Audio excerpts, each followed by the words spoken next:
I've never believed in ghosts, and even more so in the scary stories that people like to scare each other with in the kitchen at night. My job has never allowed me to indulge in fantasies. I was engaged in architectural expertise, dismantled collapsed buildings, checked old houses, bit into the history of plaster, and shone through the ceilings to the fittings.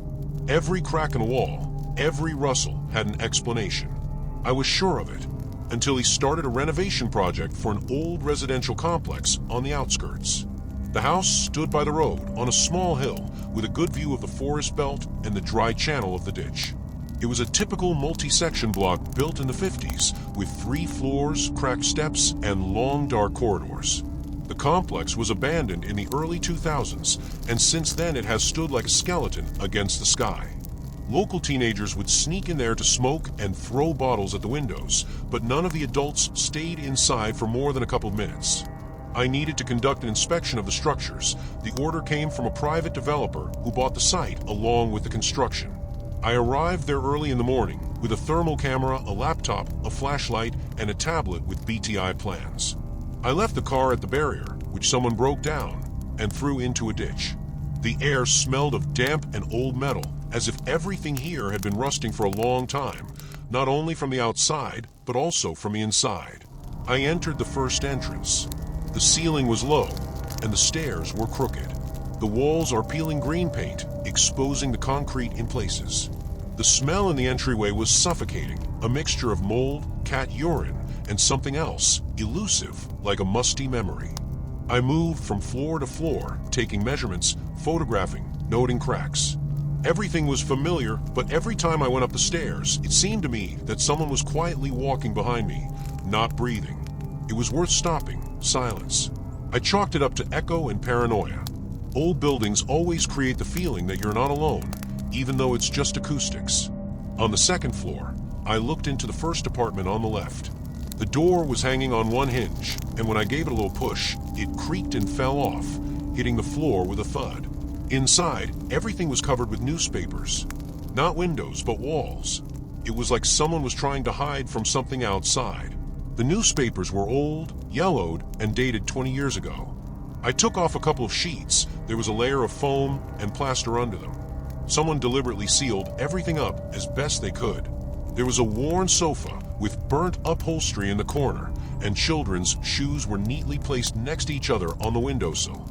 When I turned on the thermal imager, the device started flashing and making a strange sound, as if someone was interfering with its operation.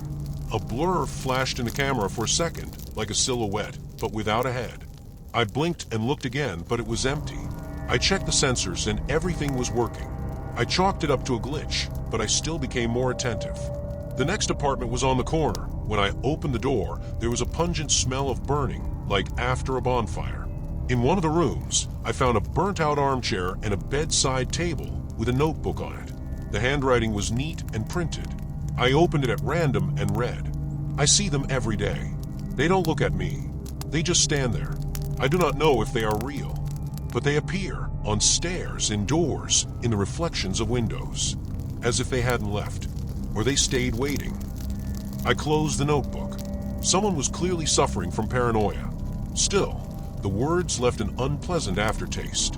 I continued my rounds, fixing the technical condition, but now I listened to every creak.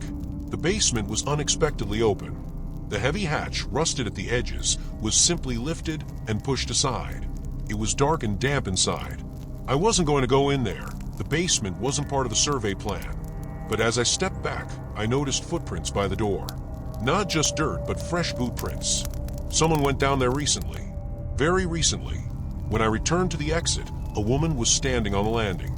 She was wearing a simple gray coat with wet hair, as if she had just been caught in the rain. She looked straight at me, not saying a word. I froze. "Excuse me, who are you?" I asked. She didn't say anything. She just walked around me, slowly, without looking up. When I went outside, no one was there. Not on the stairs, not at the entrance. I walked around the building. Empty. Later, I asked about this woman from a local security guard who was on duty nearby, in a booth at the transformer station. He shrugged his shoulders. No one has lived there for 5 years. No one can be there. Only if these, what's their name, are looters. But a woman? In a coat? Oh, come on. I took the materials and made a report, but something has changed since that day. Sometimes I woke up at night with the feeling that someone was standing in the room. Sometimes I heard creaks in my apartment that didn't exist before. And then the dreams began. The same ones. I'm going back to that apartment. Newspapers, boots, silhouettes in the thermal imager, and a woman. It's always the same, silently watching as if she knows me. And he's waiting. I was trying to get my mind off it. He went to work, drank at a bar near his house in the evenings, and slept with the TV on. But no matter how tired I got, every time I closed my eyes, I saw the same image, a woman in a gray coat. She didn't do anything, just stood there or walked slowly towards me, looking past me. And every time there is the same background, peeling walls, a long corridor, light from the windows, as if penetrating through thick old curtains. I started to wake up in a sweat, with the feeling that someone had just stood by the bed. He stood motionless, without observing. I just was. The dream was merging with reality. At first, I thought it was stressful.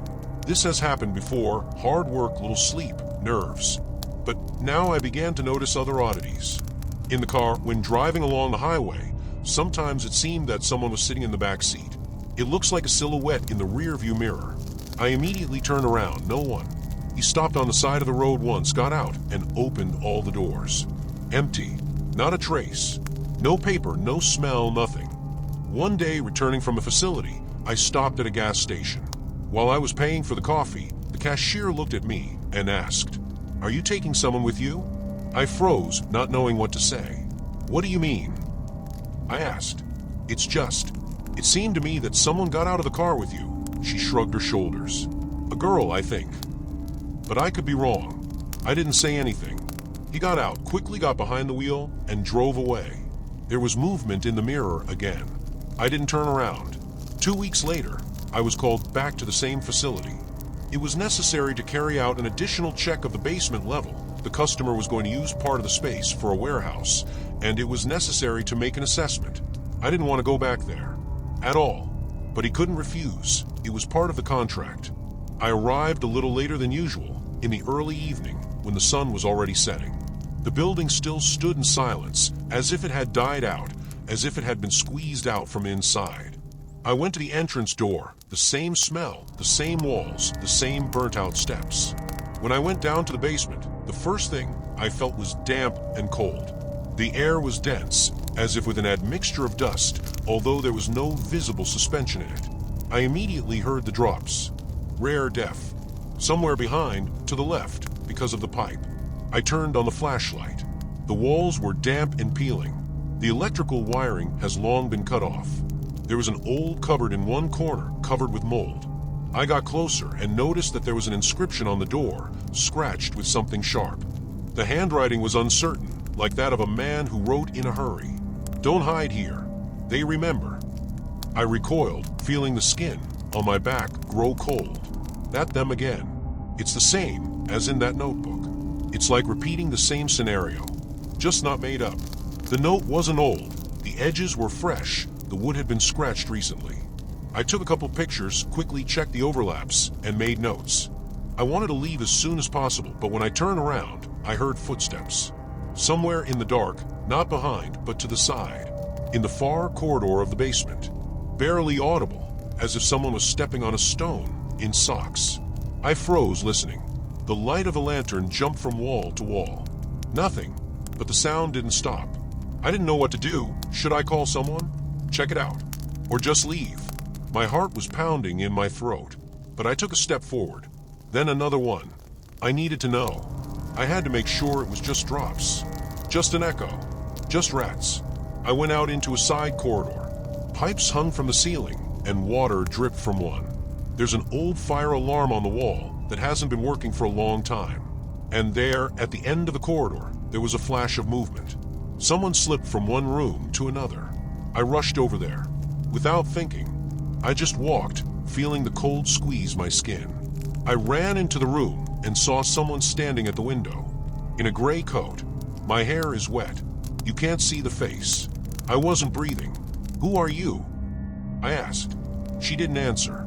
She turned to me, took a step forward, and walked past me. Not a glance, not a gesture. She went out into the hallway. I ran after her, but when I ran out, the hallway was empty. Just drops, only the hum of empty pipes. And everything. I searched all the rooms. To no avail. When I went outside, it was already getting dark. The wind blew dust across the asphalt, catching pieces of debris. I got into the car, gripped the steering wheel, and sat there until the shaking in my hands subsided. Several months have passed since then. The job started to decline, and I started avoiding new orders. I felt like I was turned off. I started writing so I wouldn't go crazy. He wrote about every sensation, every creak, every dream. Every time I saw her, on the street, in the reflection of the window, in the shadow of the elevator, she didn't disappear. It doesn't disappear. It's just there. And the strangest thing is that I started to get used to it, that I began to get used to it, not in the sense of resigned, but as if a second line of perception appeared inside me, where her presence became part of reality, like rain outside the window or dust on the windowsill. She was there always. Sometimes I could smell her, an old wool smell, like an old coat that had been hanging in the closet for too long. Sometimes I get the feeling that someone walked by, brushed my shoulder, but there was no one else in the room except me. The neighbors began to notice that I was different. Someone said that I looked tired. Someone said that I look at people strangely, as if I'm not quite there. An old man who lived on the floor below once asked me in the elevator if she was cold. I looked at him like he was crazy, but he continued, "The one who walks with you. She's so quiet," all in his coat. And he just walked out, leaving me standing in the elevator, as if in a box with air soaked in silence. I didn't bother to find out what he meant. I didn't want to know. Sometimes ignorance is the only thing that keeps a person from finally breaking down. But damn it, every day I realized, it's not my game anymore. It's something that follows my trail like a stray dog. It doesn't bark, it doesn't rush, it just goes. And the longer I was silent, the closer she got. I started looking for old cases related to this house, this neighborhood. In the local library, in the archives, even from an old realtor who worked back in the days when houses were built from real bricks, not drywall and illusions. We managed to find several missing persons cases. Almost everything is without a trace. Most of them are young women. Several were actively searched for, and there were even newspaper clippings, old and yellowed. I came across a photo in one of the cases. The picture was indistinct, as if it had been zoomed in from a surveillance camera or old photographic film. A woman in a gray coat standing at the entrance. Damn it, I recognized that coat. On the back of the picture was a handwritten inscription. No one knows who she is. She just shows up. It's always close to disappearing. My heart sank. It was the first time I felt not fear, but rage. I wanted to understand. I wanted to know why she was following me. What did I do? Why choose me? Or was I just there when I shouldn't have been? I went back to that house. At night. I don't know what exactly pushed me. Perhaps desperation, perhaps insomniac anger. I didn't bring a flashlight. I didn't call anyone. I just walked in the dark, stepping on familiar stairs, inhaling the smell of damp concrete, listening to the creaking of doors. On the 4th floor, the door to one of the apartments was ajar. I've never noticed her before. Inside, there was nothing but old furniture, newspapers on the floor, and an overturned chair. And there are pictures on the wall. Real. Fixed with buttons, like in some kind of crime novel. People. Different faces. Men, women. Children. And in every picture, she's somewhere in the background. Always out of focus. Always slightly to the side. But she is. The same pose. The same coat. I saw myself in one photo. Sitting in a cafe. Outside the window. Daylight falls on me. I'm holding my phone, not looking at the camera. The picture was clearly taken secretly, and there's a reflection in the glass behind me. Her reflection. I couldn't breathe. I stood clutching this picture until the paper began to crumple from the moisture of my palms. I started to look around the apartment. There was an old desk in one of the rooms and a notebook on it. The handwriting is sprawling and nervous. The first records were dated many years ago. Someone described the meetings. Briefly at first, then more often. The recordings became shorter and more desperate. One entry was repeated several times. If you've seen her, then you're already inside the circle. And there is no way out. Just silence. Only loneliness. I wanted to burn down this apartment. I wanted to rip out those pictures, throw everything to hell, forget.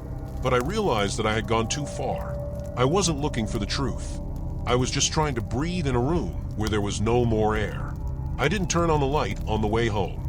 I walked through the streets, catching every noise, listening to every step. He stopped at the entrance. I looked up and there was a light on in my apartment window. Although I definitely didn't leave it. I didn't go in. I just sat on the bench. I still had that picture in my pocket. I looked at her over and over again. There was something else. Something I hadn't noticed before. Behind my back, in the reflection, it's not just her. Something else was reflected on the glass. Word, scratched on the glass. I enlarged the photo. Stay. I didn't want to go home, but I knew that home wasn't a place where I was alone anymore. I got up anyway, probably out of stubbornness, or because no matter how it sounded, I didn't care anymore. No matter what happens, I'm tired of running. I'm tired of half-truths, of rustling behind my back, of this exhausting game of catching up with the very shadow of my life. I went to the apartment door and did not immediately insert the key. My heart was pounding, as if someone else was hiding behind it. Scared, confused, not me. The lock clicked and I opened the door. Inside, everything looked normal. Too much, actually. Everything was in its place. The jacket is on the back of a chair. The keys are in a ceramic cup at the entrance. But the kitchen light was still on, and someone had left a pot of boiling water on the stove. I walked over. The water has boiled off. The bottom has already started to burn. I definitely didn't do that. It wasn't forgetfulness. It was someone's presence.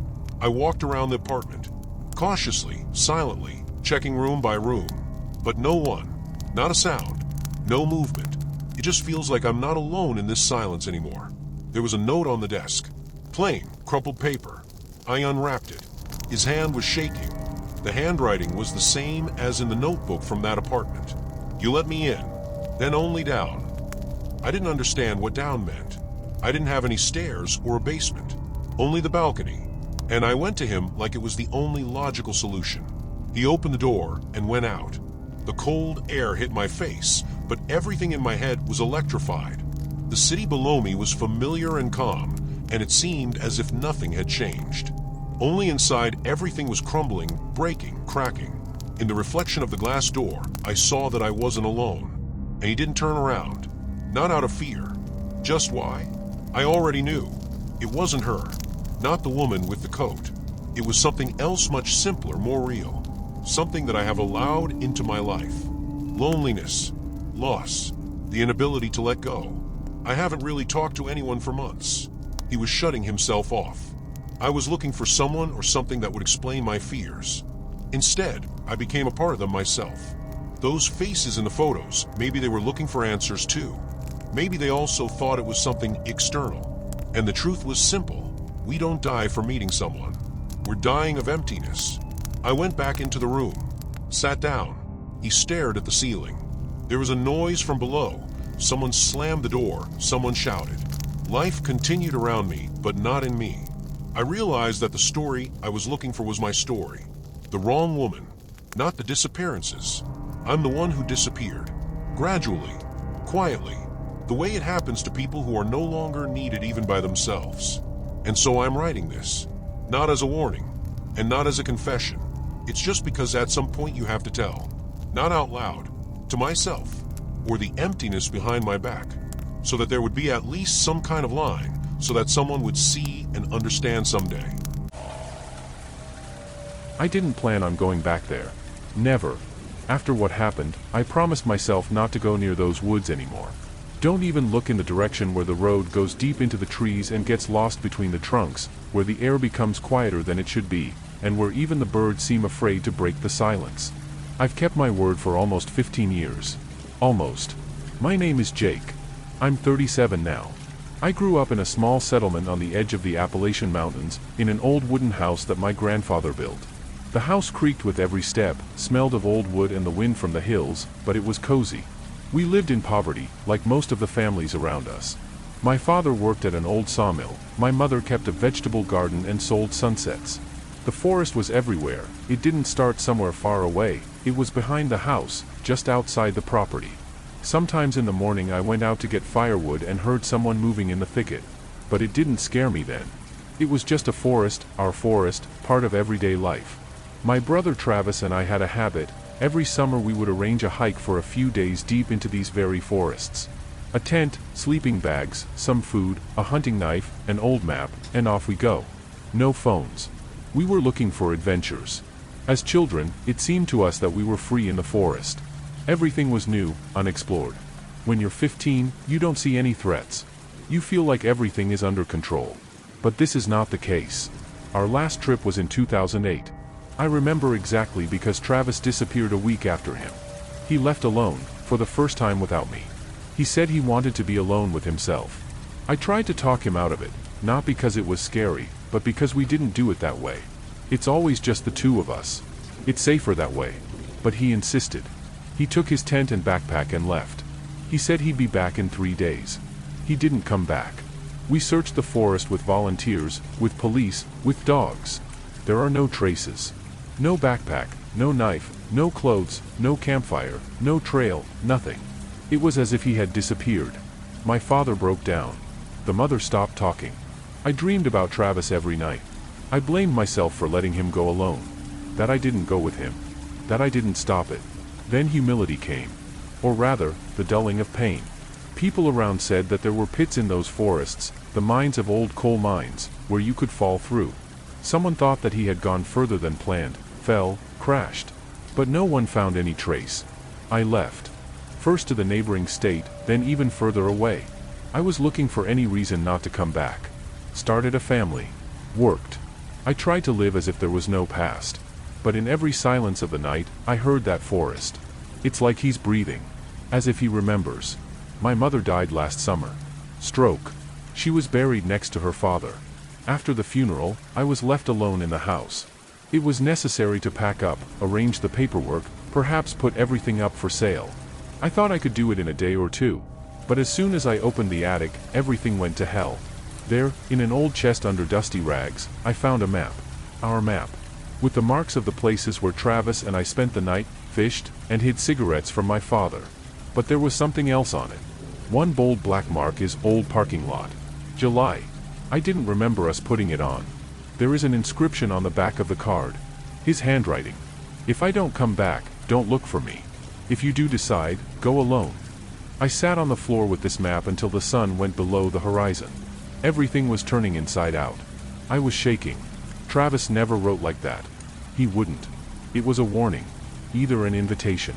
Or, the devil only knows. But I felt that something was still there. And it's waiting. I was going not to go. I swore to myself over and over again. But 3 days later I was already on the trail. 1. Why, you may ask. What was I waiting for? I don't know. I thought I could close this wound. Find something. Tell yourself that I did everything I could. But now I think deep down I just wanted to know. I wanted to see the place where my brother's life ended. I wanted to make sure that it was all real. That he existed. That I'm not crazy. I went on the route in the morning. The weather was calm, but stuffy. Summer in Appalachia is a mix of sun, rot, humidity, and mosquitoes. The trees were dense, the foliage whispering with every breeze. I was walking along an old trail that led to that very place, the old parking lot. He walked slowly. Every step seemed to pull me back. But the legs moved on their own. On the second day, I found the remains of a campfire. It was almost completely absorbed by the moss. But I remembered, we were sitting here. I saw the mark on the trunk of the tree where Travis had nailed the squirrel trap. A little further away is the stone on which he always sharpened his knife. I ran my finger along its edge. Sharp. It's like time has not passed. I set up the tent in the same place where it stood then, 15 years ago. Lit a bonfire. The wind died down. The forest was too quiet. Unnaturally quiet. I ate in silence. And suddenly, I heard the crack of a branch. Not footsteps. No. Just one clear crack. I raised my head. Nothing. But the feeling, as if someone was nearby, overwhelmed me. I turned on the flashlight and slowly swept the beam through the trees. Empty. But the fear didn't go away. He was like a thorn in my side. I got into my sleeping bag and lay awake for hours. At dawn, I found the tracks. Real. Human beings. Fresher than it could be. Right next to my tent. One trace. And it led deeper into the forest. I followed him. It's probably stupid. Maybe it was just a hunter. Or someone like me, back in the old place. But inside, something tightened into a tight knot. These footprints, they were too neat. Fresh, as if someone had just passed by. And everything was dry, but the ground under the footprint was slightly depressed, as if someone heavy had been standing for a long time. The forest was getting denser. In places, I literally pushed through the branches.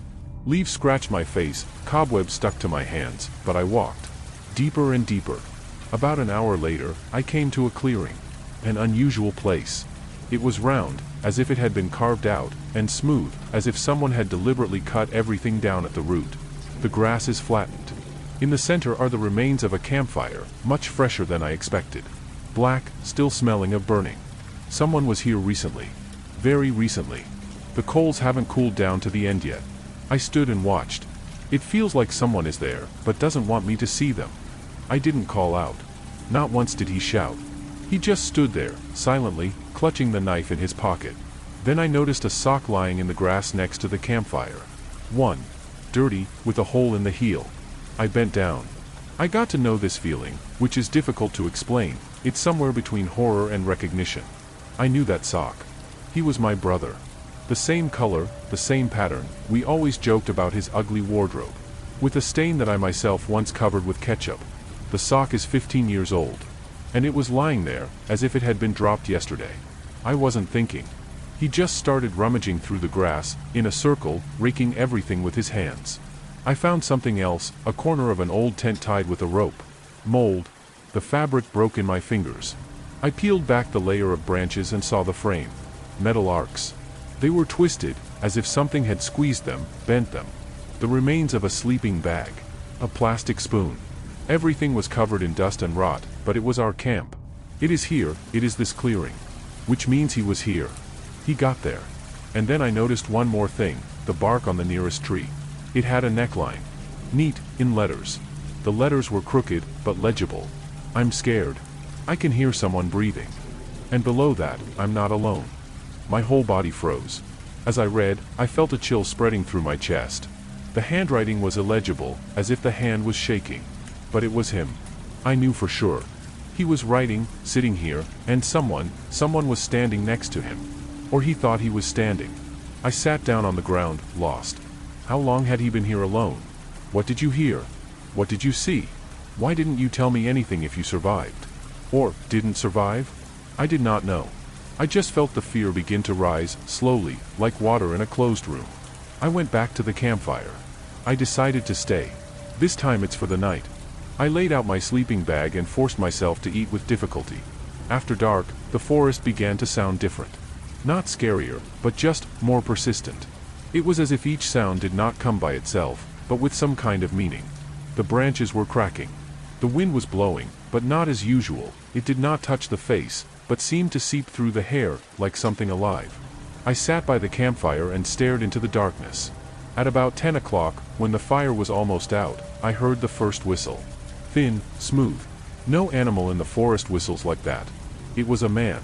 Not close. Maybe 50 meters away. But the whistle was clear. Not inviting, not cheerful. Just a whistle. I got up. He took the knife. He turned on the flashlight. And again, nothing. Just trees. Just shadows from the branches. Only the forest, which seemed to fall asleep, but at the same time looked. I thought it might be someone who lives here. Hermit. The old man. Maybe someone is mentally ill.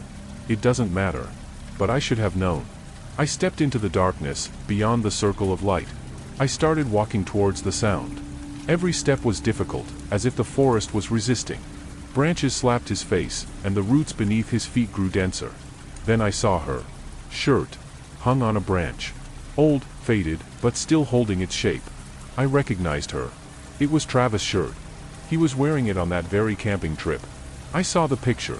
She was on him. Now it's here. I couldn't think anymore. I just got down on my knees. Watched. Then I noticed something else. There's an old camera on the ground, a little to one side, in the clay. It's small, with a broken lens. I picked it up. It was wet and smelled of mold. But I put it in my backpack. Then I heard movement. Behind. I turned around instantly, drawing my knife. The light of the flashlight was jumping. Nothing. No one. but the bushes were still moving. I directed the light there, and I saw a cloth, an object sticking out from under the branches.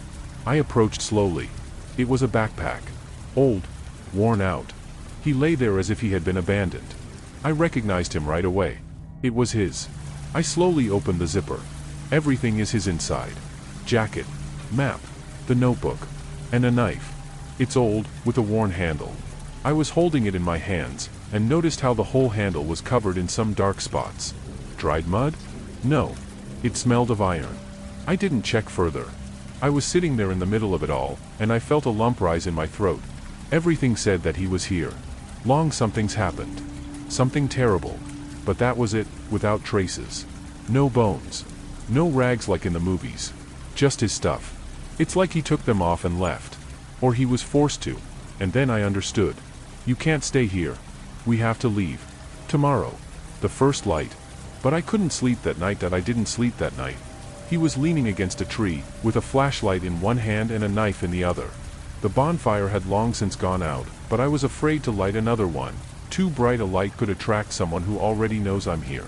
The forest seemed different. Not evil, just someone else's. It was as if he was looking at me indifferently, as if I were something unnecessary. Or maybe as something that is about to become a part of this land. By morning, I felt burned out from the inside. Travis's backpack was next to it. I still couldn't decide if I should take it. I only took my notebook. He was soaked, but he could still make out some things. A couple of pages are almost empty, except for one. There was a recording. It was short, like he was writing on the run. The handwriting was ragged.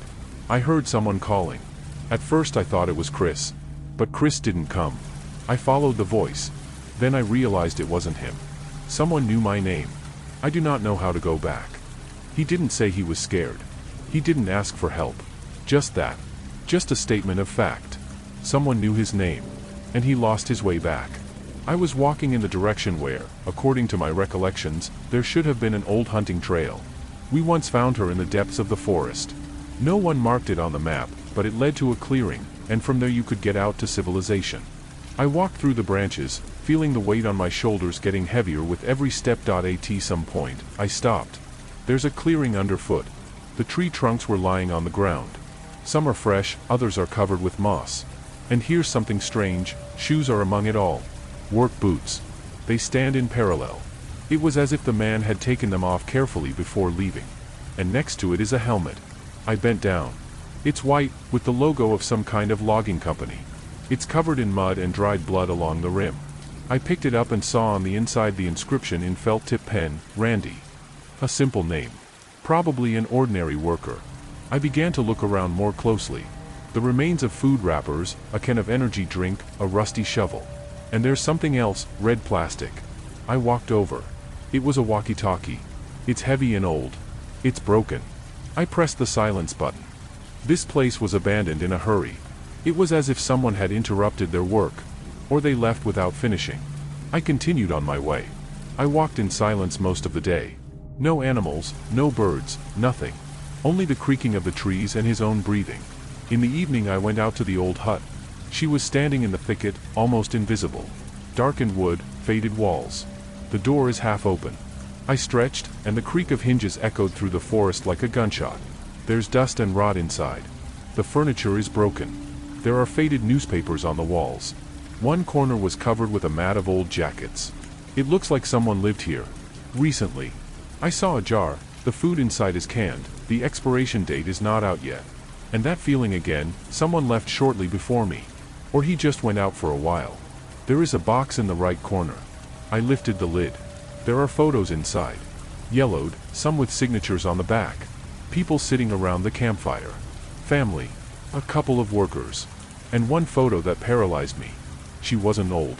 Black and white, but clearly made recently. I'm on it. In hiking clothes.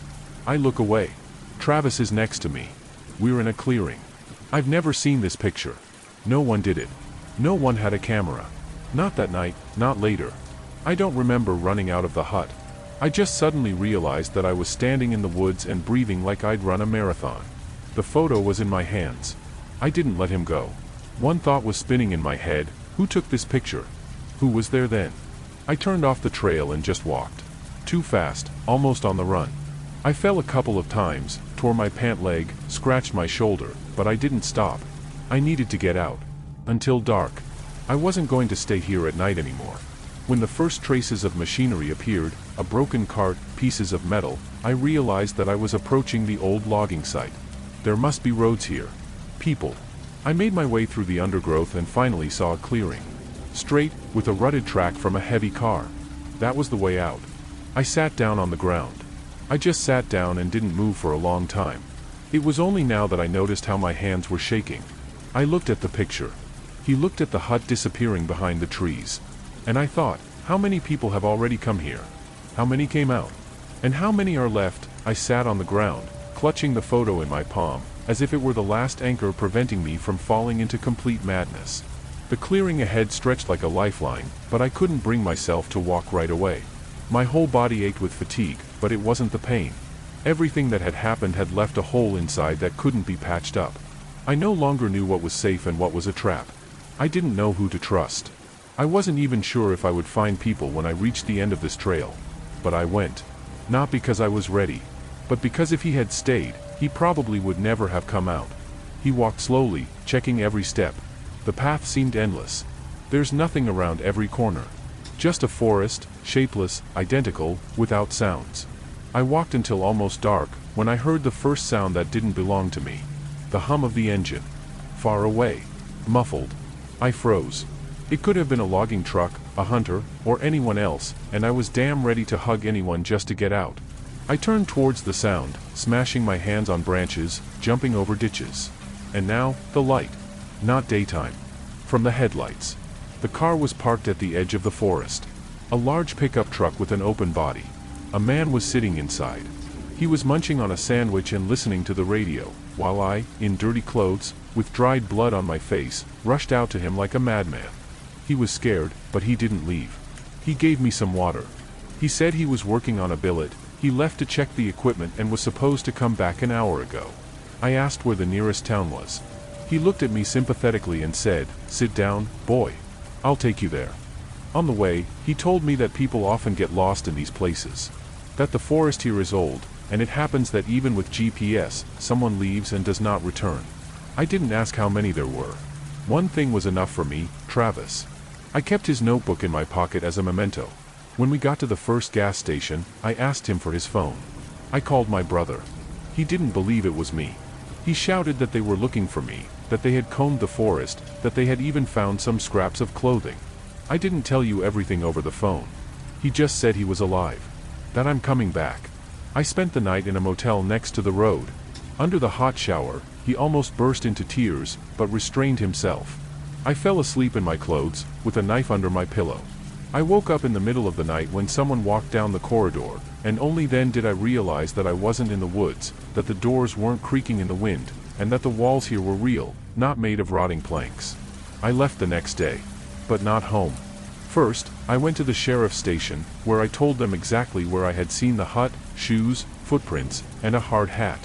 I didn't know if they'd find something, or if they'd think I was crazy, but I had to tell them. He gave me Travis's notebook. They accepted it as evidence. They promised to inform the family. I came out of there exhausted. And then there's the airport, transfers, and the familiar apartment door. My brother greeted me with eyes like he'd seen a ghost. He held on until I hugged him. Then they both started crying. Time has passed. I sleep at night again. Almost. Sometimes I wake up in a sweat when I hear someone calling my name, even though it's just the wind outside the window. Sometimes I find myself counting my steps on the trail, as if I were still walking through the woods. The photograph is the one in the desk drawer. I wanted to burn it, but my hand wouldn't come up. I do not know who made it. Maybe she's just appeared. Or someone was out there in the woods. But it doesn't matter anymore. I didn't tell my story to scare you. And so that you understand, the forest is not a toy. Not everyone who enters it comes out again. And if you're going there, never go alone. Especially in these places. Never. I was not one of those who believed in horror stories. Not because I considered myself brave, it just always seemed to me that behind all the stories about ghosts, cursed places and cursed objects there are either impressionable minds or those who want hype. But I've always had an interest in forgotten, abandoned places. It was like a personal ritual to come to a place where everything is dead, empty, where nature is slowly taking back what man once built. It started as a YouTube project. My channel was modest, with a couple thousand subscribers. I've shot videos from abandoned locations, often with a hidden camera or a GoPro strapped to my chest. No screamers, no cheap effects. It's just me, a flashlight, and a camera. I was showing reality as it is, creaking boards, debris left over from former residents, graffiti, broken windows, and the stench of mold. People were watching it for some reason. There must have been something about seeing someone go where you wouldn't go even during the day. One day I got an email. Someone with no name, no photo, just a bunch of words. The letter was short. Check the old cemetery behind the mines. No one has been there for a long time. Look at it at night. Just one. If you're not a coward. At first I thought it was someone's prank.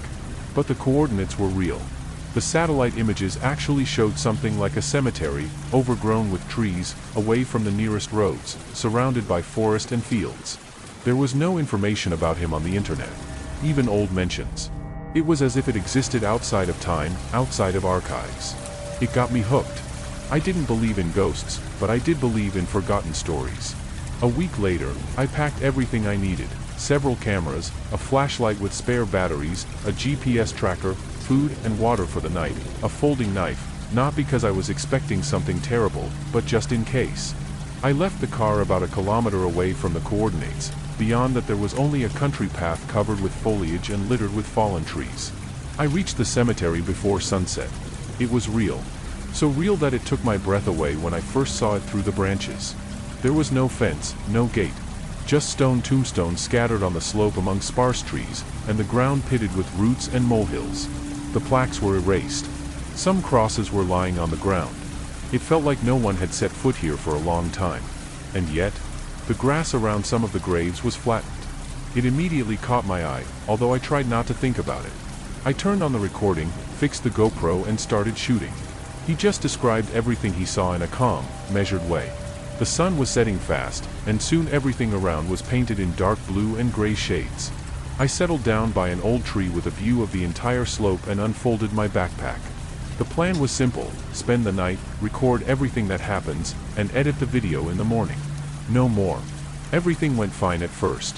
There were sounds of the forest, the chirping of insects, the wind, the rustle of leaves. I was checking the cameras, commenting on the situation. Then I heard a crunch. Not loud, but clear. It was as if someone had stepped on a branch. I froze, turned off the flashlight. I left only the IR camera. After a few minutes, there was another crunch. And again. Footsteps? A moose? A deer? Maybe. But the steps were heavy and measured. Like a human. I got up and followed the sound. I made sure that the camera was recording. It wasn't because I was afraid of ghosts that I got creepy. No. I began to realize that maybe I wasn't alone. And this is worse than any mysticism. I walked past 3 crooked tombstones, climbed a little higher up the slope and noticed that one of the tombstones was new. It was white, almost without moss, and it had a plaque with embossed letters, clear and fresh. Don't write it down. I was petrified. I took a closer look. It wasn't a phantom, the plaque was real, made of metal, neatly mounted. Someone installed it recently. And someone knew that I would be filming. I turned around. The back is empty. But the feeling of someone else's gaze did not leave me. I came closer and noticed that the inscription was not embossed. It scratched out. Unevenly, but with force. The metal was scratched by something sharp, maybe a knife. The recording continued. I lifted the sign to see if it was fake, and underneath it, taped to the back, was a small dictaphone. I turned it on. The recording started with a bang. Then, breathing. It's been a long, hard time. And the voice. If you're listening to this, it means you're already here. Look to the left. He's there. I turned around instantly. Nothing. But it wasn't a montage. Not processing. The sound was recorded live. With a kind of metallic background hum, as if work was going on nearby. I didn't turn off the recorder. I just put it in my pocket. That's when I realized I shouldn't have come here alone. And from that moment on, everything went to hell. I was standing there in the middle of an abandoned cemetery, with a dictaphone in my pocket, and I was shaking not from the cold, but from the realization that someone knew I was coming. Someone installed this voice recorder, recorded this message. It couldn't just be a prank, there are no such coincidences. They knew me. They were waiting for me. I turned around again, this time slowly, measuring every inch of space, trying to look between the trees, behind the tombstones, and to the sides. Blood was pounding in my ears, and every rustle under my feet felt like an explosion. The flashlight provided a faint spot of light, and everything seemed normal within its boundaries. But beyond them, it's damn empty.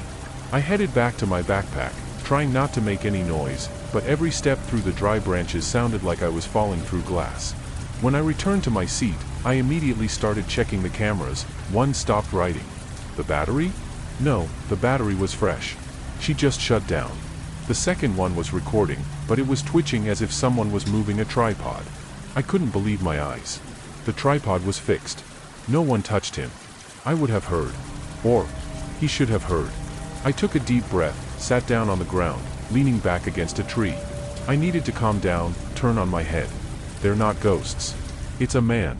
Someone is playing with me. The question is why? Maybe I should have left. But then why did I come here? People don't subscribe to a channel for the sake of a beautiful picture. They want to see someone go where they wouldn't risk going themselves. They want to feel fear through me. And if I run away now, it will all be for nothing. I decided to stay.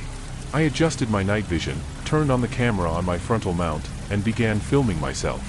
He explained what had happened, showed me the tombstone, and told me about the dictaphone. He spoke calmly, trying not to betray how his fists were actually clenching from exertion.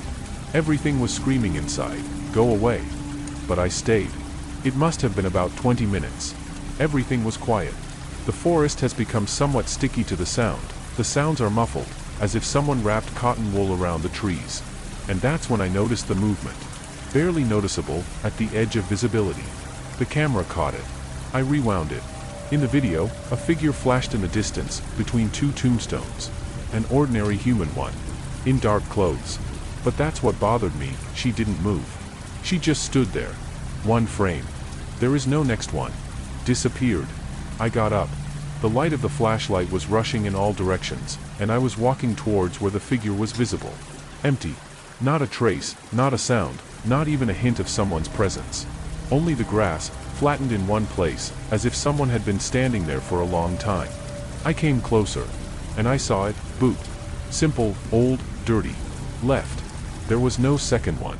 I didn't touch him. I just made a video of it. Then he started walking around. And I found the first piece of paper. It was wet and dirty, but the inscription was preserved. This is not a cemetery. It's a place where they forget who you are. I didn't know what that meant, but it became difficult for me to breathe. I squatted down, looking around. My brain was racing. Who wrote this? And most importantly, why here, in this place where even tombstones are anonymous? I decided to continue my rounds. At the other end of the cemetery, behind a thicket of bushes, I came across a concrete slab sunk into the ground. It looks like there used to be a chapel or a crypt here. Everything is littered with earth and rocks. But next to the stove, I saw a small campfire that had long since gone out. Charcoal, charred branches, the remains of a food bag, and something like an old sweatshirt. It was all relatively fresh. Someone was here. Recently. I started shooting the details with the camera when I suddenly heard a sharp click and my flashlight turned off. It just went out. No flicker, no discharge signal. It went out. I didn't panic. I got a spare one. Turned it on. A light appeared, and in that light, behind me, was a second shoe. Not where I found it. And right behind. 2 steps away. Someone's here. He's nearby. He's watching. He's not just scary, he's playing a game. I didn't run. Although the body was asking for it. I sat down on the ground, turned on the camera, and spoke softly. If you want to talk, talk. If you want to scare me, I'm already scared. But if you want me to leave, say it and I'll leave. Silence. Just the wind. And suddenly, very softly, as if from afar, but definitely a human voice. It's getting late. He was calm. Male, slightly hoarse. I lost my temper. I got up and ran to where it was coming from. But nothing. Only tombstones and thickets. No people, no lights, no footprints. I've returned. The camera was recording everything. The battery was running low. I turned on the recorder, it was still working. And there was another record on it that turned on by itself. It began simply. You'll think that everything is under control. Until you realize that the camera is not the only thing that captures you. I sat staring into the darkness in which I had just heard the voice. Everything inside me was telling me, I'm not alone. But the man was nowhere to be found. There were no footsteps, no silhouettes, not even breathing, just recordings on a dictaphone and fragments of anxiety that were getting heavier. I couldn't just leave. That would be a defeat. Moreover, there was already evidence, videos, recordings, evidence. It's all real. The cameras were working, the recorder was writing, and my heart was beating as if it wanted to burst out of my chest. I had to keep going. I got up again, checked the cameras, replaced the battery with the head one, and went to where I heard the voice. He walked slowly, scanning every meter with a flashlight. The ground was soft under my feet, and in some places my foot sank into the loose earth, making a squelching sound, as if I were treading on thick mud or rotten foliage. To my right, I noticed an old tombstone, almost completely hidden in the ground. The plaque flew off, leaving only a hand-stamped name that had been erased beyond recognition. I walked around him, and then my eyes caught on something shiny in the grass. A key. Ordinary, slightly bent, old, covered with rust. It was lying neatly, almost deliberately, as if someone had put it down. I picked it up and examined it. No notes. But it feels like the key to something metallic. Perhaps from a chest, locker, or gate. He put it in his pocket. Such things never just lie there. I walked on, and almost immediately noticed a second campfire, much fresher. It was barely smoldering, giving off a faint, slightly sweet smell, not of wood, but of something that resembled fabric and plastic. There was a plastic container with leftovers nearby. Something like instant noodles. The man who was sitting here was just recently. Maybe a couple of hours ago. He was eating, warming himself. Waited. Maybe it's me. In a pile of trash, I found something that unsettled me, my photo. Taken from the back, by the car, at the moment when I was still unloading the cameras. Someone printed it out on glossy paper and carefully cut off the edges. This is not just an observation. This is surveillance. I gripped the paper tightly, trying to contain my panic. Someone has been by my side all this time. Someone was watching me, knew what I looked like, what I was doing, where I was going. I looked around, then sharply illuminated the bushes. Empty. But now I knew he was there. Further, worse. When I returned to the center of the cemetery, I saw that one of the cameras had disappeared. The tripod was there, but the camera was gone. She just disappeared. There was a trace of the attachment on the ground, but the device itself was gone. I ran up and started shining around. Nothing. Only a piece of cloth with the remnants of my prints on it. It's clear that someone took it off carefully, and then left it as a hint, you don't control anything. At that moment, I felt really sick. Really bad. This is not fear in the dark. This is the fear of a person who understands that he is being used. I didn't just choose the wrong place. I became part of someone else's game. And, apparently, he was losing. I started to move towards the exit. No longer thinking about filming, not about shots, I just wanted to get to the car.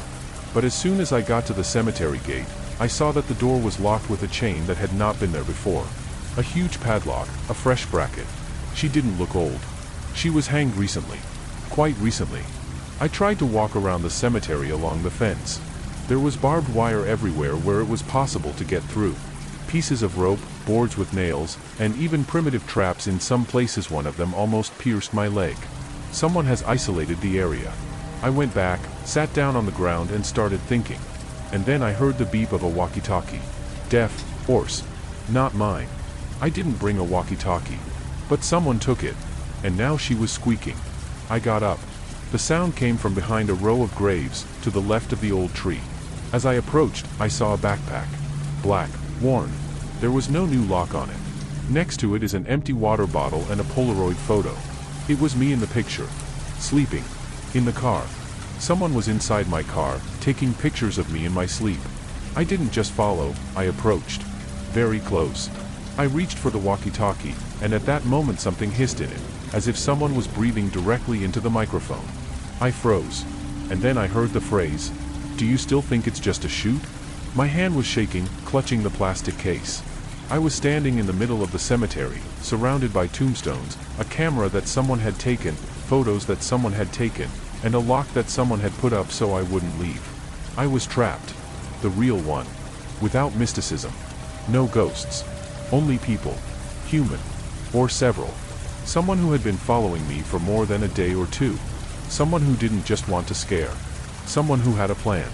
And I, with no chance of escape, stood in this field of the dead, trying to figure out why I stood with this radio in my hand, as if it were the last link to reality, although it was she who destroyed my confidence in what was happening.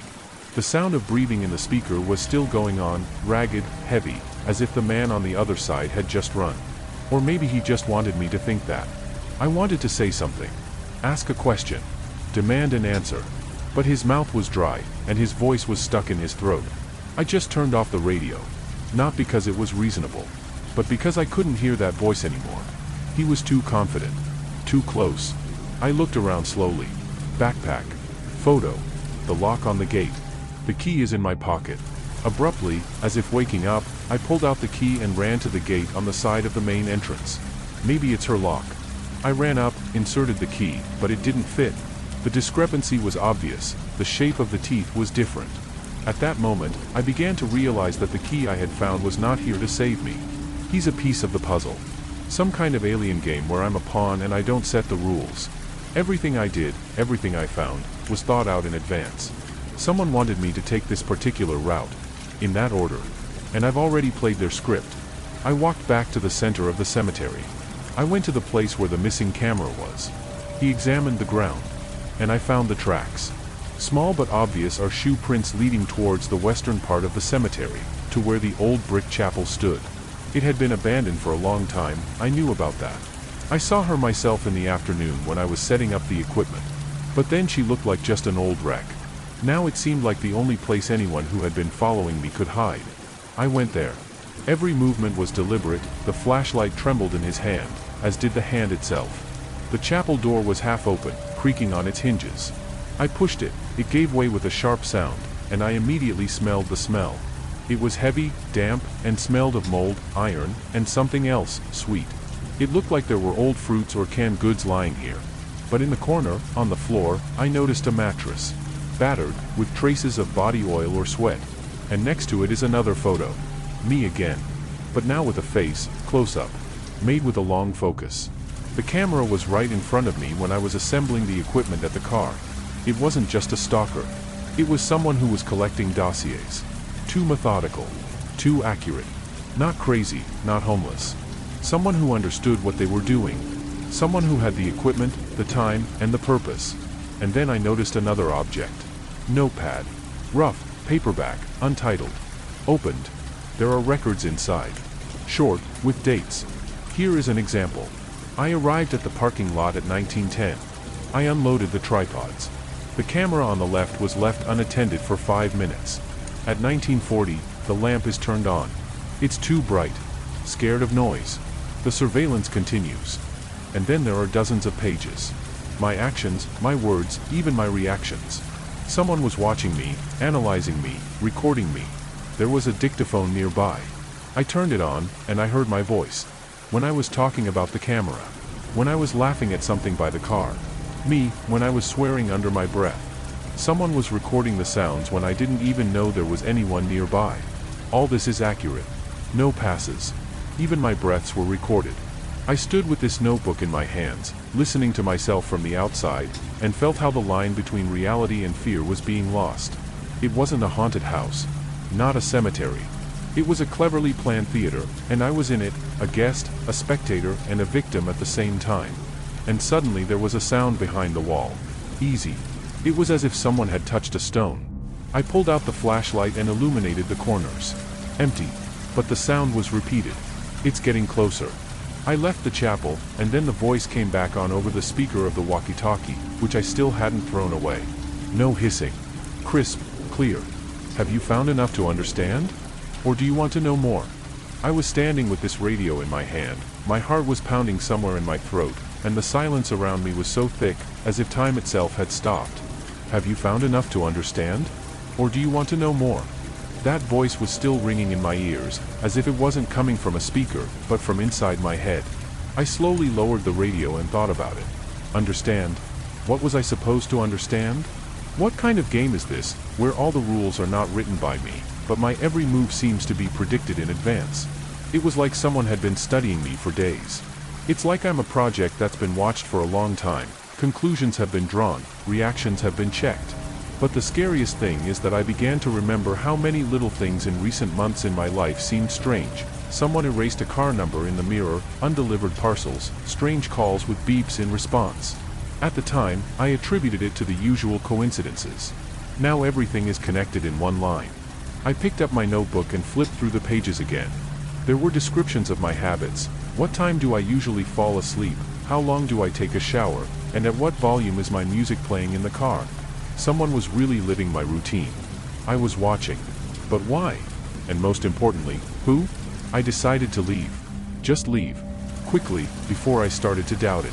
The chapel, the cemetery, my belongings, the photo, all this was left behind. But the feeling that I was not alone grew stronger with every step.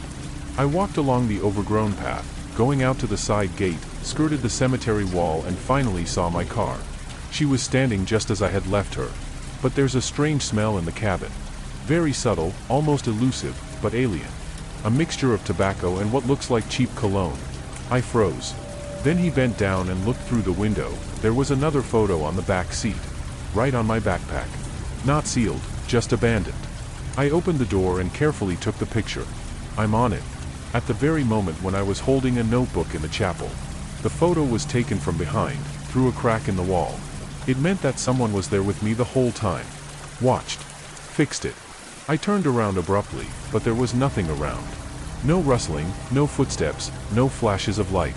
Only the cold air, as if it hadn't yet broken, although I knew for sure it should have. The morning haze spread over the ground, like in movies where the hero comes out of the fog, but here I was the hero, and it was all happening in reality. I started the engine. My hands were shaking, and I couldn't turn the key the first time. When the engine started purring, I felt my breath catch. I no longer thought about ending the overnight stay or picking up the equipment. I just wanted to leave. Away. As far away as possible. I pulled onto the road and started picking up speed. The same trees as at night flashed by the side of the road, but now there was something different about them. As if they were being watched, not by the forest. Open, but faceless. As if the very air was a witness to everything that had happened. After a few kilometers, I stopped at a gas station. I needed to catch my breath. I went inside and bought some water. The cashier, a tired guy with dark circles under his eyes, looked at me as if I had come to the store with bloody hands. I didn't say a word, just handed over the money and left. He put the bottle on the hood, took a few sips, and only then noticed that someone had drawn a line through the dust on the front window of the car. One long, straight line. Not a text, not a drawing. Just a straight line. With your finger. I looked at her and couldn't figure out when it happened. While I was in the store? Or even earlier? So someone was around again. Watched. And he made it clear that I didn't leave. I will never leave. Because now I'm inside something bigger. I became a participant, and it's impossible to get out. I got back in the car and went home. I never touched those materials again. I burned the recordings from the dictaphone, the copies of the photographs. Not out of fear. On principle. I didn't want them to have any more reasons to continue. I didn't write reports or make videos. I just wanted to erase everything related to that night. But one day, about 2 weeks later, I received a letter. In a paper envelope, without a return address. Inside is a sheet of white paper. It has one sentence on it. You handled yourself well. Shall we do it again? Or patient? I'm a builder. In the past, an employee who hauled concrete, cut rebar, and assembled drywall walls at various sites. Most people, even colleagues, don't remember people like me. We are the people who show up in the morning with a thermos of cheap coffee, leave dusty footprints on the tiles, and disappear in the evening, imperceptibly, as they came. But if you had asked me which place I remember most from my 20 years on the construction site, I would have answered without hesitation, the Ward 13 building. On paper, it was the reconstructed building of an old hospital, not a hospital, but rather a hospice. My team and I arrived there in early spring, when the asphalt under our feet was still covered with ice crumbs, and the building still smelled of musty dampness, mold, and something that resembled old furniture left with other people's memories. It was quiet inside. It's not cozy, it's quiet, but the way it is in abandoned houses where the walls keep the sound too tight. Where even a cough sounds like a gunshot. Building 13 stood on the outskirts of the main complex. The rest of the buildings were almost ready to open, everything was covered with drywall, water, Wi-Fi, lighting. But the 13th one, it was as if he was being ignored. The senior foreman, Dugan, even joked once, "It looks like this block wasn't built for people." Even the walls whisper to each other at night, and he laughed. We all laughed then. Not because it was funny, but because I wanted to finish my smoke break faster. From the first day, I noticed something strange. None of the drawings that we had did not match reality. Where there should have been a simple hallway, there was another door. Where the ventilation shaft was indicated, the walls were tightly tiled. One of our guys, a guy named Twinkie, said that such discrepancies are common at old sites, but even he later admitted that something was wrong here. In the third week, we found an old gurney left in the basement, covered with dust and stains that for some reason could not be washed off with water. The gurney was bent, as if someone very heavy had been lying on it for a long time, and then abruptly disappeared. I remember Dugan telling me to put everything in a container. The next day, she was standing in the same place again. We took her back to the trash, and she came back again. The third time, I personally threw it out and watched as the garbage truck took everything to the landfill. We never saw her again. But then it became scary not because of her, but because there were fewer of us every day. At first, one of the welders just quit. He didn't say a word. He took his things and left. He didn't even care about the salary. Then the plumber with whom I was wiring pipes on the first floor disappeared. I think I went to the bathroom and didn't come back. His things were left in the locker room. A phone, cigarettes, even a half-eaten sandwich. The police came once. We wandered around, asked around, but found nothing. We thought maybe he just ran away from his debts or his wife. Or he went on a binge. And then something happened that I can't forget. It's been more than 5 years, and I still remember every sound, every smell, as if it was yesterday. Twinkie and I were laying the cable behind the false wall on the second level. The corridor was narrow, the walls were completely sheathed on one side, and there were still open metal rails on the other. I went inside first. A flashlight in his teeth, a claw hammer on his belt, and a cable pulling behind him. I crawled about 5 meters and felt something creaking under me. I stopped. He shone the light down. The floor was solid. Concrete. But there was a vibration underneath me. Very weak. Almost unnoticeable. "Do you feel it?" I shouted at Twinkie. He followed me in silence. We spent a couple more minutes laying the cable until we found something that shouldn't be in this place, a metal hatch-like lid embedded right in the concrete. It wouldn't open. Not with a nail clipper, not with a grinder. It felt like she was welded shut. We wanted to leave it and go, but Twinkie insisted. "It's too weird. We should ask Dugan if these are some kind of old communications." Twinkie left, and I never saw him again. He wasn't in the locker room or on the floor. His car was parked in the parking lot.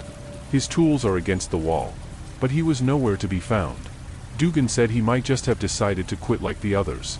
But I knew Twinkies weren't like that. He always worked it out to the end. He was saving up for a motorcycle. He had a wife whom he loved. He couldn't just leave. Not like that. A day later, there were 7 of us left. Then 5. And everyone who talked about strange things disappeared. I became silent. I was just doing my job. One day I went inside early in the morning, before everyone else. The corridors were empty.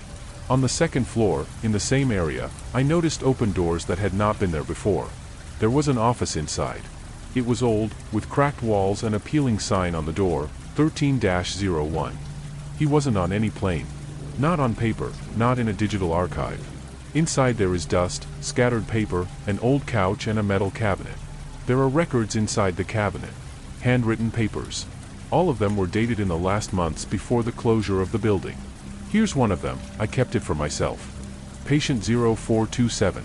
He repeats the same phrase in his sleep, "I don't want to go back there. Please don't open the door." The behavior is unstable. Refuses to eat. Afraid of silence. He says that someone is whispering in the walls. The last session is scheduled for Friday. The recording is closed. The patient is missing. I found 10 more of them. Each patient has similar symptoms. And everyone has the same fate, disappearance. I could feel the cold creeping between my shoulder blades. Not from horror, but from realization. This place, it's not accidentally closed. And the fact that we came here was not just another contract. But I found the most important thing later. An entry marked, "Last Patient." The record marked, "Last Patient," was at the very bottom of the drawer, wrapped in gray medical film, twisted like an old bandage. The paper was not like the others, not a standard form with a cap and a table, but just a torn sheet from a notebook, covered with small, uneven handwriting, as if the person who wrote it was constantly looking over his shoulder. I sat on the edge of a table where someone might have once eaten or cut their wrists. There were thin, parallel scratches on the wooden surface, as if with claws. He unfolded the sheet. The words were simple, but that only made it harder. If someone has found it, leave. I've been here for 21 days. I wasn't treated. No one talked to me. Every day, someone disappeared. Patients first. Then the staff. Then the guards. I'm the last one. If you open the cupboard against the wall, you'll understand. But don't look inside for too long. Close it back. Don't go any further. Just don't go. I raised my eyes and looked at the closet. It was gray, with peeling paint, a slightly lopsided door, and a sour, acrid smell, the kind that smells when meat has been left at room temperature for too long. I don't know what came over me then. Maybe it was pure fear disguised as interest. Maybe it was just desperation that I was alone, and I needed to understand something. I went over and opened the closet. There was nothing terrible inside, no bodies, no blood. Just clothes. Medical gowns, dusty, gray, with patches. And they were all the same size. Someone's name was written on the inside of each collar, neatly, in pen. I ran my finger over them. In the first one, M. Daniels. The second is H. Garvey. The third one, my heart thumped when I saw the inscription, E. Murrow. My name. My surname. My clothes. I did not sign up for this project. I didn't tell anyone my full name. It was not a standard checkpoint where you need to hand in your passport or fill out a questionnaire. None of the contractors asked for any information other than the name on the badge. And here is a neatly signed medical gown with my last name on it. I stepped back from the closet, slammed the door shut, as if something alive could escape from there. The air in the room became heavier. Not in a figurative sense, I literally started to suffocate. No mysticism, I understand. Perhaps the ventilation system is not working here. Maybe I screwed myself up. But I could feel my fingers going numb and my tongue getting wobbly. I got out of the office as if I were climbing out from under a blockage. He slammed the door and went down the stairs, trying not to look at the walls, which suddenly began to show traces, not physical, but those at the subconscious level. Dirty streaks, peeling plaster, similar to stains. And for some reason, every step felt like I was walking down an iron pipe instead of a ladder. There was no one on the ground floor. No guards, no other workers, not even a sound. I went out into the courtyard and realized that the parking lot was empty. My car was there, but Dugan's and the others' cars were gone. I went back inside to at least charge my phone and try to call someone. But the signal was gone. There is no network. Not a single stripe. Even an emergency call doesn't work. The light was blinking. It wasn't the effect of a horror movie, the old wiring, the old system. I pulled it myself. I knew every cable. But for some reason, it feels like I no longer understand how this place works. It's like the floor plan of the building is changing every hour. Doors that weren't there appear. The corridors leading to the exit run into a blank wall.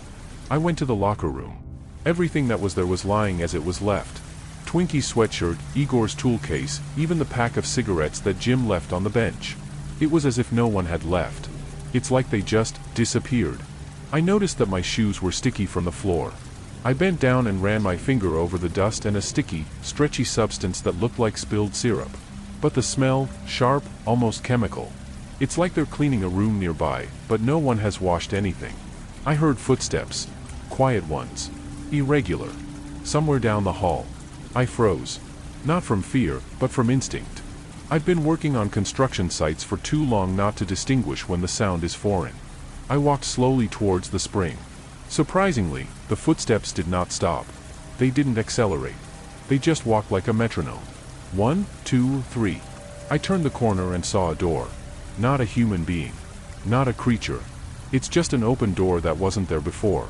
Brand new. No traces of dust, as if it had just been painted. There was no inscription on it. I do not know why I came in. Probably to understand how it all ends. Because I felt that if I left now, I wouldn't be able to live in peace. I'll go inside, polish my shoes, drink coffee, and stay awake. Because I don't know what's in there. Because there's a mystery inside. Because now this place is woven into my life. I went in. There was a hallway outside the door. New. Bright. Illuminated by fluorescent lights that didn't blink. The walls are clean. White tiles. The ceiling is suspended, like in offices. The floor is linoleum, slightly damp, as if it had just been washed. There are doors along the walls. Similar. No signs. And absolute silence. No drops, no creaking, no humming of ventilation. Just my breathing. I walked past 3 doors. He stopped at the 4th. And I heard a voice. Edward? I froze. Not out of terror. From awareness. I knew that voice. It belonged to Twinkie. Calm, a little lazy. He didn't call. He just found out that I put my hand on the handle, but I didn't open it. My stomach, chest, and even my fingers were shaking as if I were holding onto a live wire. I didn't know which was scarier, if Twinkie was behind that door, or if he wasn't there. He was a good guy. Not someone who gets into fights, but not a coward either. Someone who would never just disappear. I took a deep breath, exhaled, and pushed the door open. The room behind it did not look like a ward, not like a technical room. It was an office. It's small, with 1 table, a lamp, a chair, and a TV mounted in the corner. On the table is a cup with leftover coffee and a folder with documents. And everything. Empty. Not a Twinkie or anyone else. I went in and closed the door behind me. The TV was turned off. I went over to the folder, and again I felt the same tremor that I had felt in the office upstairs. It was as if I wasn't touching paper, but something alive but dead. It's dry and brittle, but it feels like it's still breathing. He opened it. There were 3 pages inside. On the first one is a list of surnames. Lots of names. And almost all of them were strangers to me. Except for 2. Garvey, H, and Twinkler, J, Twinkies. And next to each last name is a column with a note. Some are discharged. Some are transferred. And some are empty. White space. As if they didn't know how to explain where the man had gone. I turned the page. Form. Empty. Only at the top in bold letters, Access to Facility 13. No seals, no signatures. Just a headline. I didn't read any further. I felt uneasy. There was a photo on the 3rd page. Black and white, taken from a surveillance camera. I was standing on it. Alone, in the same hallway. Only the date of the picture was fixed, and it was the day before. I didn't take this picture. I wasn't standing in that hallway the day before. Or, was he standing? I spent a few days there, and they all started to merge into the same thing. I tore out the page, folded it, and put it in my pocket. I needed to get out. That's it. No clues. Without explanation. Just get out. I didn't want to be next on the list. I didn't want to have a space next to my last name. I went out into the hallway and headed back. But something has changed. The corridor I entered now stretched further, and the walls were slightly damp. It was as if the air had been saturated with water, and now everything around was beginning to become covered with a film. The lights began to hum like in a refrigerator. I quickened my pace. Then he started walking faster. Then almost run. There's a fork in the road around the corner. I turned left, at random. There is a metal door at the end of the corridor. Not like the others. Industrial. With a deadbolt. I yanked it. He didn't give in. He hit me with his shoulder. The lock cracked, the door swung open. There's a staircase behind it. Down. Down again. How many floors are there in this building? I remember exactly 3. But I've already gone down to 4. Now even lower. I went down quickly, 2 steps at a time. Sweat trickled down his back. There is another corridor below. Narrow. Almost like a ventilation duct, only higher. There is a door on the left. And a sign. Homemade, made of cardboard. There is a black marker on it, Patient 0. The words are crossed out. And under them is a new inscription. Also in black, the remaining one. I didn't go there. He just turned around and walked in the other direction. There's a passage there, and daylight at the very end. I was running. The feeling that someone was following me was stronger than the sound of my own footsteps. I ran until I ran outside. The courtyard was empty. The sun was in my eyes, but it didn't warm me. I got out of the gate and onto the road. No cars, no people. No signal. Just the wind. I walked for a long time. Then I was driving, and I picked up an old van that was abandoned by the side of the road, and the keys were inside. I drove until I started to see normal houses. People. The shops. City. I didn't tell anyone. I didn't go to the police. I didn't call the hotlines. What could I say? I didn't know where I was. I didn't know what it was. I just knew I was back. But Twinkies don't. Garvey is not. None of them returned. I received an envelope a week ago. Without a stamp. Inside is a picture of me against the background of that very room. The camera caught me again. and at the bottom is a typewritten inscription. The record has been updated. Patient Edward Murrow. Status returned. Surveillance ongoing. I don't believe in ghosts, and I never believed it. Even when I was a kid and friends used to scare each other with stories about damn mirrors or women in white, I just shrugged my shoulders. All these things seem to me to be fictions, an attempt to make the world a little more exciting than it really is. And yet, there is one story that I still try not to remember. It's something that's stuck in my memory, like a splinter that can't be pulled out, subtle but painful. It all happened in an old cinema in the hall where I used to work. I didn't see anything supernatural there.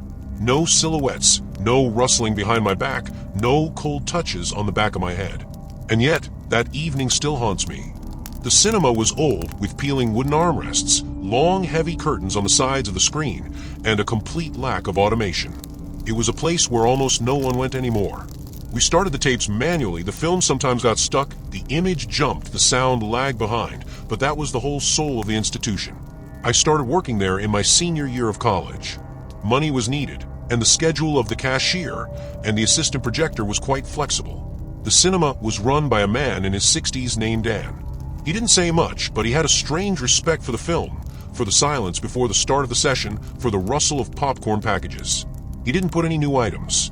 Instead, he chose old films from the 70s, dramas, thrillers, classic noirs. Sometimes the hall was empty. Sometimes 2 or 3 elderly people would come just to sit in the semi-darkness. I don't think Dan has ever tried to make a business out of this place. He kept it for himself, and for people like him. People who didn't want to live in the rush and chaos of modern times. After a couple months of work, I began to notice that Dan never entered the gym during sessions. Even if there was a failure, he always asked me to check it yourself. I'll wait downstairs. I didn't think much of it then. Indeed, sometimes seats broke in the hall, films were torn, someone complained about a weak sound, a common routine. But one day I asked him why he was avoiding the gym. He paused and said only, "Some places are better left alone, especially the back row." I chuckled then. I thought it was a joke, some kind of strange allegory. Maybe he has bad memories related to this movie theater. Who knows? But I didn't ask any more. And then that evening came. Friday. The hall is almost empty. There was an old black and white movie on the screen, with Montgomery Clift, I think. Something tragic with slow development. There were 2 people in the middle of the room, an elderly couple who were constantly whispering to each other. I was standing at the projection booth, drinking cold coffee from a vending machine when the screen twitched, then flickered. A typical problem with the tape. I turned off the projector and went downstairs to manually restart the film. I usually entered the hall through a side door. It led directly to the projector room, and I walked along a side path behind the scenes, but that evening I decided to go through the main entrance. I was too lazy to go around the whole hall. When I opened the heavy doors, the hall was plunged into semi-darkness, only weak lighting from the screen and rare lamps near the aisles. That's when I noticed him. The seat in the back row was lowered. The cinema was almost empty, and I knew who was sitting where. But this chair, it was occupied, or at least it looked like it. I looked at him with narrowed eyes. I didn't see the silhouette of a man, but there was that characteristic deflection in the back of the chair, as if someone heavy had leaned on it with his whole body. The armrests were slightly shifted, as if someone was sitting with their arms folded. And it seemed to me, I'm not sure, that there was a smell of sweat from there. Old, ingrained with sweat, like in the dressing room after a match. The smell is pungent, sour, and sticky. I stood there, not moving. The hall was almost silent. An old film was creaking on the screen. I took a step into the aisle and looked towards the couple. They didn't notice anything. They just whispered and stared at the screen. I looked at the back row again. The chair was empty. I had to leave, go back to the projector room, and start the film. But something inside me jerked. I wanted to understand, just to check. I walked past all the rows, feeling my sneakers creak softly on the sticky carpet. The light grew dimmer the further I walked. The air was getting heavier. I could feel him pressing on my chest. It wasn't fear. It was intense. It was like I knew I was making a mistake, but I couldn't stop. When I got to the back row, I slowly extended my hand towards a chair. It was warm. I don't understand how this is possible. No one should have been sitting there. I didn't see anyone coming through. And the smell, it's stronger now. I could taste the smell in my mouth. It seemed to stick to the roof of my mouth, to my tongue. I recoiled and coughed. At that moment, I heard someone exhale. A faint, barely discernible sound. Right next to my ear. It wasn't loud, but it was real enough that I jumped back and dropped the flashlight. He rolled under the chair, and the light disappeared. I didn't run. I just got up and walked back without turning around. I didn't check who it could be. He didn't look at the chair. I knew I wasn't going back there anymore. Not for money, not for explanations. The film was not played that evening. An elderly couple left the hall, and I apologized as much as I could. Dan didn't ask anything. He just nodded and said, "You know now, too." I haven't been to that movie theater since. Even when it was bought out and an art house center was built, I avoided this place. Because it was real. Without any mysticism. Someone was sitting in that chair. Someone who shouldn't have been there. And I don't want to know who anymore. After that night, I tried to forget about it. Just erase it from my mind. But it stuck. Not as something scary in the classical sense, no. It's like something dirty, sticky, like you touched something you shouldn't have touched. A couple of days later, I wrote a letter of resignation. He didn't say why. Dan didn't ask. He just nodded, as if he already understood everything. His gaze, calm, but burned out by some inner knowledge now, seemed heavier to me than before. I got a job somewhere else. He worked in a warehouse, then in a printing house. Day after day, shift after shift, it's all the same. And everything would be fine if it weren't for a strange thing. I started noticing cinemas. Before that, I had passed by them without looking, but now my gaze clung to the old facades, forgotten posters, and empty halls with peeling stucco ceilings. I wasn't looking for them on purpose. It just happened that way, as if something inside was looking for confirmation, or a sequel. I don't know. Several times I found myself standing at one of these cinemas and just looking at the entrance. Without going in, without asking. I'm just standing there waiting. I couldn't figure out what. Sometimes I went inside, just to make sure everything was normal. People, tickets, popcorn. It's real. But in each of these halls, I looked for the back row. And every time it clicked inside, that's not it. Not here. It's safe here. It's been almost 6 months. I had almost convinced myself that everything I felt that evening was a figment of my imagination.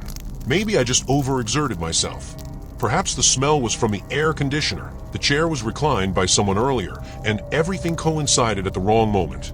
I even started watching old movies again, as if I were trying to regain the sense of comfort that they used to give me.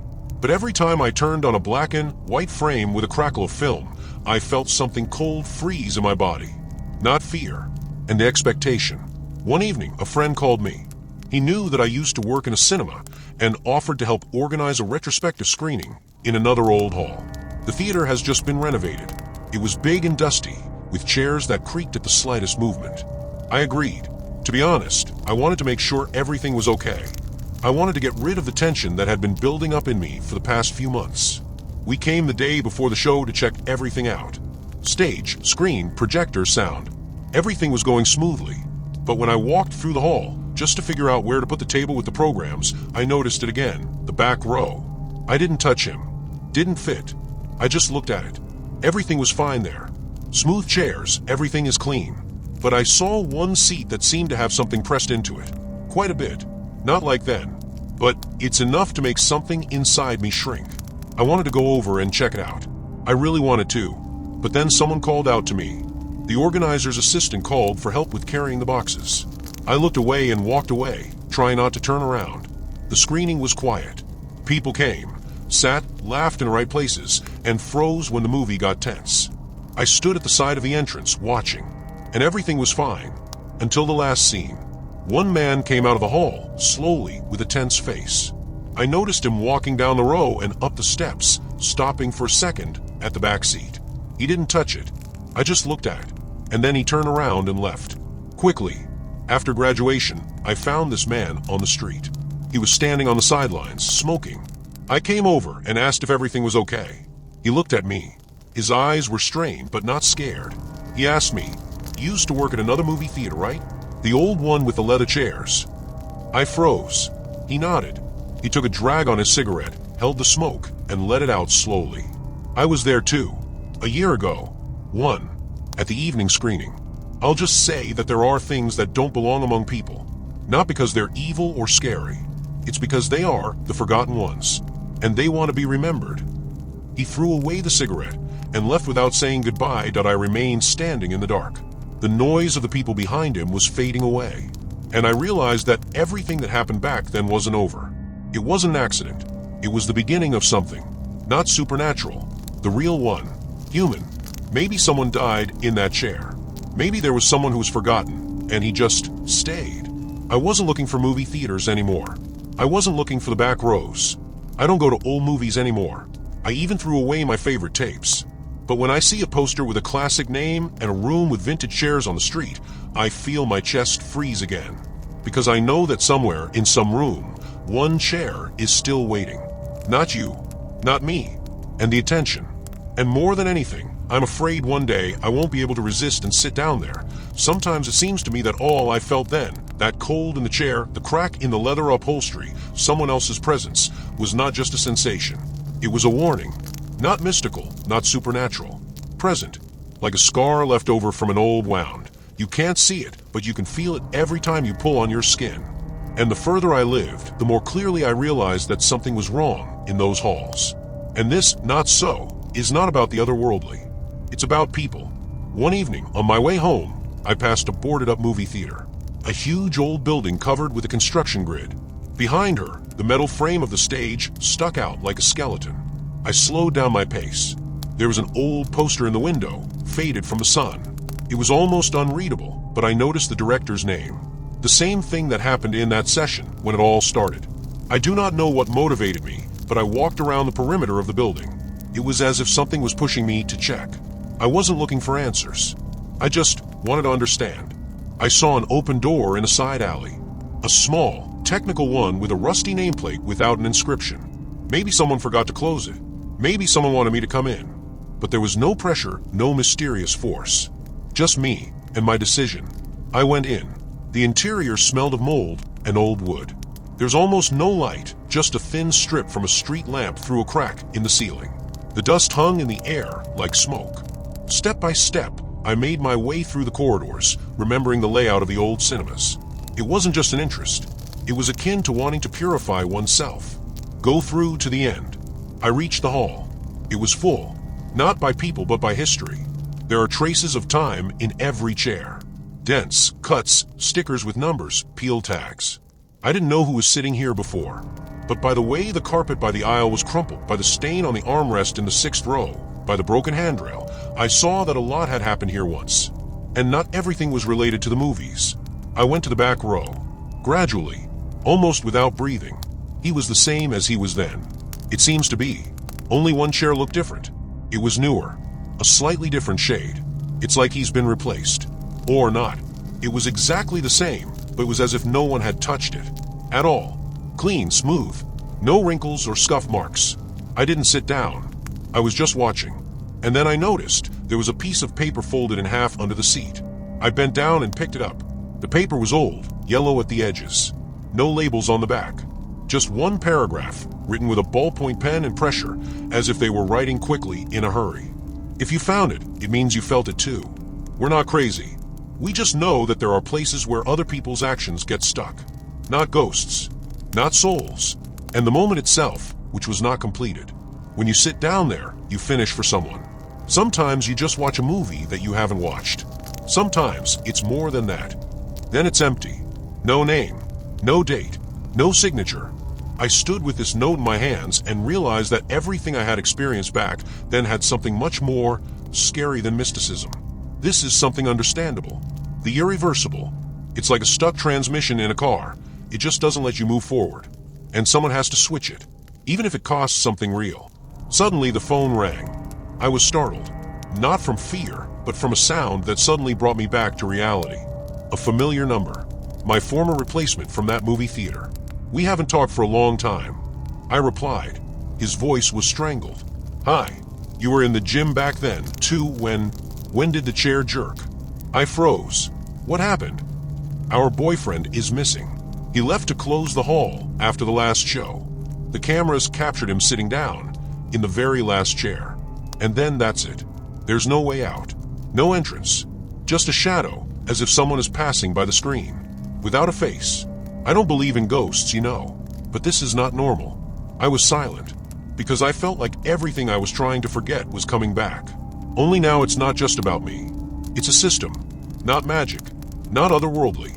It's like some kind of repetitive mechanism that starts in old places where people leave unfinished things. Not physically, but emotionally. A session that can't be finished until someone else watches it. Or he won't sit down. Or it won't stay. I didn't tell him about the note. He just said, "Get out of there. Don't work there anymore." He didn't answer. I just hung up the phone. I walked out of the cinema without looking back.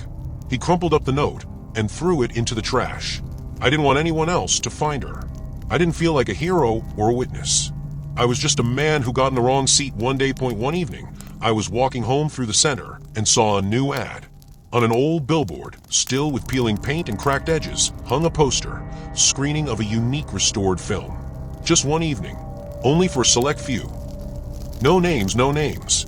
Only the image of the hall from the back row is very blurred, as if it was taken on an old film. And the address, the same movie theater. Only now it no longer looked abandoned. Judging by the poster, it would be reopened as if nothing had happened.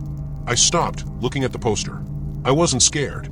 There was another emotion, annoyance, almost anger, to those who decided to bring this place back to life, as if nothing had happened there, as if people hadn't disappeared there. It's like an armchair is an ordinary armchair. I knew it wasn't alive, wasn't cursed, but something about it was upsetting the course of things.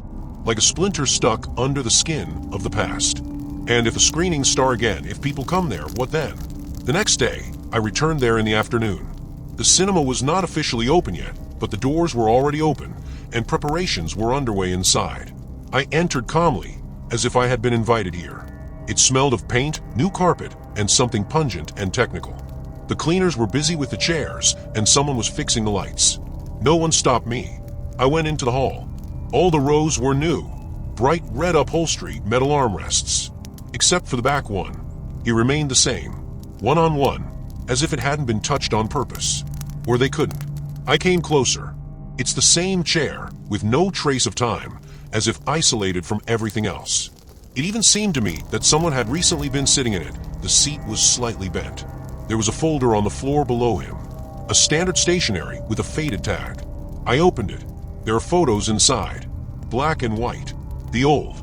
At first, I didn't understand what was on them. People in the audience. I recognized some of them as former employees. One of them was an old friend of mine. The other is a man whose face flashed on the bulletin board in the department as missing. The row number and date were written in the corner of each photo. It's the same for everyone. The one when I first felt out of place in that session. And under the last picture, where the back row was empty, there was another note. Typewritten. Some things don't have a logical explanation, but that doesn't make them mystical.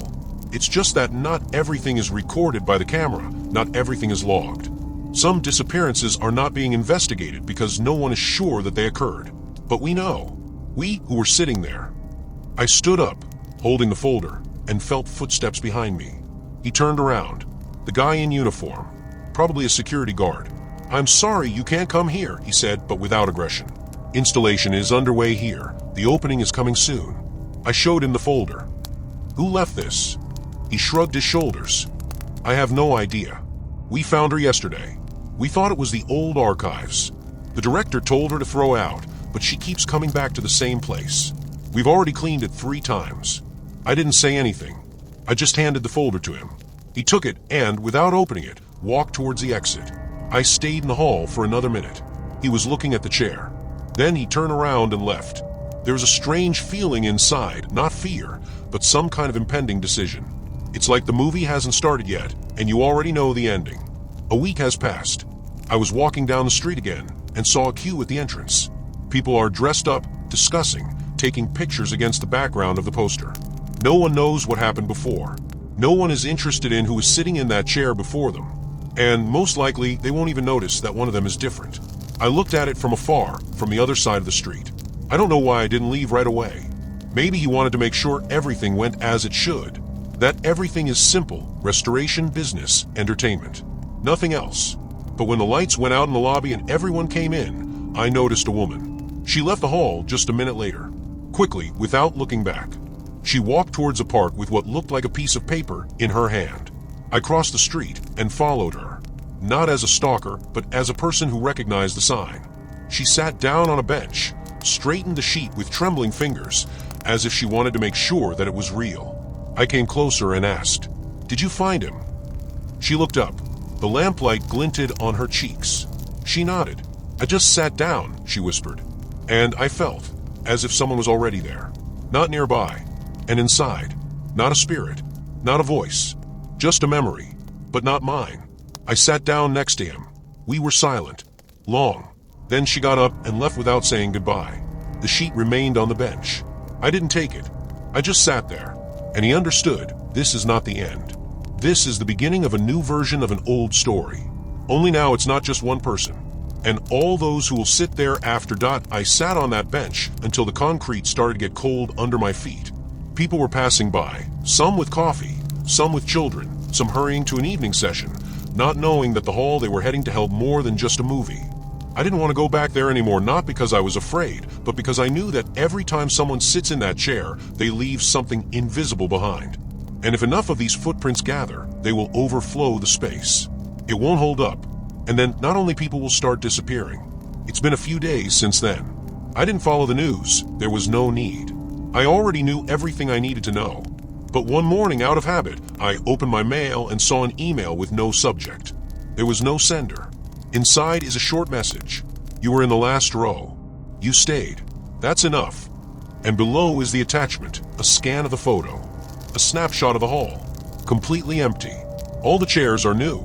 Except for one thing. The one. It was slightly bent again. And there was that folder in it. I haven't slept in almost 2 days. I kept going over in my head what it could mean. Who sent it? Why? And most importantly, why is this room still popping up? It's a chair. Why me? I wasn't the first or the last person to sit there. I left alive. Maybe that's the point. I decided to come back. Not because I wanted to, but because I had to understand. Make a point. That evening, I walked past the cinema again. The box office was open. There was an evening screening in the hall. I didn't buy a ticket. I just walked around the back of the building, through the old doorway that everyone had forgotten, but which still led to the service entrance. Everything was quiet inside. There was only the muffled sound of the projector. I moved cautiously, like a man who already knows what he's looking for. I walked down the corridor and turned into the service room where the old equipment used to be. It was empty now, but there were black bags in the corner. A lot. These are used for decommissioned property. I opened one, and there was a chair inside. That's the one, with the armrest torn off. So they decided to remove it after all. Change. But I saw him in the audience. I rummaged through the bags. There was more than one. There were several of them. The same chair. An exact copy. Each one is slightly damaged, but still recognizable. I stood motionless, feeling that same feeling rising inside me. Not fear, but what comes right after it. A cold, measured understanding that someone was trying to hide their tracks. Or vice versa, save them. There was a commotion outside. Someone opened the door. I froze, but the footsteps were receding. I went out through the same doorway and just walked down the street without turning around. I wasn't thinking. I didn't analyze it. A couple of days later, a message flashed in the news. Unexplained incident at the cinema. During the evening screening, several viewers left in the middle of the session, complaining of a sharp deterioration in their health and panic attacks. I turned off the TV. I haven't been to the cinema since. Not at all. I even walked by with an uneasy feeling that somewhere in the back of the room, that chair was waiting for me again. I knew it wasn't just one thing anymore. They could make copies. They could change the upholstery. They could even move it to another room. But it was still itself. It has not disappeared. It just became part of something bigger. And everyone who sits down leaves a piece of themselves in it. If I had known how this would end, I would never have agreed. I would never have signed a contract. I would not have gone where even casual glances do not wander. But then everything seemed simple. Money was badly needed, and work seemed like a trivial task.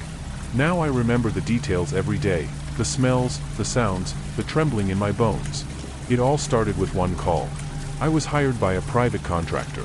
There was almost no work in the city, construction sites were frozen, warehouses were closing. When I was offered to go down to the abandoned underground utilities in 1 month, explore the tunnels of the old mine and make a condition map, I immediately agreed. At that time, I still did not understand what their strange warnings meant. Don't lose the thread of the path. Follow only the set route. Do not deviate in any way. The first time I saw the tunnel entrance was when I arrived at the place. It looks like an ordinary abandoned mine. Rusty metal structures, concrete stairs, crumbling ceiling.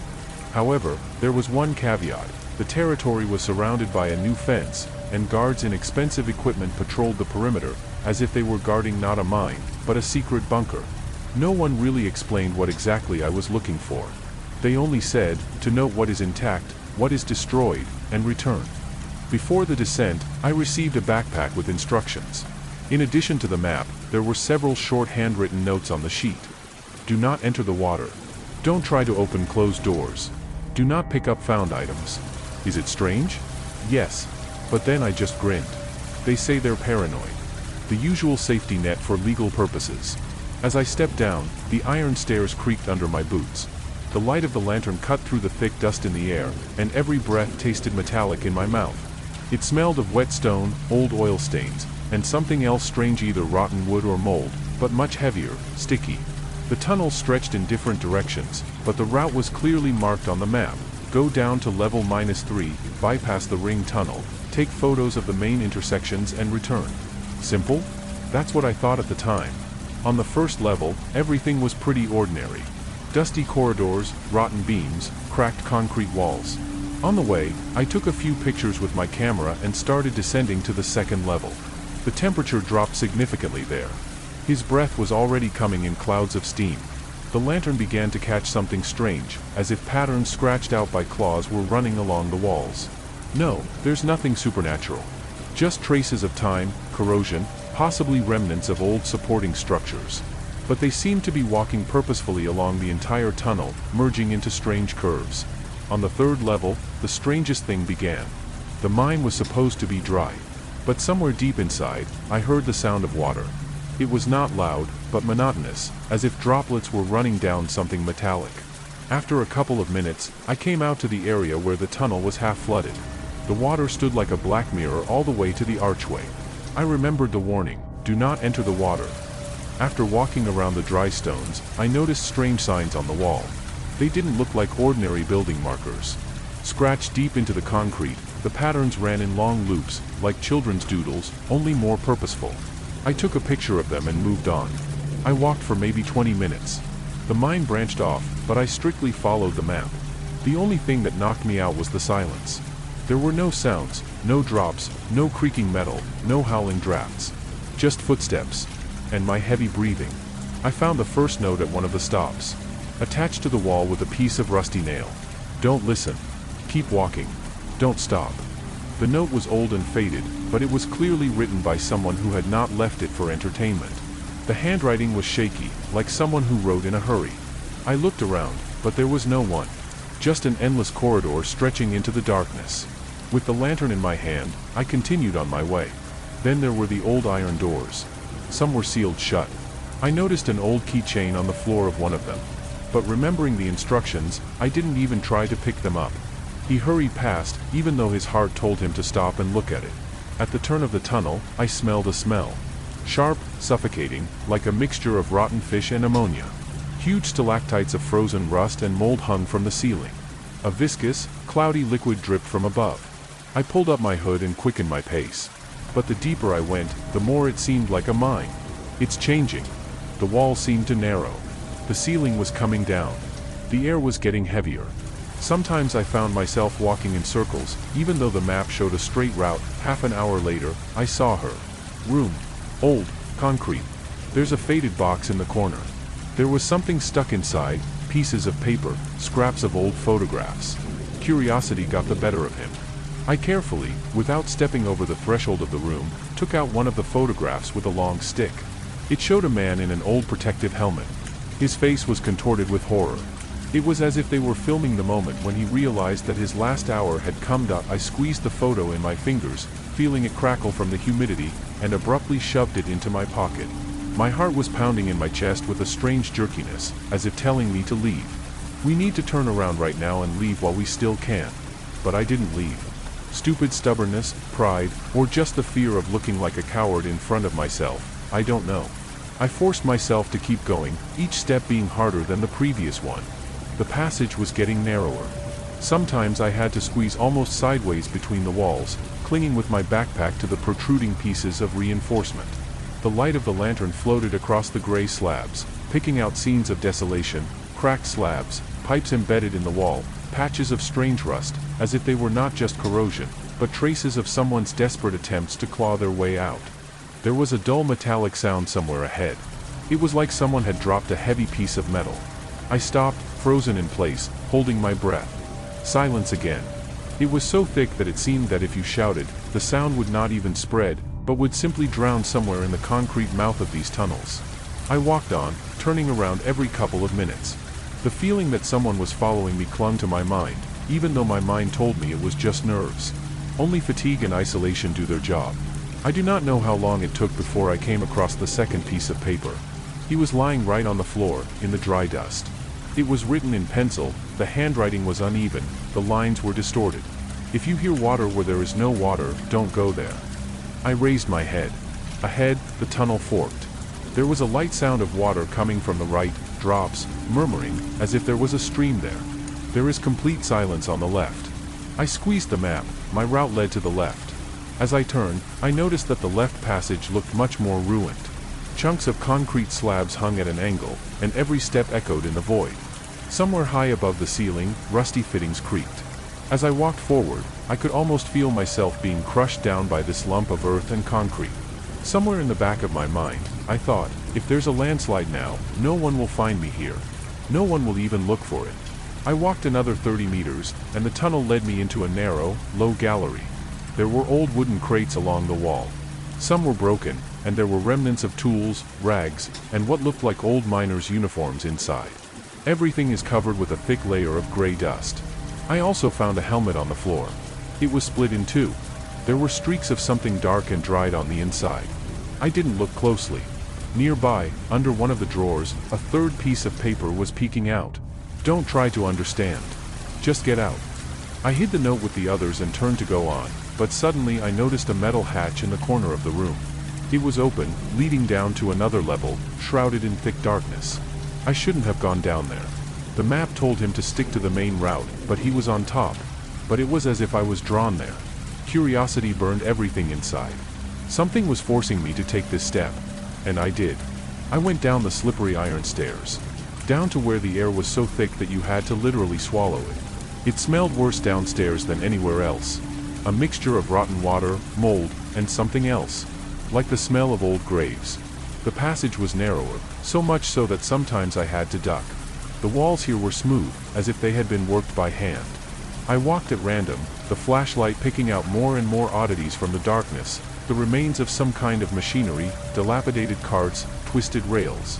On one of the walls, I saw words scrawled with something sharp, "No one escaped here." I felt cold. I walked on. The tunnel led me into a vast room.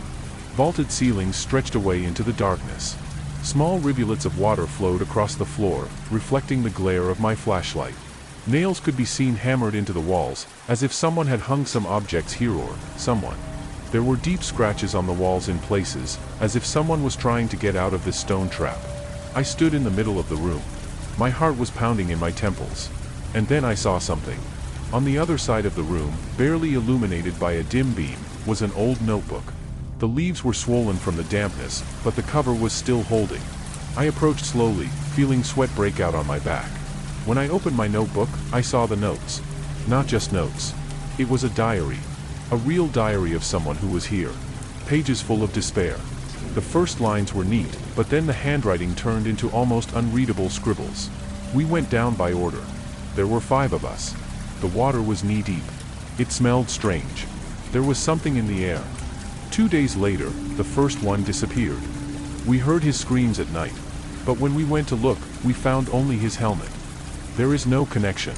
No one is answering upstairs. The food is running out. Something is moving outside the walls.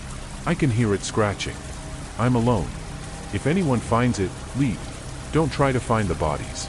The last entry looked like it was being played in the dark, almost by touch. They came for me. I can hear them calling my name. I closed my notebook. My hands were shaking. I knew I had to leave. But when I looked up, the flashlight picked out a new corridor ahead, low, rutted, leading even deeper. And instead of turning around and walking away, I took a step forward. The corridor was so low that I had to duck almost twice. The stairs ended, there was sticky mud underfoot, mixed with fragments of stone and rusty iron. The air was thick and heavy, every breath was an effort, and the lantern began to shake in his hand, picking out more and more depressing details from the darkness. The wall seemed to shrink, and with each passing meter it became more difficult to move forward. But I was walking. Stupidly, persistently, as if there was a last thread left in this tunnel that could explain at least some of what was happening. Soon I noticed the wooden supports. They looked completely rotten, and in some places they were cracking under their own weight. Some were broken, as if they were being weighed down not just by the weight of the earth, but by something much more powerful, inexorable. There was a jacket under one of these supports. I came closer. It was an old work jacket, once blue, now gray with dirt and mold. Something was rustling in his pocket. I carefully pulled out a folded piece of paper. On it, in a trembling hand, was written, "Don't believe what you hear. These are all traps." I clutched the paper in my hand and looked around the dark corridor. Traps. What could be a trap here? The answer came almost immediately. I heard a voice. Quiet, barely discernible, but so distinct that my heart sank into my heels. Someone was calling my name. The voice sounded like it was coming from the depths of a tunnel, muffled and painfully familiar. I stood up without moving. My lips are dry. Everything inside screamed, "Don't go there. Don't go. Don't listen." I turned away from the sound and walked in the opposite direction, to where it was even darker, but quieter. Only the squelching of mud under my boots and heavy breathing accompanied me. The path led me to another room. It smelled different here, musty, like old, forgotten basements where no one had set foot in decades. There were bones on the floor. At first I thought they were animal bones, but upon closer inspection, I realized they weren't. They were too big, too human-like. Some were gnawed. My stomach cramped. I turned away, gritting my teeth, fighting a wave of nausea. There was a metal cabinet in the corner, peeling, with the doors half open. As I got closer, I saw that old personal items were neatly stacked inside. Photo albums, work IDs, notebooks. Someone was trying to save at least a part of their life, even here, in this dead place. I automatically took the first ID card that came to hand. The face in the photo was so distorted by time and moisture that it was impossible to make out the features. The name also blurred. Only one word on the back of the photo was clearly preserved, as if it had recently been scratched out with a nail. There was no way out. I put the ID back. The feeling of hopelessness was getting stronger by the second. He went on. The corridors began to branch again. Sometimes I heard muffled sounds, as if someone was shuffling or breathing in the distance. Sometimes there is a distant scratching sound, as if nails were scratching on metal. But I never stopped. Fear paralyzed my mind, but my body was moving on its own, as if on autopilot. In the next tunnel, I came across an old rail truck. Inside it were barrels tied with old straps. One of the barrels was punctured, and a thick black liquid was leaking out of it, smelling so pungent that it made my head spin. I quickly covered my nose with the sleeve of my jacket and walked around the cart. The passage led to a staircase leading up. It was a chance to get out. But as I climbed the stairs, I realized that the exit was blocked. A thick concrete slab blocked the passage. On the back, someone left an inscription in chalk. "All that's left is at the bottom." I went back down. There was only one way down now. Where the ground smelled of decay, where the walls were covered with incomprehensible symbols, where the air was so thick that it seemed like it could be cut with a knife. I could barely feel my fingers, the flashlight was blinking on and off. The walls seemed to shake with each flash. But I knew it wasn't the walls. It was my consciousness that was starting to fail. At the bottom of the tunnel, I saw another door, an old metal one, half rusted. There was a sign on it, but the letters had been erased beyond recognition. The door was ajar. Beyond it, total darkness began. I stood in front of her. Every instinct inside me screamed, demanding to turn back, to find another way. But I knew there was no turning back. I pushed the door open with my shoulder and went in. The room was huge. Old, sagging wires hung from the ceiling. Tables and chairs were overturned in the corners. There was another notebook in the center. It was carefully placed on a wooden pallet, like an altar. I went over, squatted down, and opened it. The first page was blank. On the second hand, stained with something dark, it was written, "We chose the wrong place to escape." Before I could turn the next page, The door creaked behind me. Slowly, with a dragging sound, as if someone was slowly, methodically closing it. I whirled around. But there was no one there. Just an empty room. And now the door is locked. I looked at the notebook again. And then I realized it wasn't a diary. It was a confession. A chronicle of the last hours of those who once tried to hide here. I didn't believe in scary stories. Anything that sounded like inexplicable or mysterious only irritated me. I've always been sure that there's a logical explanation for everything. It's just that sometimes people don't have the knowledge or patience to find it. My name doesn't matter. I am a journalist, not the one who sits in a warm office and rewrites press releases. I'm the one who goes into the middle of nowhere to dig, film, ask questions, spend the night in tents, sit in smoky huts with dirty kitchens, and piece together stories that others turn away from. Dyatlov Pass. I've heard about this incident 1,000 times. 9 people died. The tent was cut open from the inside. Strange injuries, no signs of a struggle, unexplained behavior. And each time it's the same pitch. They say the case is closed. Everything is unclear. You can build theories. Someone talked about an avalanche, someone about military trials, and some reached completely wild fantasies. I never intended to pursue this topic. She was beaten up, old, dirty. But one day a man called me. He introduced himself as Alexei Orlov, a former employee of the rescue service. His voice was hoarse, as if he had just emerged from the ground. He didn't ask, he demanded. If you want to know what really happened, he said, come to VJ. I will tell. Only I don't have much left. I was on vacation. The plans were different, but the voice on the phone wouldn't let go. It wasn't just another interview. It was like a confession. It was as if someone was carrying a festering truth that was finally starting to break through. I arrived as requested by Orlov. I got to VJ, then a few more hours on a dead road. The wilderness. Real.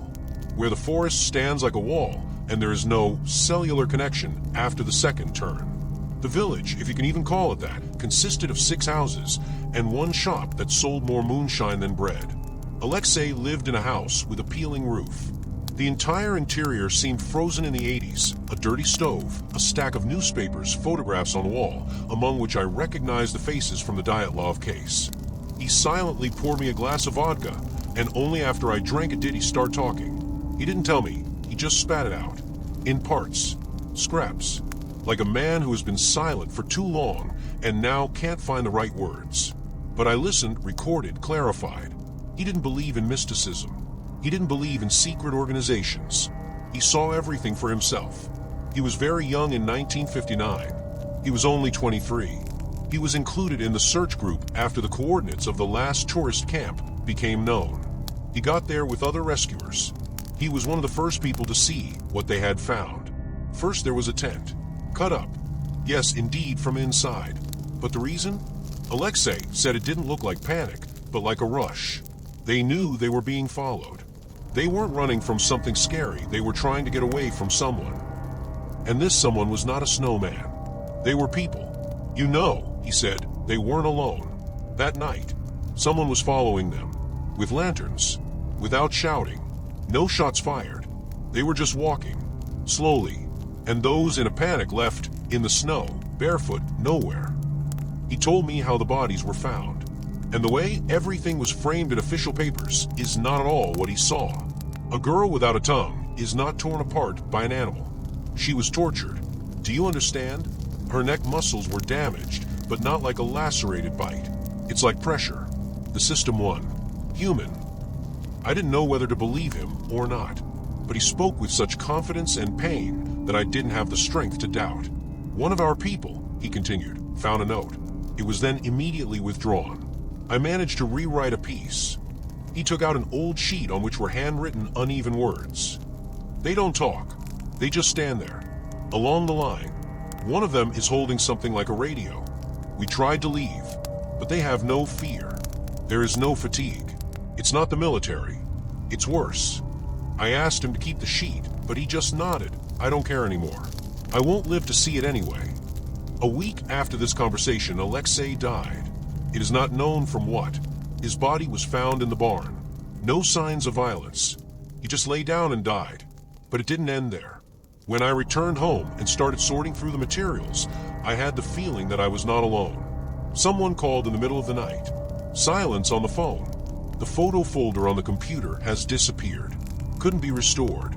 But I knew that everything Alexei had said was not paranoia. It was part of something much darker. I decided to go there myself. 2 months have passed. I collected the equipment, the map, contacted the guide. The two of us moved towards the Dyatlovsky Pass. It wasn't a tourist route, no one officially took it there. But I found an old hunter who knew those places. Everything that happened next became for me a journey into the most terrifying part of my life. Not because of mysticism. It's because of how far people can go when they're sure no one will see them. We went out early in the morning. The guide, named Grigory, was silent, with a weathered and scarred face, as if he had been beaten by more than just the winds in his life. He knew where we were going, and he agreed anyway. I gave him twice as much as he asked for, and another bottle for the trip, not as a bribe, but as respect. There are almost no more people like him. People who don't ask why when they see the truth in their eyes. The route was tough. Through overgrown clearings littered with fallen trees, along icy streams, through swamps where you step aside and go knee deep into peat. We slept in a tent, which was placed directly on the snow. I was freezing to the bone. I slept in my clothes. Sometimes I woke up to my own breath frozen on the inside of the tent. It was creepy, but not in the way readers are used to. Not the darkness and not the sounds in the night. And the silence. It's so thick and dense that you start to hear your own heart like a drum. On the third day, we reached the place. I recognized him from photographs, from old diagrams. An open glade surrounded by ridges, snow blown by the wind like cloth. That's where the tent was. Back in '59, Grigory immediately said that he would not go any further. Not because of fear, but because of old age. He crouched down, took out a knife, and began to sharpen it on his belt, as if distracted from something inside. I was left alone. I started to explore the area. Long, from top to bottom, inch by inch. I wasn't looking for bones. They had rotted away a long time ago. I was looking for footprints. Logical ones. I knew there was a structure that night, but no one wanted to see it. I found old stakes, not from the tent, but separately. 2. They were standing about 10 meters apart from each other. They're old and rotten, but they're clearly not part of the camp. I took a picture of them. Then I found another one behind the trees, away from the route. Hit me in the head, the perimeter. Not a camp, but something like a fence. The inner circle. For what? I continued walking down the slope where the bodies were found. One of the band members was lying with his face buried in the ground. According to official data, death from hypothermia. Alexei also said that he had traces of a blow to the back of his head, clear, heavy, like from a stock. But there's not a word about it in the documents. I went down to the stream, where they found half-naked people in the snow. That was the strangest thing. Why did they take off their clothes? Then they said, paradoxical undressing. But not all of them. One guy was almost fully clothed, and he was wearing the clothes of others. It didn't look like panic, but like an exchange, like survival. One was frozen, the other took off his clothes so as not to die himself. Animals wouldn't think that way. People do. They thought to the last. They died consciously. I went back to the tent. He sat down. He took out a thermos. The sip is icy with a taste of iron. And then I noticed something. At the edge of the clearing, between 2 birch trees, there were old metal hooks. Nailed to a tree. Not new, not rusty, just forgotten. It was as if a rope or wire had once been strung here. For what? From whom? Or to detain someone? I pulled out a flashlight and started examining the tree. There are furrows at the human height level. Someone was falling off the rope. Maybe he was tied up. Perhaps he was holding on with his last strength. Next is the document.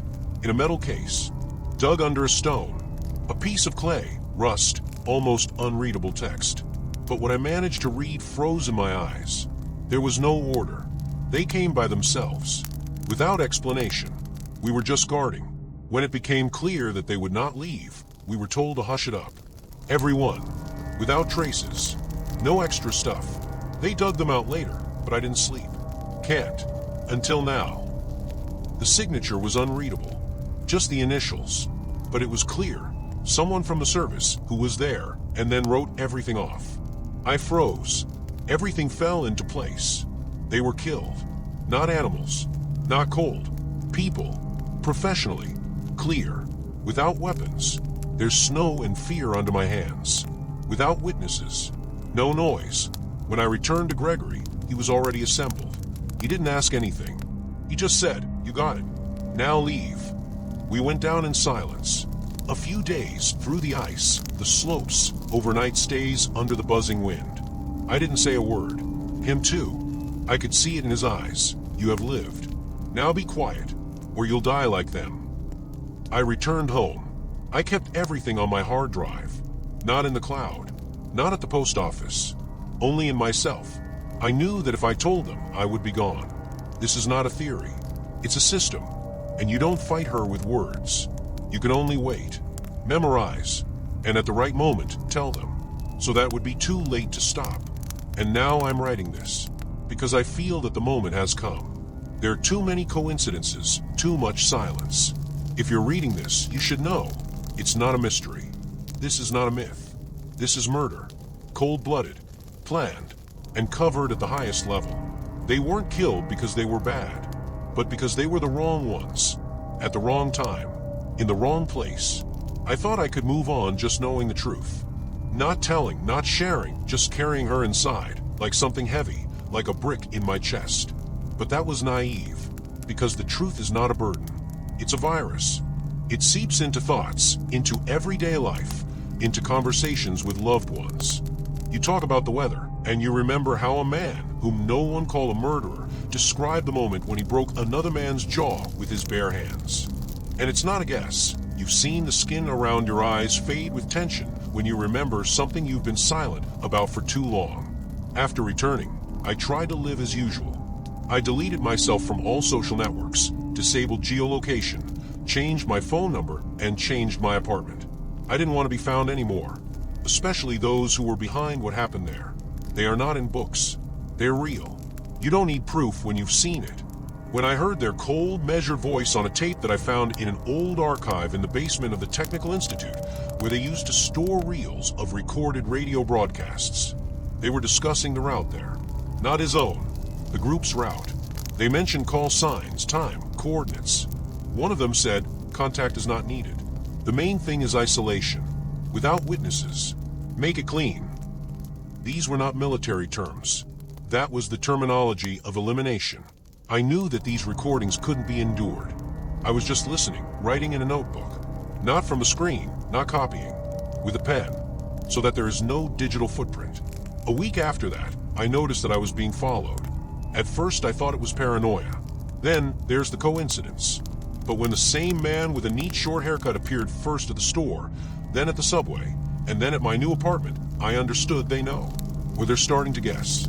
I went to another city. I took an old car and bought fake documents. I even changed my name. I became Pavel for everyone. He worked in an auto repair shop. I slept on a mattress, ate noodles, and drank cheap coffee from a vending machine. And still I woke up every night at 3:17. Exactly, without an alarm clock. That was the time when, according to the documents, contact in the camp disappeared. The very night they disappeared, I decided to go back there. One, not because I wanted to figure it out, but because everything started to rot inside. If I hadn't gone, I would have started talking. And if I had, they would have come. This time, I took a different route. Not through official trails, but through an old logging road that a former gamekeeper showed me. He was saying, "We used to go there when we needed to be alone." He didn't ask why I needed it. He just said, "If you hear a sound like wood creaking, don't turn around." This is not a superstition. It's just that the forest there is so fragile. If you turn around, it will knock you down. I walked for 3 days. One, without a phone, with a newly purchased camera, notepad, and voice recorder. I kept a diary out loud. Everything I saw, everything I felt. How my fingers tremble, how sweat stands out under my clothes even in the cold. Because you know you're going to a place where someone died not from a cold, but from people.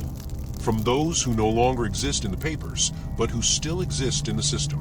When I got there, everything was different. Not like last time. The clearing has been cleared. Not a single trace of stakes. No cables. There weren't even any hooks, as if the trees had been replaced. Snow is as thick as cement. The air stood as if before a shot. Everything looked sterile. I set up the tent and sat down, wrapped in a sleeping bag, not to keep warm, but to keep my body from shaking. I wasn't afraid. I was angry. I was shown that no one should know, but I already knew. I wanted to get to the bottom of what was between the lines. On the fourth day, I found the hiding place, under a thick boulder at the foot of the slope. The mark was on an old fir branch, bent unnaturally, like an arm with a dislocation. I dug with my hands. The gloves were tearing, the skin was cracking. I felt the metal. Box. There are films inside, old, almost rotten, but one was fresh. I knew right away, it's not from those times. It's new. There was an inscription on it, Control, 06:00. I turned on the recorder, pressed play. I repeat, the object has reached the point. No contact has been established. The behavior is destructive. The protocol has been initiated. We are awaiting confirmation. And then another voice, deaf with hoarseness. Male. The protocol has been confirmed. Elimination through hypothermia. Destroy the documents.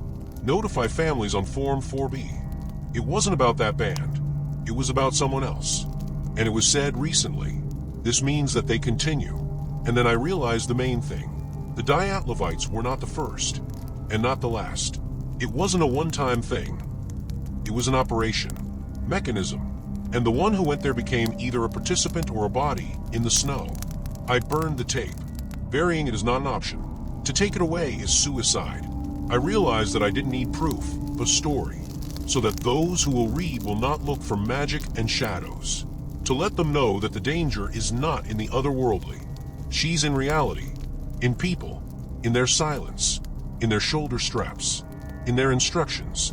I left there without saying goodbye. Not with the place, not with the past. I'm not a hero. I was just closer than the others. And if you're reading this, they're not gone. They just changed the format. When I returned home, everything seemed unreal. The city I lived in seemed dead, like after a fire, where the ashes don't settle, but hover in the air endlessly. I was riding in a minibus, looking at people, catching their eyes, and I didn't see a single face that understood. I looked at them and thought, what if I told them everything, even one, would something change? But who are you going to tell that you have seen documents about the destruction of people on a schedule, as if it were about the disposal of garbage? Who are you going to tell that you found a new body lying in the very area where no one was supposed to be, and whose fingers were broken, as if he himself was trying to break them in order not to sign something? Who's going to believe it if you don't have a video, a photo, or a recording? I didn't know how to live. I walked the streets, not recognizing the routes, not remembering where I was going. The food was not felt. The water had a metallic taste. The dreams became a series of shots. Frostbitten bodies, stripped tents, radio broadcasts against a background of silence. No one was talking, no one was shouting. Everything was silent. That was what was most terrifying of all, the silence. I was trying to start writing, not for the public, for myself, to put the puzzle together somehow. But every time I sat down, my fingers wouldn't work. The lines came out dry, as if I hadn't described the events, but had read them in an old magazine. I was angry with myself. I pounded my fist on the table, cursing my own helplessness. I was there. I heard them. I knew it was happening again, but he couldn't prove anything. And that's when I decided, if I can't prove it, I have to fix it. Not as a journalist, not as a writer, as a witness. I started recording with my voice. No mounting, no structure. It's just everything I remember, everything I felt, everything I saw. How the shovels creaked. The archive smelled of mold and burnt paper. How the thin film in the box rustled, as if her last breath was before turning on the recording. The months passed. I worked wherever I had to, as a security guard, as a courier, even as a warehouse guard. I listened to recordings at night. And one day I realized they don't just kill. They're doing the laundry. All. Information. Evidence. Traces. People. I found the lists, unofficial, from an old acquaintance who once worked in the department. Lists of people who disappeared during the ascent, but whom no one was looking for. Decades apart, but all in the same neighborhood. I started collecting the map. Not by routes, but by names. And the more dots appeared, the clearer the structure became. These are not coincidences. It's a system. in certain months, under certain weather conditions, during a certain phase of radio interception. It sounded absurd, but the absurd is the mask behind which it is easiest to hide reality. I tried to contact the survivors, not from that group, but from others, those who managed to get down earlier. Several people agreed to talk, but each of them asked first, "Are you sure you're not recording?" And when they started talking, their eyes changed.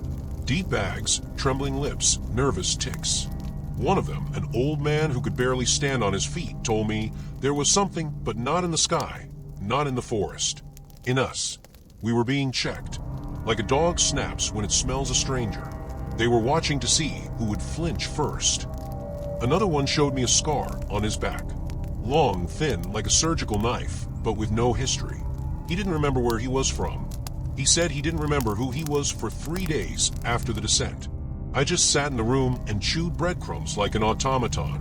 It was only a week later that I remember my name. I realized that everything I had written down, everything I knew, was not enough. And then I made a decision to publish everything. Not in the media, not in the podcast. It's just like a text. On forums, in archives, in torrent networks. I uploaded my notes, all the diagrams, maps, and notes. Without signatures, without an author. It's just a fact. Let everyone decide what to do about it. The next morning, there was an envelope under the door. No address, no stamps. Inside is an old black and white photograph. It shows a group of people standing at the foot of a mountain. The faces are barely discernible, but there was a man with a walkie-talkie in the center, and it was me. But I've never stood with this band. It has never been photographed. I've never held a walkie-talkie. There's a pencil inscription on the back. You're too close. The choice is yours. I left the same day. No friends, no family. I cut them off long ago. I bought a ticket to a small seaside village. No one there knew who I was. There was an old barrack that smelled of salt and fish. There was no internet connection. And there I realized I was given a chance. Once. To leave. Shut up. And live. I chose silence. Not out of fear, but because I realized that this is not a fight that can be won. This is a funnel into which you can only drag others. You're going to ask, then why tell me? Why all this? And so that you know that the truth exists. But they always pay for it. And the closer you get to her, the higher the price. That's how I live. I'm writing this, not knowing if it will get through. But if you do, don't try to look for it. Just remember, sometimes the scariest thing is not what is hidden, and what is open to everyone but no one wants to see. My name is Michael. Until recently, I worked as a security guard at a logistics center on the edge of an industrial area. Work is not sugar, but the pay was stable, and at my stage of life it was the most important thing. The shift started at 2200 hours and lasted until 6 a.m. There are warehouses, empty parking lots, silence, and sometimes the wind blows plastic bottles across the asphalt, and they scratch concrete like claws on glass. No one was particularly eager to take night shifts, especially in this building. It is large, from the 90s, gray, with long echoing corridors and incomprehensible technical rooms, the doors to which it is better not to open unnecessarily. I wasn't afraid of the silence. On the contrary, I have always loved solitude. I used to put a thermos of coffee at the reception, look at the monitors, check the cameras and think that maybe this is the perfect job. No one is pulling, no one is interfering. Sometimes I went to patrol the floors, a flashlight in my hand, a walkie-talkie with me, and even music in my earpiece, when I knew that no one was checking. But then little things started happening. Nothing creepy, just the little things. One day I came in and my chair was in the other corner of the room. Okay, maybe the cleaner moved it. Another time, the monitor was switched to settings instead of cameras. Well, you never know. But still, it's strange. At first, I attributed everything to fatigue and my own absent-mindedness. But day after day it went on, either the flashlight was in the wrong place, or the door to the back room was ajar, although I was definitely closing it. And everything would be fine if it weren't for the sound. I heard it for the first time on Friday, closer to 3 in the morning. Muffled, slightly trembling, as if someone is breathing heavily into the ventilation. Do you know that metallic, vibrating effect when sound passes through a pipe? That's it. I shuddered then. I thought maybe the air conditioner or the duct was dusty. I checked and everything is fine. The mechanic said later, "What are you talking about? Everything has been turned off since autumn." That was the first time I felt something like the inner cold, is not a fright, but a cold, as if the body itself is aware that something is wrong. On the following nights, the sound was repeated. Not every time, but I started waiting for him. I began to be afraid of silence, because something was appearing in that silence. Sometimes it felt like someone was running their fingers over aluminum. Once I heard, I swear, a sound like someone saying, "Hey," in a low voice. Just, "Hey." I froze. I got up, walked slowly around the building. The flashlight shone on the walls, on the floor, on the ceiling, no one. But then I returned to the office and saw that my coffee cup was on the other side of the table. You'll say paranoia. Maybe. I started writing everything down. Clocks, time, cameras. But nothing on the cameras. It's all clear. Even when I heard obvious sounds, as if someone was walking down a metal ladder on the second level of the warehouse, there was nothing on the recordings. Only emptiness. I even called another security guard and asked him to work with me on the shift. It was Carlos, a fat, taciturn ex-Marine. We sat with him that night, and I was pretty sure nothing was going to happen. But at 3:13, when I got up to pour coffee, he abruptly got up and turned off the music on his phone. Said, "Did you hear that? What is it?" "Someone." He whistled, as if from a far corner. We took flashlights and went. We spent 15 minutes wandering between the rows of pallets, boxes, and racks. They were silent. And when we turned back, Carlos lit up the wall, and there, on the dusty concrete, was an inscription. It was as if someone had written with their finger in the dust, "Are you still here?" He didn't say a word. He just left. He didn't come back. He quit the next day. The management called me and asked me what happened. I lied and said that Carlos thought that someone was climbing on the territory, and he was scared. After that, I was left alone. It's just like in the beginning. The same cameras, the same coffee. Only now I don't turn on the music. I don't go into dark corners. And I hear it more and more often, sounds. Creaks, whispers, something resembling an object falling. I go there, nothing. Cameras, nothing. And one day, on Tuesday, I saw the door of one of the containers on the second level was ajar. It was a cargo box, a big one. I know for a fact that it was locked. I walked slowly up the stairs. He opened the door. And inside? There's nothing inside. Only emptiness. And one item is a cassette recorder. Old, covered with dust. And a note next to it. "You're not the first. Just don't listen. Don't answer." I took the recorder, but I didn't turn it on. I put it in my desk drawer, locked it, and still don't dare turn it on. But it's gotten worse since that night. Much worse. The next time I heard, "Hey," the voice was closer. I went over to the monitors. One of them hindered someone standing at the exit, with his back to the camera. It doesn't move. It's just standing there. A second later, it's empty again. No one came in. No one came out. I sealed all the cameras. I don't want to see anymore. I'm just sitting here. I'm not patrolling. I don't drink coffee. I'm just waiting for the dawn. And I'm not even sure where the line is between fear and indifference anymore. I just want this night to end. But it continues. Sometimes I even doubt if these nights end at all. Maybe they're just dragging on one after the other without a real morning. I leave work in the morning. The sun is blinding my eyes, but inside it's like the same concrete corridor, the same blank emptiness. And even when I'm at home, even when the TV is nearby or someone is drilling behind the wall, I still hear something moving somewhere nearby. No, it's not a sound. It just feels like someone is stirring my memory inside me. One day I came on shift and noticed that the same frame was looping on one of the camera screens. Technically, it's possible, but that was the moment when I first heard the voice. It didn't blink, it didn't glitch, it just stood there like a freeze frame. It shows an empty corridor. But every time I turned my head and then looked again, the camera showed a slightly different angle.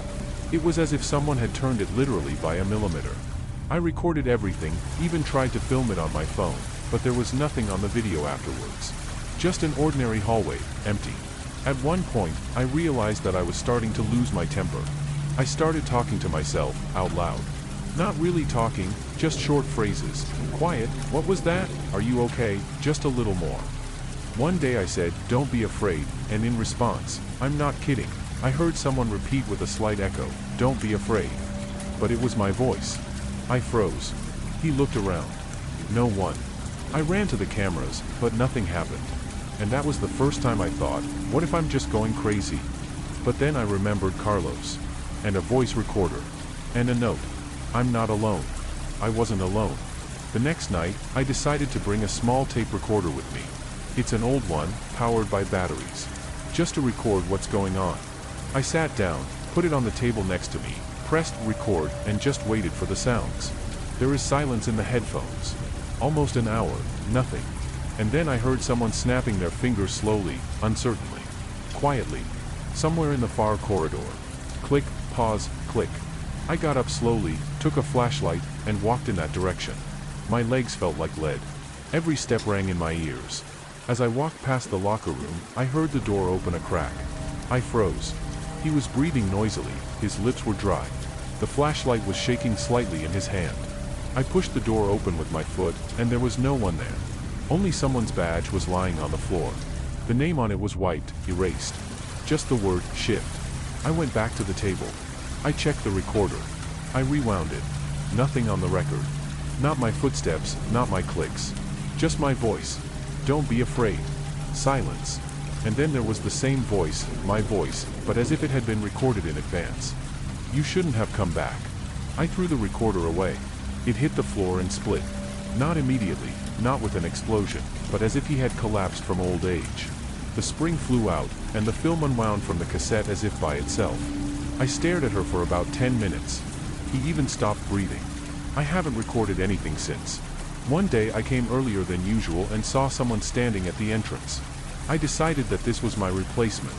He stood with his back to me, motionless. I said, "Hey, what are you doing here?" He didn't turn around. I took a step closer, 2 steps closer, and realized that it wasn't him at all. It was a stranger. The clothes are security uniforms, but not from our base. It didn't even have a logo on it. "Who are you?" I asked. He silently stepped aside and went into the building. I ran after him. No one. Not on the cameras, not in the corridors. It's all clear. And the next day, they showed me a video of me talking to myself on the doorstep. There's no one around. Just me. 1. I don't tell anyone about what's going on anymore. I tried it once, to the bartender. I just blurted it out when I was drinking after my shift. He laughed, saying, "Hello, night guard, classic." And then he added, "Just don't go crazy, buddy. They say one of them used to hang himself on the 3rd floor. In the pantry." I stopped talking. Not out of fear. Just because. I never said that I work on the 3rd floor. Now I'm not trying to fight anymore. I just accept it. I know I'm not crazy. Because crazy people don't have facts. But I have. Every night I find small details. A broken key on the floor. Shoe marks that shouldn't be there. The clock on the wall that goes in the opposite direction. Someone is walking my route before me. Someone is writing on the pieces of paper that I just threw away. Today I opened the locker where I keep my things, and inside I saw a second set of my uniform. Absolutely clean as new. And I know for sure, I have one. Just one. Even the tag with my name is sewn on. And here I am sitting now. I'm writing it all. I wonder if there is anyone else who hears these sounds. Someone who once said, "Hey," and was answered in his own voice? There is silence in this work, but not peace. There is emptiness, but not loneliness. I started listening to the sounds. Don't try to understand them. Just listen. And you know, there's a pattern to these sounds. Replay. Sequence. Not words, but like breathing. It's like someone is breathing next to you, with every step you take, every push of a button, every sigh. I do not know why all this is. I don't understand. And I don't want to anymore. I'm just here. The night guard. And I'm not asking who's here anymore. I just hope I'm not the only one hearing this. Sometimes I think that all this should have ended back when I first heard my voice on the recording. I could just leave. To say that I'm sick, that I'm leaving, that I'm tired. But every time I gather my thoughts, it's like something is holding me back. Not force, not pressure, just a stupid, human, what if it's important? What if I miss something? One day I went into the old archive on the ground floor. Rarely anyone looks there. This room has always seemed strange, walls with streaks, as if rust is showing through the concrete, and old wooden shelves with boxes covered with a thick layer of dust. No one has touched them for years. But one of the boxes was slightly pushed out. There's a dirty handprint on the lid. I opened it. Inside is a stack of documents, some old reports, and also a videotape. No signature, just a black film. I took it, even though we haven't had a video player for 10 years. That same night, I went to one of the back rooms where the equipment for staff training used to be. There I found an old TV with a built-in video player. He inserted the tape. The screen flickered, hissing, static, and then the video from the corridors. Our cameras. Only the old ones. Black and white image. I watched someone walking down the corridor, obviously a security guard. The form is visible. He goes through one of the doors, closes it behind him. Nothing for a few minutes. Then the picture switches to another camera. The same man, now he's just sitting at the table, looking at the monitor. His face is hard to see, but his movements are slow, as if he is listening. Carefully. It's tense. And then, he slowly turns his head towards the camera, looking straight into the lens. And he says, "You're not coming out until you understand." I pulled out the tape as if I'd been burned. My fingers were shaking. I should have thrown it away, burned it, whatever, but I just put it back in the box. It was as if he had put everything back in place. Since then, I started recording, but not on a dictaphone anymore. I was just keeping a diary. He wrote down everything that was happening. But the strange thing is, every time I opened the notebook, there were already some notes on one of the pages. It was my handwriting, but I knew for a fact that I hadn't written it. They weren't every day. Sometimes it's a phrase. Sometimes it's a full paragraph. Once I saw finger marks on the sheet, as if someone had held it in their hands while the ink was still wet. And more often, I began to notice things that were repeating themselves. It's like the nights have become the same. The same sound from the ventilation, the same movement on the screen, even my thoughts are the same. At some point, it seemed to me that I was stuck in a time loop, but it was not a mystery. It was more like someone was just playing with me, testing my strength. Not otherworldly, but human. Cold, calculating. I do not know how long I sat in that room. The clock didn't matter. I turned off the phone. There were no windows in the back room, and there was almost no light left. One dim lampshade in the corner occasionally blinked, as if the system had also refused it. There were no footsteps, no sounds, as if the building had died out. But it was not an ordinary night's rest, not the silence on duty, in which you can relax. It was like waiting for something to happen. I felt as if the air was thickening. Not from fear, but from misunderstanding. I was listening. Down to the smallest rustle. The ventilation was still humming, but it seemed to be less frequent. The old refrigerator in the warehouse behind me shuddered periodically, making a cracking sound. But these sounds seemed alien. Not real. It was as if they were only working so that I wouldn't go crazy from the absolute silence. I came out of the back room only when I felt that I was starting to suffocate. It was hot, and there was no air circulating in the room. It smelled of plastic and metal. I went out, walked past the glass doors, and looked at the reception desk. Empty. I turned on the light, but it didn't come on. The display on the security panel was blinking again. But now there are no cameras. Now it's like an old text window. White letters on a black background. You didn't leave. Good. Keep sitting. I pulled away from the screen. I glanced at the keyboard, and it wasn't working. The mouse, too. Everything is frozen. The computer did not respond. The screen was just blinking with this phrase. I felt irritation begin to rise inside. Not fear. Don't panic. And anger. Because it all seemed like a farce. Someone is just having fun. Is playing. I'm on his show. I went out into the hall. I walked past the toilets. I went to the old elevator, which was almost never used. He pressed the button and it was silent. He kicked the door. He went to the emergency stairs and started down to the basement. On the lower floor there were technical rooms, an archive, old servers that have not been working for a long time. I went down there just to be on the move, to make a difference. It smelled of dust and damp. The paint on the walls was crumbling. There were wires, cables, and boxes with unknown contents on the floor. I turned on the flashlight on my phone, and in the same second it went out. Completely. No screen, no lights. It was as if the battery had died abruptly, even though it was almost full. I cursed, put the phone in my pocket, and went on groping. Along the wall. His left arm slid across the concrete, his right arm extended forward. Until I found the door, an old metal one with a round handle. I pulled, it's open. It was a storage room for old records. Cabinets, boxes, documents in folders. I started rummaging around. I didn't know what I was looking for. I was just looking for anything that would give me an explanation. On one of the shelves, I came across a stack of magazines, shifts, reports. Everything was old, and some of the sheets were stuck together. And among them I found a document, in my name. Contract. With a photo. The old one. Very old. And the signature at the bottom is mine. But the date. I didn't even know what to say. It was impossible. The document looked official. The paper was yellowed, the photo was faded, but my face was recognizable. I couldn't remember ever signing something like that. Not about any work, not about night shifts, and certainly not about a lifetime agreement, as stated on the last page. I stood and stared at this agreement until I heard something click behind me. Sharply. Metallic. I turned around and saw the door. It's closed. Tight. No sound of footsteps, no draft. It just closed. I went over and pulled the handle, but it wouldn't open. Not from any side. I turned to the shelves, to the papers, and that's when I noticed there was a sign on the wall, right under the lamp. It was small, bolted down, and covered with dust. I blew the dirt off her. It was scratched out, "The one who stays remains forever." Voluntarily. I realized that this was not a warning. This is the rule. But what does voluntarily mean? I didn't choose this. I was just working. I was doing my job. He arrived on time. I was checking the cameras. He was sitting in an armchair. But that was probably the point. I didn't leave. He didn't ask any questions. He didn't protest. He stayed. Over and over again. And at some point, he became a part of it. Not buildings. Not systems. Not even the shift. But something else. Being without a choice. I sat down on the concrete floor. With his back to the door. He took a pen out of his pocket. I found a sheet in my notebook.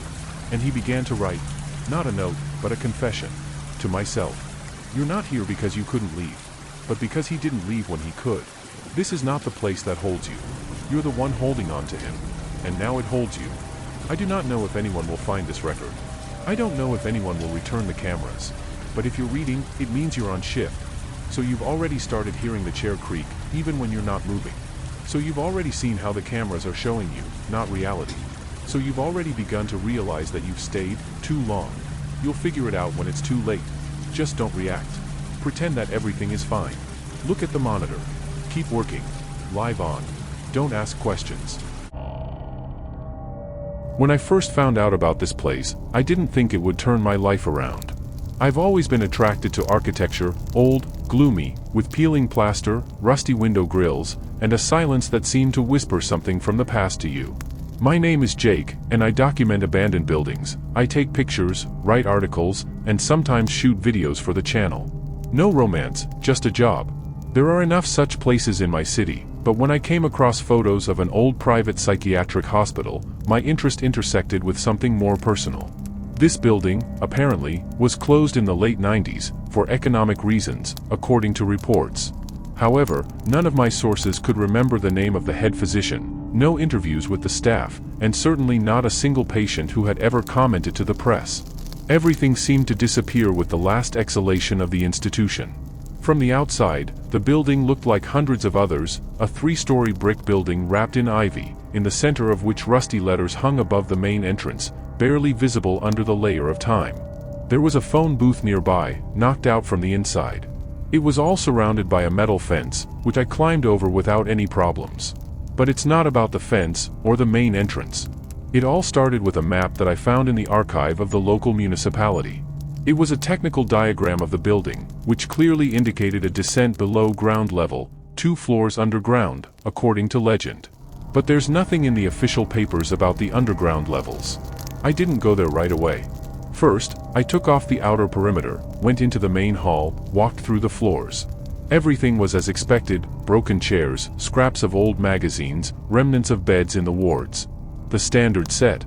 I even found a rusty wheelchair, as if it had been put there specifically for the atmosphere. It was only when I had almost lost interest that I noticed one trapdoor in the floor, half hidden under a layer of construction debris. I wouldn't have noticed if it hadn't been for the smell. He wasn't rotten. It was a metallic, raw iron smell, like in the basements of old houses where boilers stood. Something was pulling me there, as if something was still breathing inside. At first, I went down on the first level, just a staircase leading down a few meters. There was a former boiler room and several storerooms. It's dusty, but not dangerous.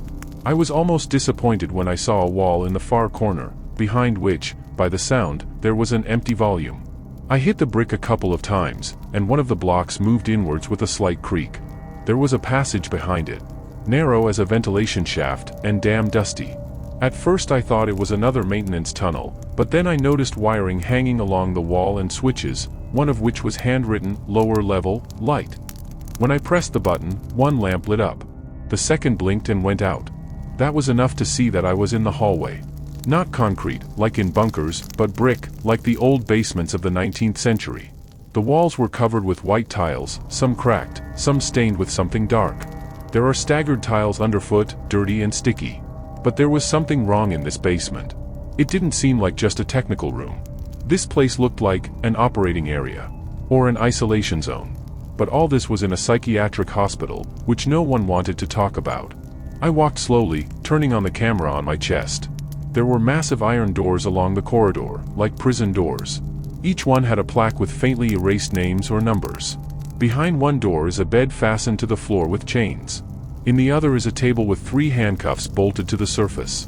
All of these rooms were furnished in different ways, but each felt the same idea: isolation, control, and something unofficial. I found the first note in room 17. The paper was yellowish, but the ink was almost not faded. There were lines by hand. If anyone is reading this, please do not open the 23rd. I do not know who gave the order, but after that day we were all forced to sign a waiver. We didn't know what to do with her body. It hasn't cooled down even after a day. I didn't sleep for 3 days after that. The 23rd should not be open. Close it back up. There was no signature. Only the date, but it was smeared, as if a finger had been passed over the ink. I froze, looking at the signs. Number 23 was at the end of the corridor. And the door there looked different, thicker, with 2 locks, and a gap for observation covered with putty. My hands were shaking. I knew I had to leave. But it's moments like this that make me who I am. I walked over. Carefully, I inserted the screwdriver into the lock. A click. The second click is tighter. And as soon as I opened the door, I almost threw up. Smell? It wasn't just the smell of decay. It was a persistent, oppressive smell, as if someone had left meat in a cramped box for several months. And yet, there was no body inside. There was a table in the room, and in the middle of it was a leather chair that looked like a surgical chair. Next to it is a metal cabinet with tools. Everything is covered with dust. On the wall is a map of the nervous system, pierced with nails. There's a photo in the corner. An old one, in black and white, where a woman in a bathrobe stood next to a child strapped to a bed. On the back of the photo was written, "The protocol has been interrupted." I didn't know what to look for, but I understood. It wasn't psychiatric treatment. It was something from the category of punishment, isolation, perhaps revenge. All the documents were destroyed, all the witnesses disappeared. And only the photographs, these rooms, and the foul smell made it clear that something had happened here that no one wanted to remember. I left that room, and as soon as I slammed the door behind me, I heard a thud. I froze, not immediately believing what I had heard. The pulse in his temples beat sharply, with painful recoil. I stayed standing in front of that damn door, listening. It was quiet. Very quiet. Too much. It's like the basement is hiding with me. Maybe a rat. Maybe an old part of the ceiling has fallen off. Maybe. I tried to believe it, but my hands were already cold and sticky. I went back without turning on the light. I just felt the walls, step by step. Every step sounded like a dull gunshot in my ears. At that moment, I realized that something in this place clings to the psyche, not through the visual, not through the sounds, but through the inner feelings. It was as if it was breathing through the walls. I felt like an intruder, not just a guest. When I returned to the central corridor, where the stairs go up, a wave of relief washed over me, as if I had climbed out of the water and breathed in for the first time. The light from the upper floor was coming from behind the ajar door, and I ran there without turning around. He locked the hatch behind him and pushed the trash back. All closed. Hiding it. Forget it. But I couldn't forget. After a couple of days, I couldn't stand it anymore and started reviewing the camera footage. The first part is nothing unusual, just an old basement. But when the camera turns to door 23, there, in the very corner of the frame, I see movement. Not a silhouette, not a figure. It's just like something has slid down from the ceiling. Like a drop. It was as if the ceiling was breathing. I rewound back and forth. Nothing. Just this moment. Just this frame. I turned off the video and didn't watch it anymore. I didn't post the material. At all. I didn't even edit it. It was all on the hard drive, and I put it in the farthest drawer. But even that wasn't enough. About a week later, I started having dreams. At first I thought it was just overwork. Then I noticed that every dream has the same fragment. I'm walking down the same hallway. Always by the 23rd. and the door is always ajar. I always look in, and nothing happens. But I wake up sweating, feeling like I've seen more than I remember. I went back to the archive. Not to the building, but to the city archives. And I came across one strange mention. It turns out that the building wasn't a psychiatric hospital before. It once belonged to a private family, which handed it over to the city on the condition that it be used exclusively for isolated detention of people dangerous to society. And nowhere is there a word about patients. Only general phrases. Persons who are not subject to rehabilitation were kept in conditions of increased control, medical measures were not applied. It wasn't an orphanage. It was a hiding place. The ones they didn't want to talk about. Probably political ones. Perhaps those who knew too much. It doesn't matter. The important thing is that all this was carefully washed. And someone really didn't want people to be interested. A couple of days after this discovery, a guy approached me in the parking lot. Tall, gray-haired, with a face that you forget right after a conversation. He didn't say anything. He just threw an envelope through my car window and left. There was a photo inside. That's the room. The same 23rd. Only in the photo it was cleaner, as if it were fresh. A woman was sitting on an armchair, hands in handcuffs. And next to it on the wall, in black marker, was written, "Come back and finish." I stared at this phrase for about 10 minutes. Then I got up, went to the bathroom, turned on the faucet and just stood under the cold water. It didn't help. It wasn't just a warning. It was an order. Addressed to me personally. I didn't know who wrote it. But I knew that whoever did it was still watching. I started noticing oddities. Little things. The camera in the apartment started blinking. The neighbor began to leave earlier than usual and return later. One day I went to the mailbox and found a piece of paper under it. It was handwritten. I forgot to lock the 17th. It was already a threat. Clear.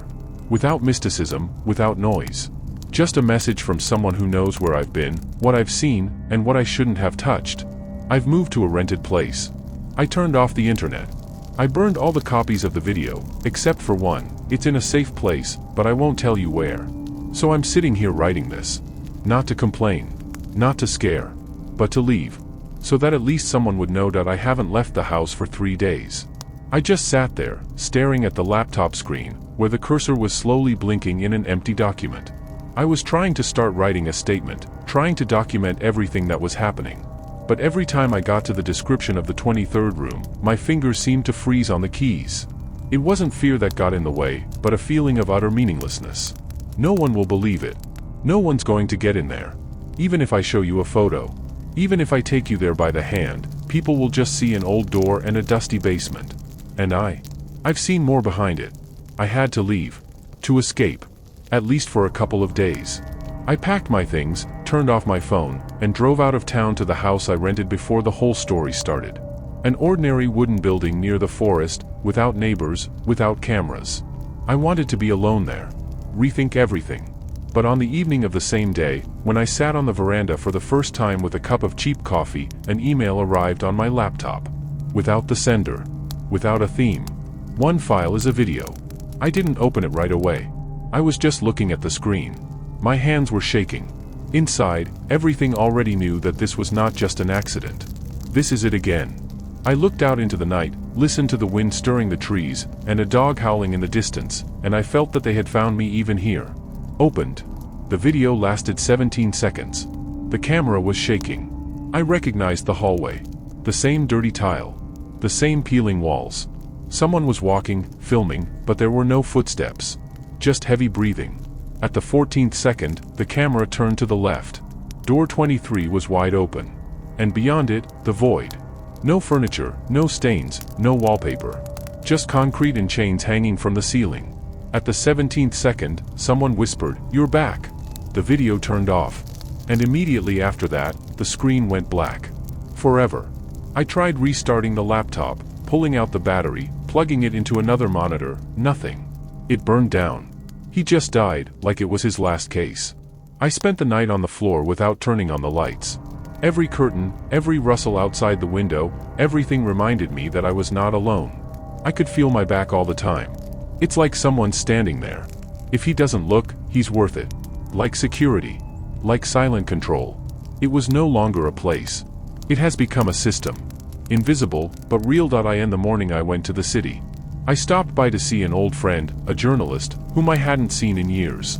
He was the only one I could trust with at least some of the truth. We sat down in his basement, poured cheap whiskey, and I told him everything.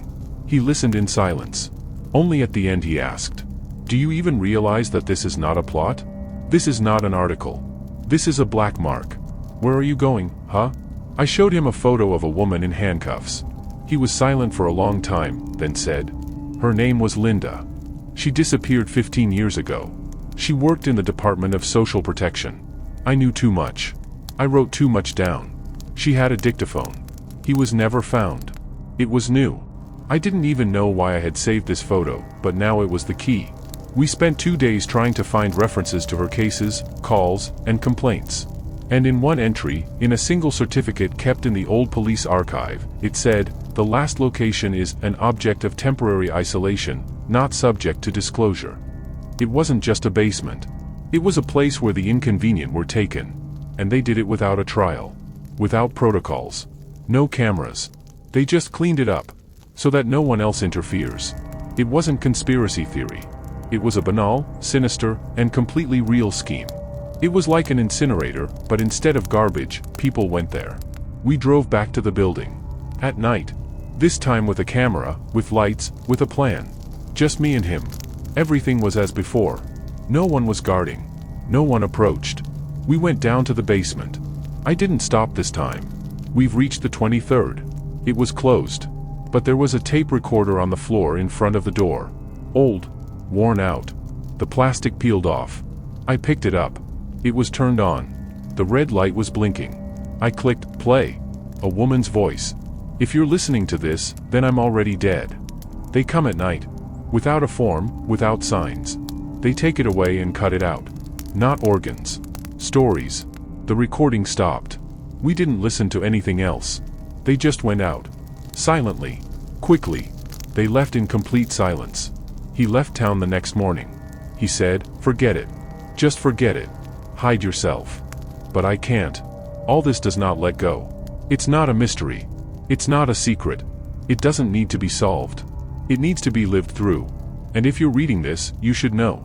Some doors are better not to open, not because there is horror behind them, but because they have the truth behind them. And the truth is always worse than any fiction that I stayed in the city. Not because he was brave, not because he wanted to prove something. I just couldn't leave.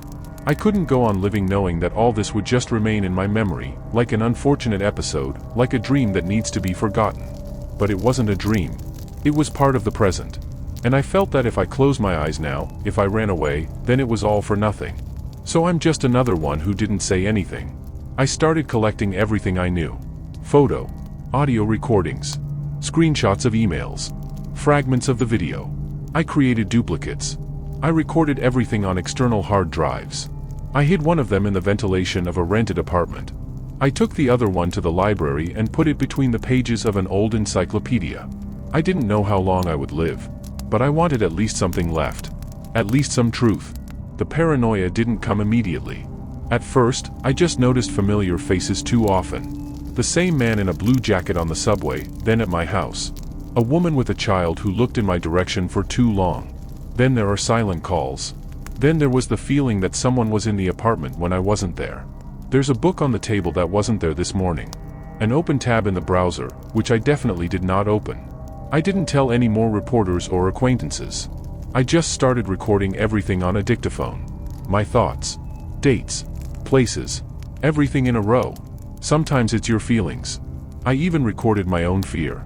I spoke out loud when I realized that I was starting to lose my mind. But it all culminated in something very simple. Letter. Paper. In the mailbox. There is only one sheet inside. Without a signature. Without a name. One question printed in black letters. How much longer do you need to shut up? It wasn't a threat. It was a choice. They offered me silence. Oblivion. Disappearing without consequences. Simply. Stop. Don't dig any further. Don't look for Linda. Don't talk. Not to remember. I sat with this letter all night, looking out the window, where cars were passing along the road, ordinary people were going to work, and I thought, but they're right. Silence is easier. But the morning brought something else. I have another email in my mail. This time it's from Linda. No, not alive. From someone who knew her. Who knew what I was looking for. Who knew the 23rd door. Who also lost someone there. It was a short letter. With coordinates? No, with an indication. 3rd floor, between the archives. A secret passage behind a metal cabinet. You're not the only one looking. I went there right away. I wasn't thinking. I didn't sleep. I just went. The old administrative building, which once housed the Department of Social Protection. Now it's a technical archive. Unguarded, dilapidated. I entered as usual. No noise. I went up to the 3rd floor. A long corridor. Dust. Rotten panels. And at the very end is a rusty cabinet full of folders. I pushed him away. There's a wall behind it. But the wall is cracked. I pressed it. The panel gave way. A narrow gap opened. I went in. There was a corridor inside. Narrow, smelling of damp and time. Metal doors without handles. Cameras? Archives? Or something that has been hidden for years. I walked, barely breathing. And suddenly I heard a sound. Someone was writing it down. The microphone clicked, as in the old devices. I turned the corner. There was a man sitting there. Old. Hunched. With a voice recorder. He raised his head. His face was covered with scars. But the eyes were alive. He said, "It's too late. You came when everything was already rotten. But if you keep quiet, you will become a part of them. Only loud voices disappear. Whisper lives longer." He handed me the tape. I took. It was handwritten, recording. Passed. Don't edit it. I didn't ask who he was. I didn't ask why he stayed. He just left. He went outside. He inhaled. The city was the same. People were in a hurry. They were laughing. They were shouting into their phones. And no one, not a single person, knew that there was a living burial right below them. Not bodies. And the stories. The fates. Facts. People who were erased not by death, but by silence. I'm writing this down in a notebook right now. With a pen. Because technology can disappear. The electricity may be lost. But the paper will remain. Someone will find it sometime. He'll read it. And maybe he wants to dig deeper. But it won't be my story anymore. Mine ends here. When I turned 30, I started to think about the fact that most of the real stories, the ones you tell your friends in the kitchen at night or replay in your head when you can't sleep, don't happen on screens, aren't written in articles, aren't broadcast on the radio. They happen quietly, almost imperceptibly, somewhere on the sidelines of life. And one of these stories began with an empty parking lot, covered with foliage and abandoned road signs, where the concrete silhouette of an old psychiatric hospital loomed in the distance. I'm not a journalist. Not a thrill seeker, not a YouTuber, not a paranormal researcher. I'm just a person who had too much free time and too few people around. I worked as a freelance video editor, and I didn't earn much, but I had enough to rent a small apartment, buy coffee from a vending machine, and sometimes get stuck in forum feeds discussing places that had long since disappeared from the map. And that's where I first came across photos of the old hospital, taken from afar. Someone wrote that this is one of the last places where the guards and fences did not reach. Someone added that there was still furniture inside. Others argued whether it was true that patients' documents could still be found there. And one guy said that inside he felt like someone was breathing down his neck. But it was the fact that there was no mystique that attracted me. No demons, shadows, or curses. Only cold concrete, broken windows, and the surviving corridors where real people used to walk. I couldn't get that image out of my head. A week after I first read about this place, I was already driving in a rented car, trying not to think how stupid it was to climb into a building alone, which even the locals try not to talk about. It stood off the main road, between wooded areas overgrown with bushes and weeds. There wasn't a single living soul around. Not even cars were passing.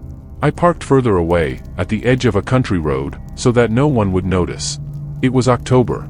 The leaves rustled under my feet, as if someone was muttering something in my ear. I was walking along an old trail, apparently once a former service road. The asphalt was cracked, grass grew in the seams. As they approached, the building looked more and more like a ship washed ashore, empty, black, as if all the life had been drained out of it. The facade was peeling, the windows were broken or boarded up. At the entrance, where there had once been a door with a sign, there was only emptiness. The air smelled of mold, wood, and something else elusive, old, as if the smells were stuck here, unable to escape. I put on my headlamp, even though it was still light outside. In such places, it is better to be prepared for the dark in advance. The first thing I saw inside was the reception desk, knocked sideways. There were old boxes nearby, with plastic tags sticking out of them, the kind that used to be hung on patients. Some were signed with a pen that had faded with age.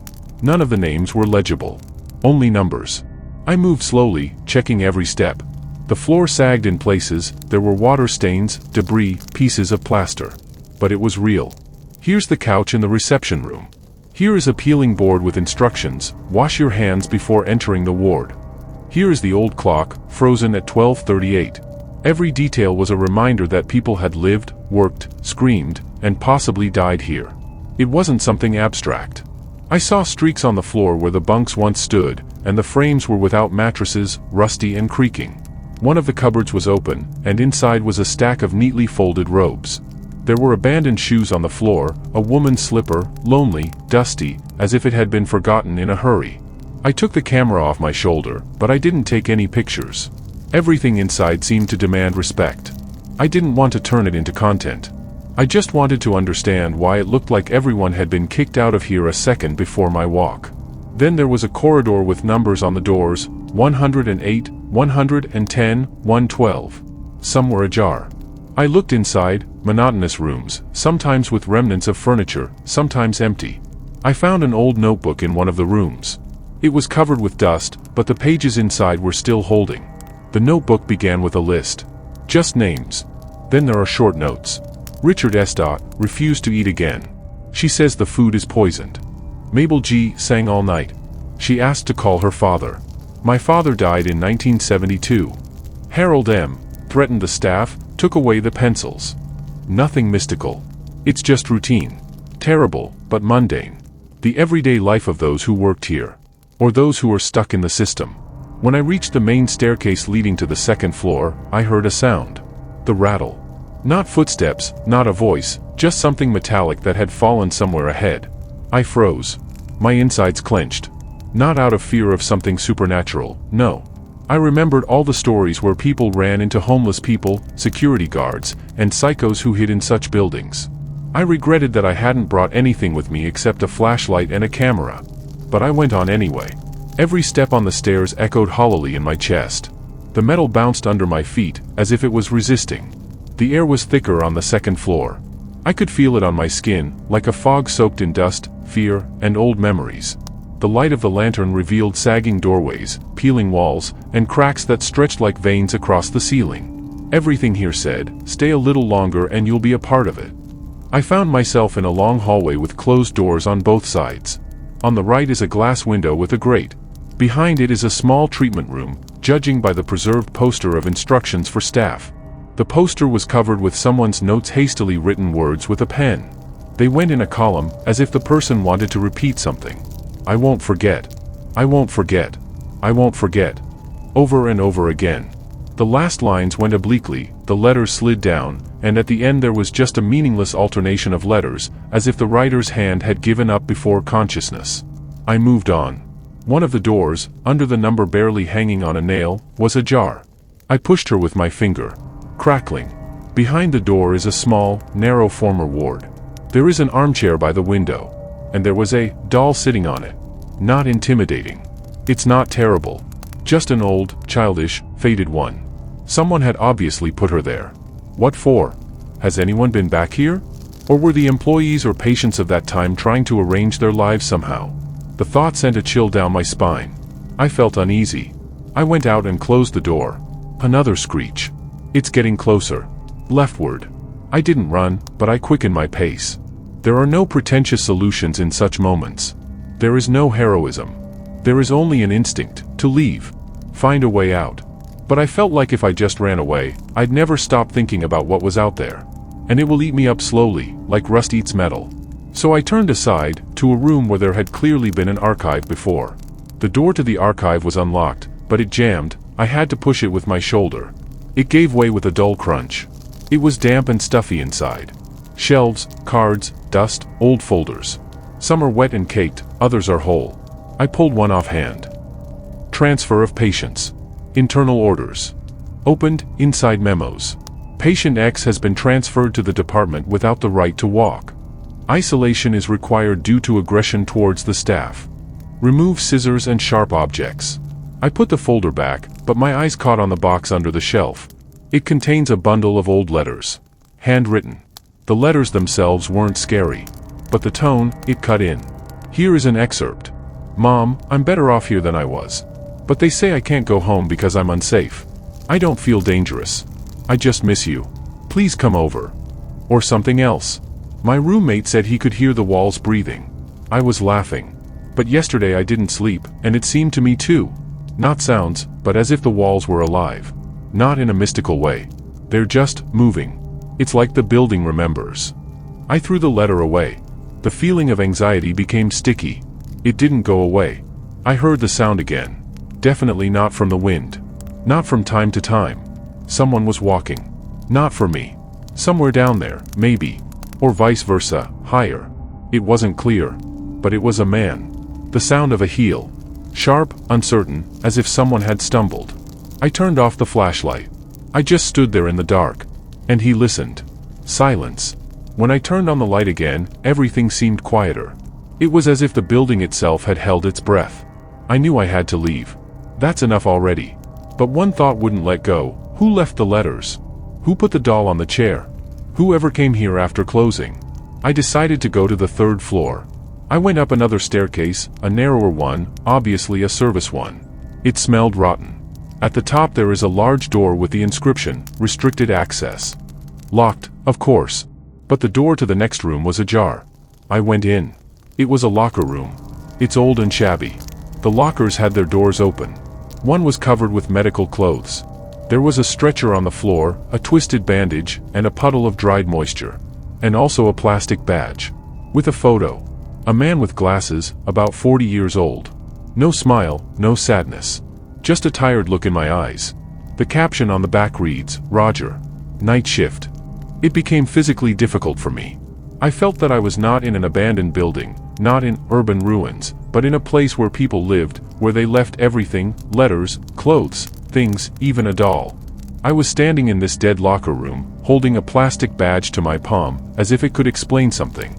Roger's photograph seemed alive, not in a mystical sense, but in the way you can look at a face in an old photograph and feel that the person is still here, that he has not just quit, but left a mark behind him. I put the card back on the floor and slowly walked out. 3rd floor. That was supposed to be the last thing I checked. Just go in, inspect, make sure there's nothing there, and leave. Forever. Otherwise, this place will remain in my head like a splinter. I returned to the hallway and went to another staircase. It was even worse than the first one. The rust crumbled underfoot, the steps rang, the railing dangled. But at the top, the door gave way immediately. Beyond it was a narrow hallway littered with trash. A broken window, from which a faint draft blew, playing with fragments of a plastic bag stuck in the ventilation. I went through to the end. There was a room there. It's big, with rows of beds. Apparently, it's the women's department. There was still a mattress on one of the beds. He was covered in spots, old ones that had darkened with age. Above it was a shelf with some personal belongings. Hairbrush. A piece of mirror. A letter neatly folded in 4, tied with a thread. The paper was yellow, but the text was preserved. I untied the thread and began to read. Mary, I've been crying all day today. My sister said I should be tolerant, but I can't take it anymore. My husband doesn't visit me anymore. I don't feel time. Everything is the same here. They say I'm not dangerous, but no one lets me out. Sometimes I hear someone laughing in the street, and it breaks me down. I miss you. If you're reading this, then I'm gone. Or I was taken away. Or I'll stay here forever, like furniture. I folded the letter back. Then I put it back where I found it. It no longer seemed like I had just found an abandoned building. It was an abandoned space, but not by people. And the system. With their lives. Stories. Floor by floor, room by room, everything was saturated with presence. Not otherworldly, no. Just real. Too real. It's like when you walk into an old apartment and you feel like you've been living here recently. Only they haven't lived here for a long time, but it's like no one allowed them to leave. I went deeper into the floor. There was a room with no doors. Perhaps it used to be a recreation room.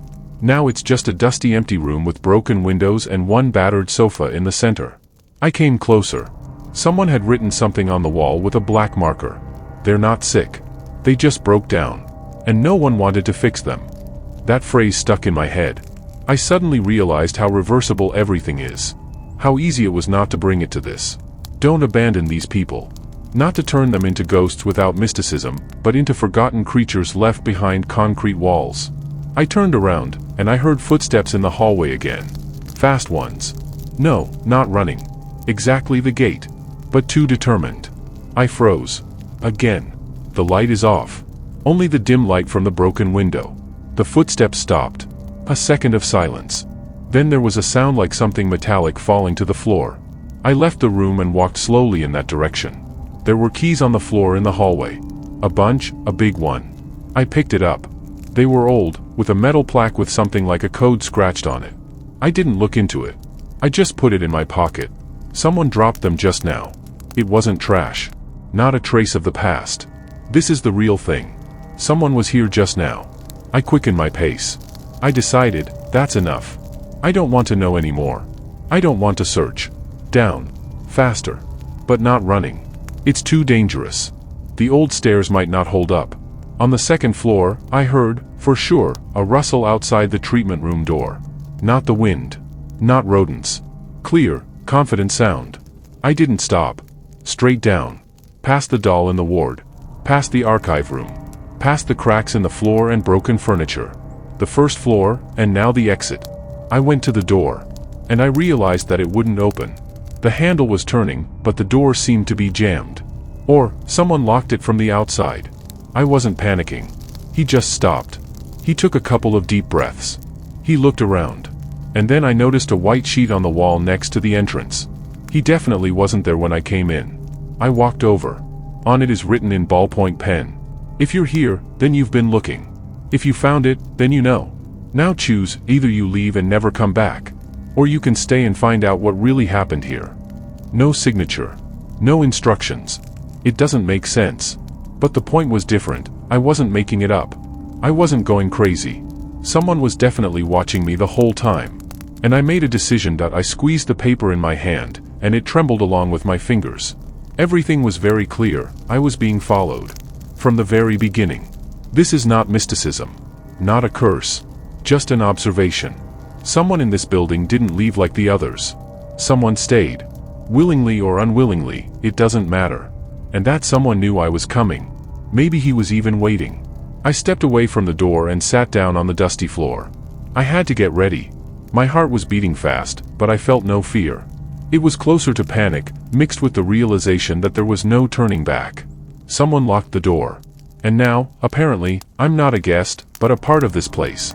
I remembered all the details that I hadn't paid attention to, the gap in the ceiling where the wires hung, as if someone regularly got there. The camera was old and burnt out, but it was pointed directly at the stairs. Maybe she was working. Maybe not.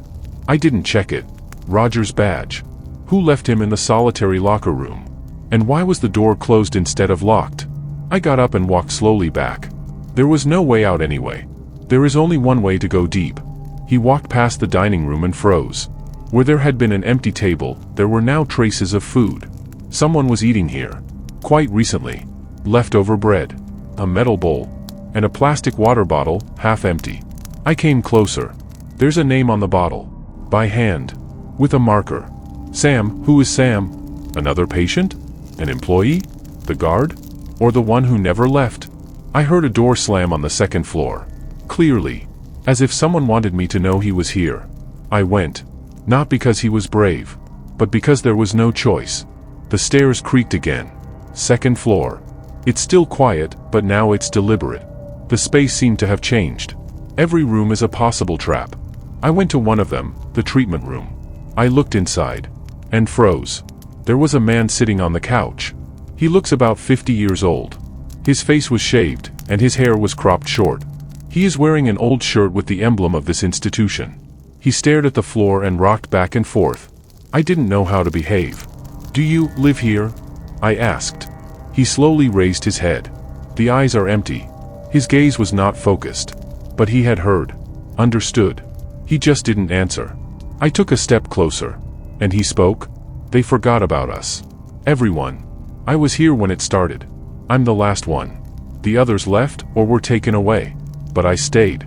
Because I couldn't leave. Because I knew. What did you know? I asked.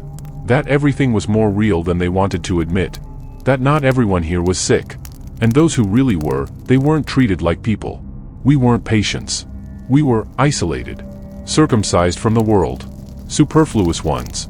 Conveniently forgotten. I didn't know what to say. He spoke steadily, without emotion, as if he were reading the instructions. I knew you'd come, he said. Because someone always comes. They come to feel the thrill. To play heroes. And then they disappear. Just like you. I took a step back. I don't want to be a hero. I just wanted to understand. Do you understand now? I didn't answer. He stood up. And I saw that his legs were shaking. He was holding onto the couch. No one survived here, he continued. But no one died, either. We simply ceased to exist. He picked up a magazine from the table and tossed it to me. I picked it up. There were photos. Patients. There are inscriptions under each one.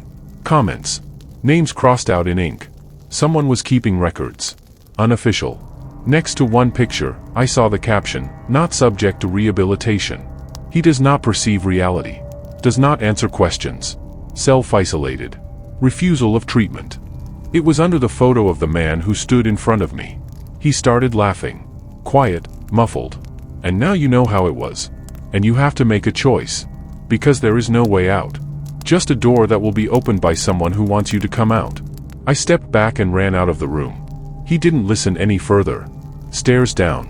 Hallway. I started pulling on the door. It was open. It's just that it's open. It was as if it hadn't been locked at all. I ran outside. Fresh air hit my lungs. My heart was beating like a hammer. I ran to the car. I sat inside for a long time. I just sat there. Then he started the engine. Left. Never looking back. The road was empty, as it always was, but now it seemed unreal, like a scene from an old movie that I'd seen once before, but couldn't remember where. With each passing mile, I had the feeling that I was taking something else with me. Not a virus. Not a curse. Something psychologically difficult that has grown into me during the hours that I spent inside the building. It was late afternoon when I got home.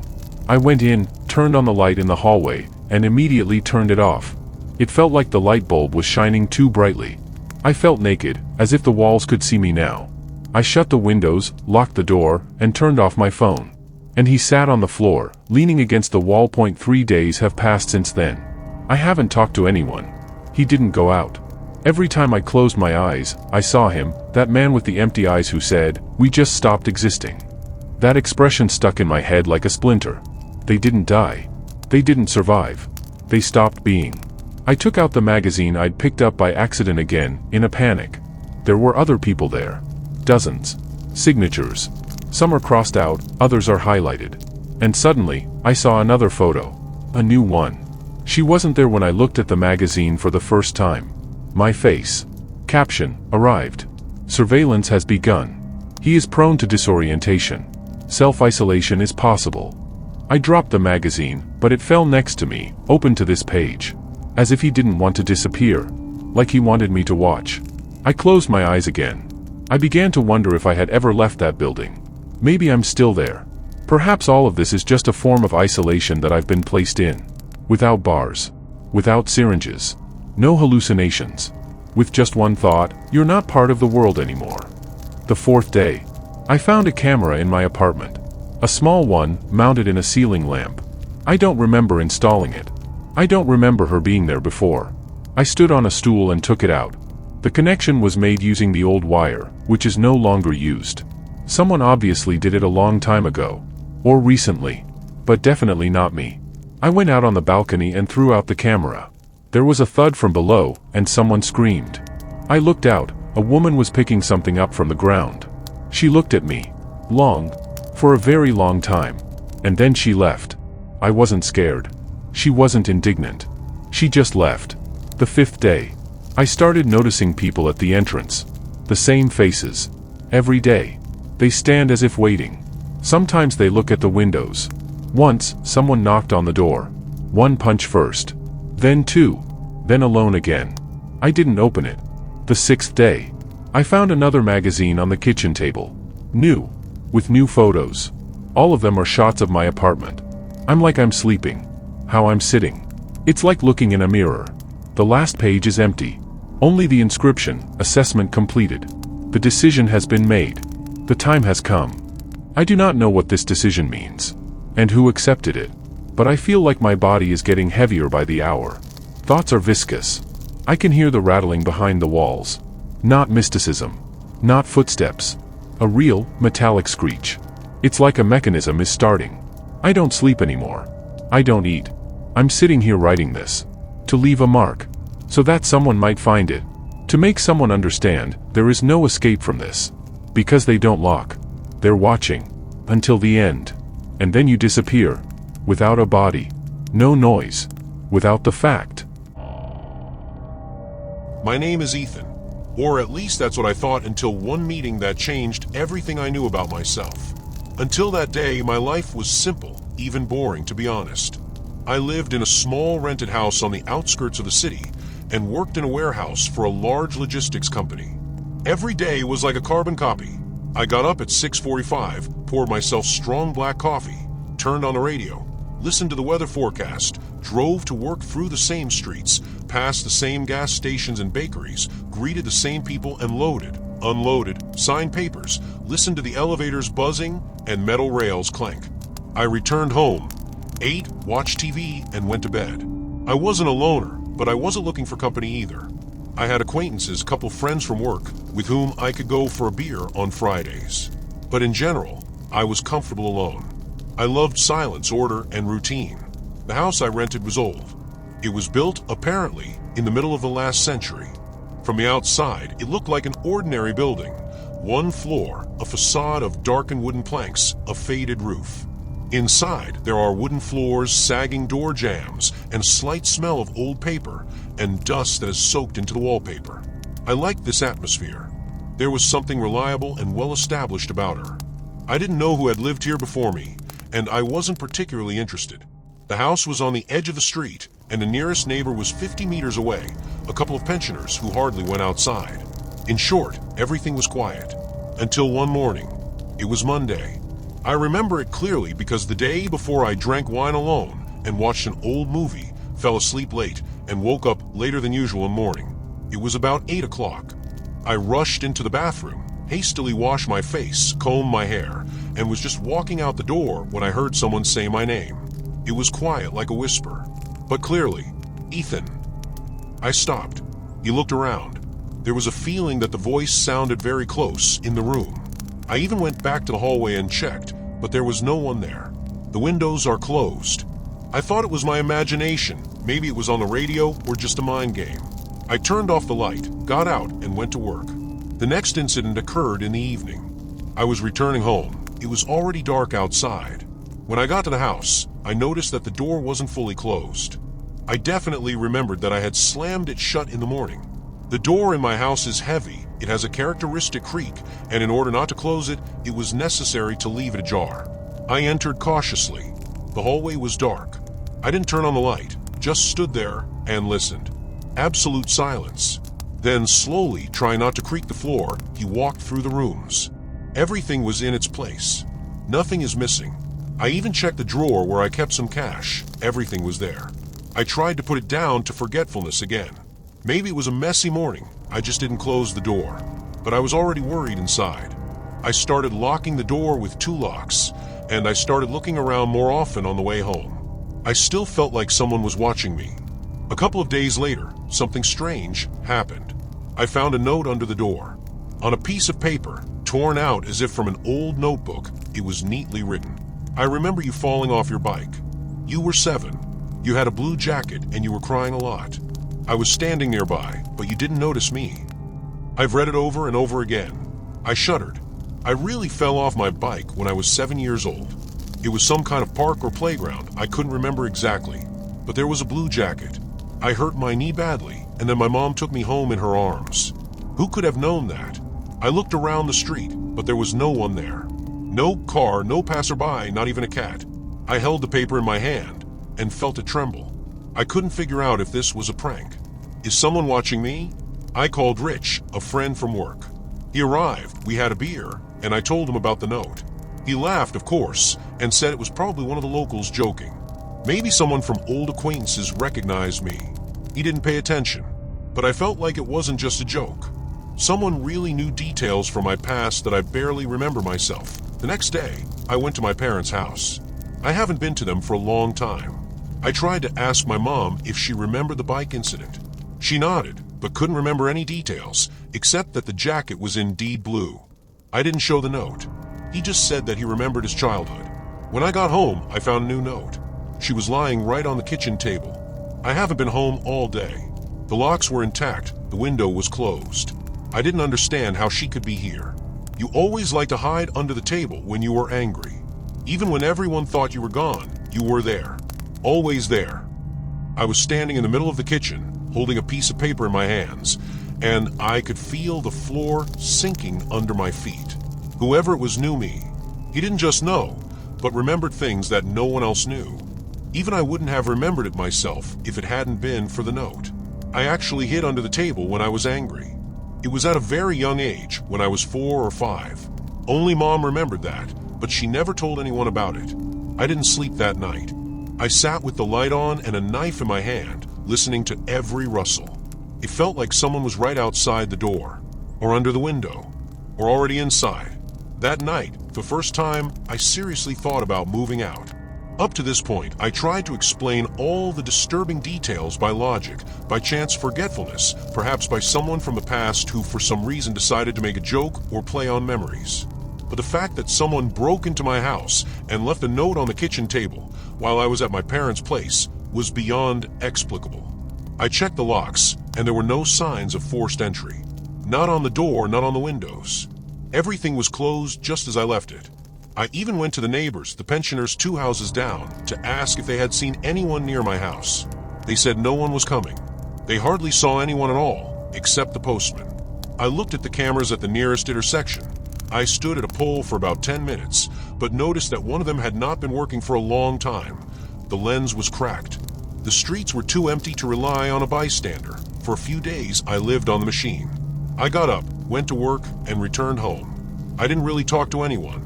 I felt like someone was holding me at gunpoint. Surveillance. Expectation. Every sound in the house seemed deliberate. Every rustle outside the window is significant. I was sleeping with the lamp on, and I started putting a match in the crack of the front door to check whether someone had opened it or not. Twice in the morning, I found a match on the floor. Twice. But not a single sound at night. No creaking, no popping, nothing. On the 5th day after that note, I couldn't stand it and left. I just packed my bag, put on my jacket, and went to a motel outside the city. I didn't tell anyone.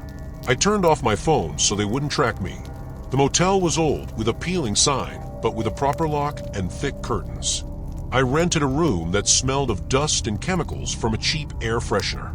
He closed the door, slid the bolt, sat down on the bed, and for the first time in a long time felt at least some kind of illusion of safety. But it only lasted one night. The next morning, I went down to the reception to get a coffee from a vending machine when the receptionist, an elderly man in a stretched sweater, said, "Your friend left a letter for you." I froze. What friend? He's so tall, in a raincoat. He knew exactly which room you were in. He said, "Tell Ethan, he'll understand." And he left. He handed me a white envelope with a handwritten inscription, "Don't be afraid to remember." There was one phrase inside. You saw him die, but you were told to forget. My heart started pounding. His hands were shaking. I stared at those words as if they could answer something. I didn't understand myself. Who died? What did I forget? I didn't understand what they were talking about, but it felt like someone had twisted my inner world and was now slowly putting it back together, but in a different order. I spent the whole day trying to remember. Something from childhood? School years? Maybe someone from the yard died? I remembered seeing an ambulance at one of the houses when I was a teenager, but it was an elderly neighbor who had a heart attack. No drama. There was nothing in my head that would match such a note. I started going through the old photos that were stored on my old laptop. School albums, pictures with friends. Everything seemed normal, familiar, until I came across one picture taken near an old lake. I was there, and there was a boy I didn't remember at all. At all. No face, no name. On the back of the picture was written, Lake. With E. With E. Who is it? I showed the photo to my mom the next day. I came back under the pretext of missing you. We were drinking tea, sitting in an old kitchen chair, and I asked her directly, "Mom, who is this in the photo? I understand. And this one?" She stopped talking. She looked at me a little longer than necessary and said, "This is Evan. You were friends with him when you were little. We were very friendly. He lived next door, then they moved in or not." She hesitated. I don't remember exactly what happened to him. I've seen her lie. Not out of spite, but rather out of old habit. Adults often do this when they don't want their children to know something difficult. But now I wasn't a child. I insisted and asked again. Then Mom, after a short silence, said, "Something bad happened to him. It was just the two of you. It was summer. I do not know all the details. You came home and didn't speak for several days. Then it was like you'd forgotten. We took you to a psychologist. You've been prescribed pills. And then you never thought about it again. Not about him, not about the lake." I sat in complete silence, and a picture slowly formed in my head. Not just surveillance, not just surveillance. Someone knew that I had once pushed out of my memory. Someone wanted me to remember that I returned to the house. No one has been there since I moved out. I went in, everything was in its place. But there was a strange presence in the air. I walked around the rooms, opened the doors, turned on the lights. And again, there was a note on the table. You couldn't stop it. But now you don't have to be silent. I shuddered again. I started to remember.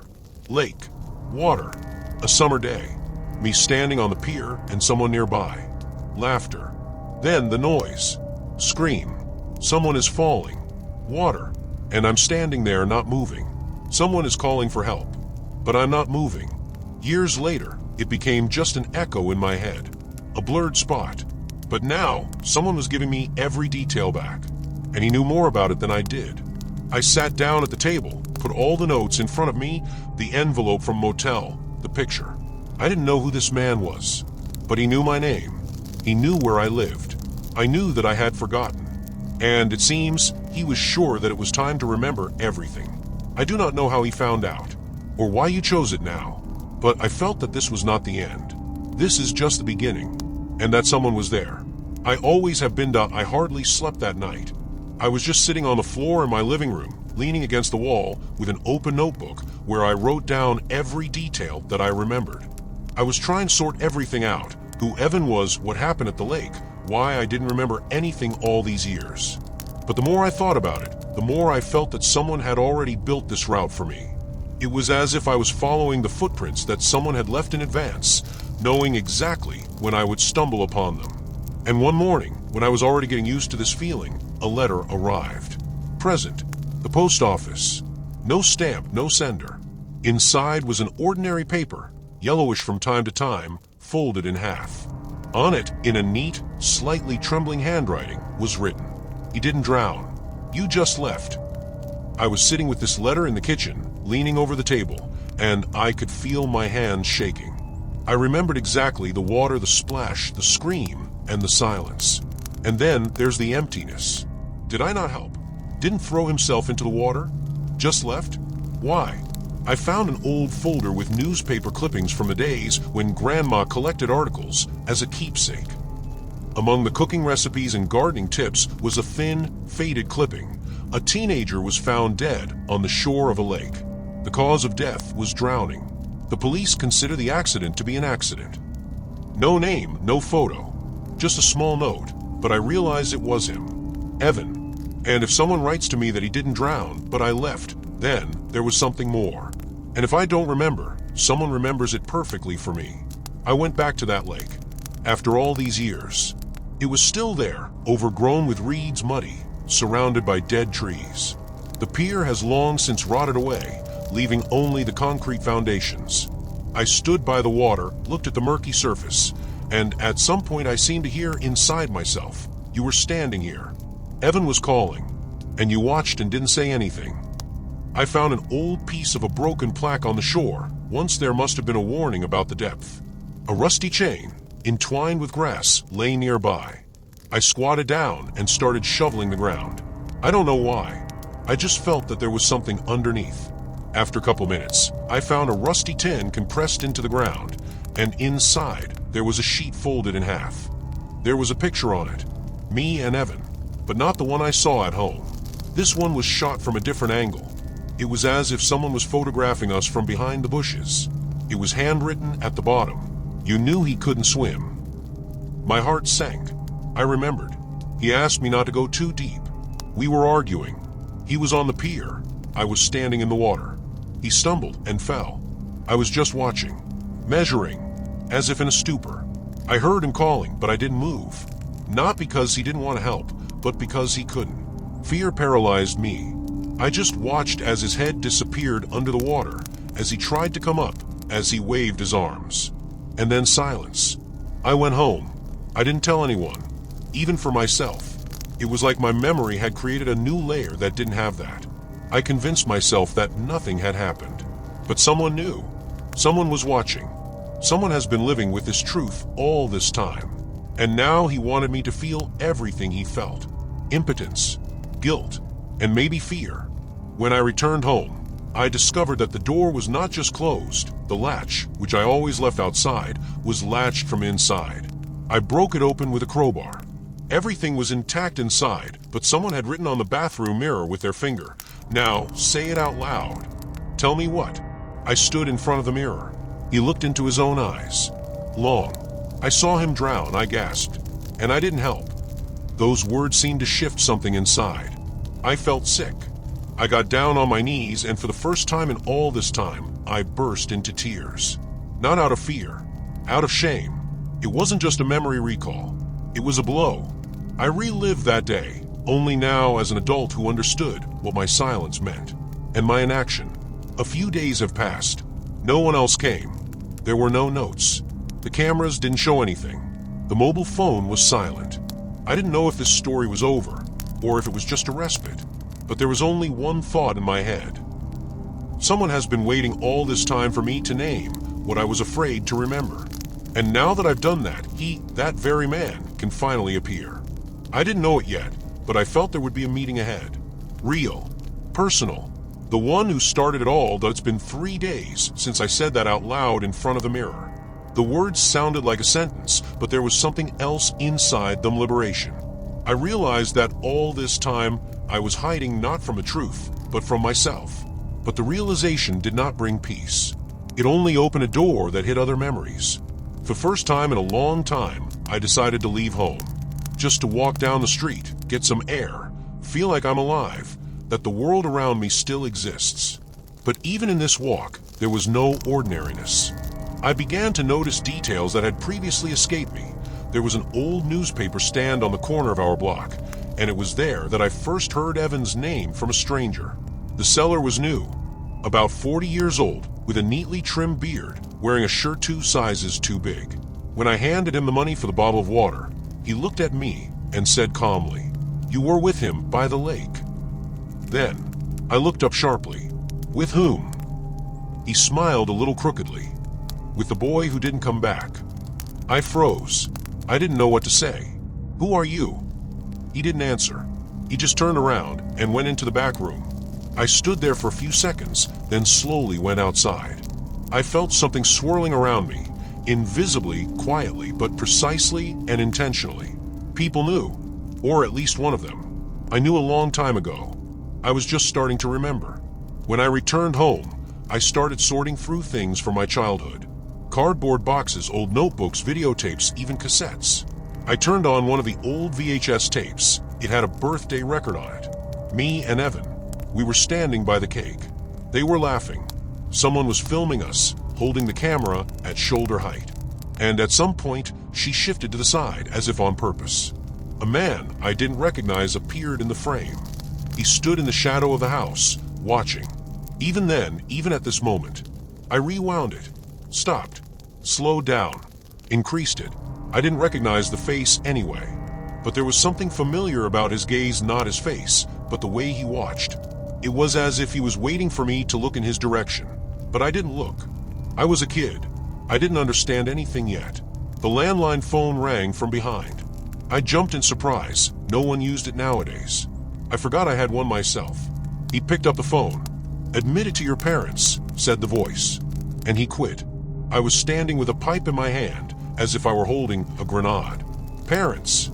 Those who chose silence from the very beginning. I remember that day when I returned from a lake, wet, dirty, and wearing a torn t-shirt. My mother just hugged me and said, "You're home, that's the main thing." Not another word.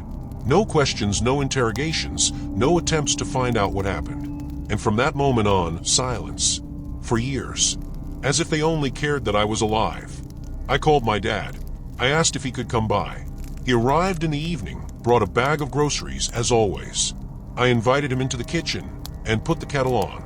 They sat in silence. Then I put a picture of the lake in front of him. "Did you know he couldn't swim?" My father looked up. He wasn't surprised. He wasn't tense. He wasn't trying to pretend he didn't understand. He just looked at me with such weariness, as if he had been waiting for this conversation all his life. "We knew," he said.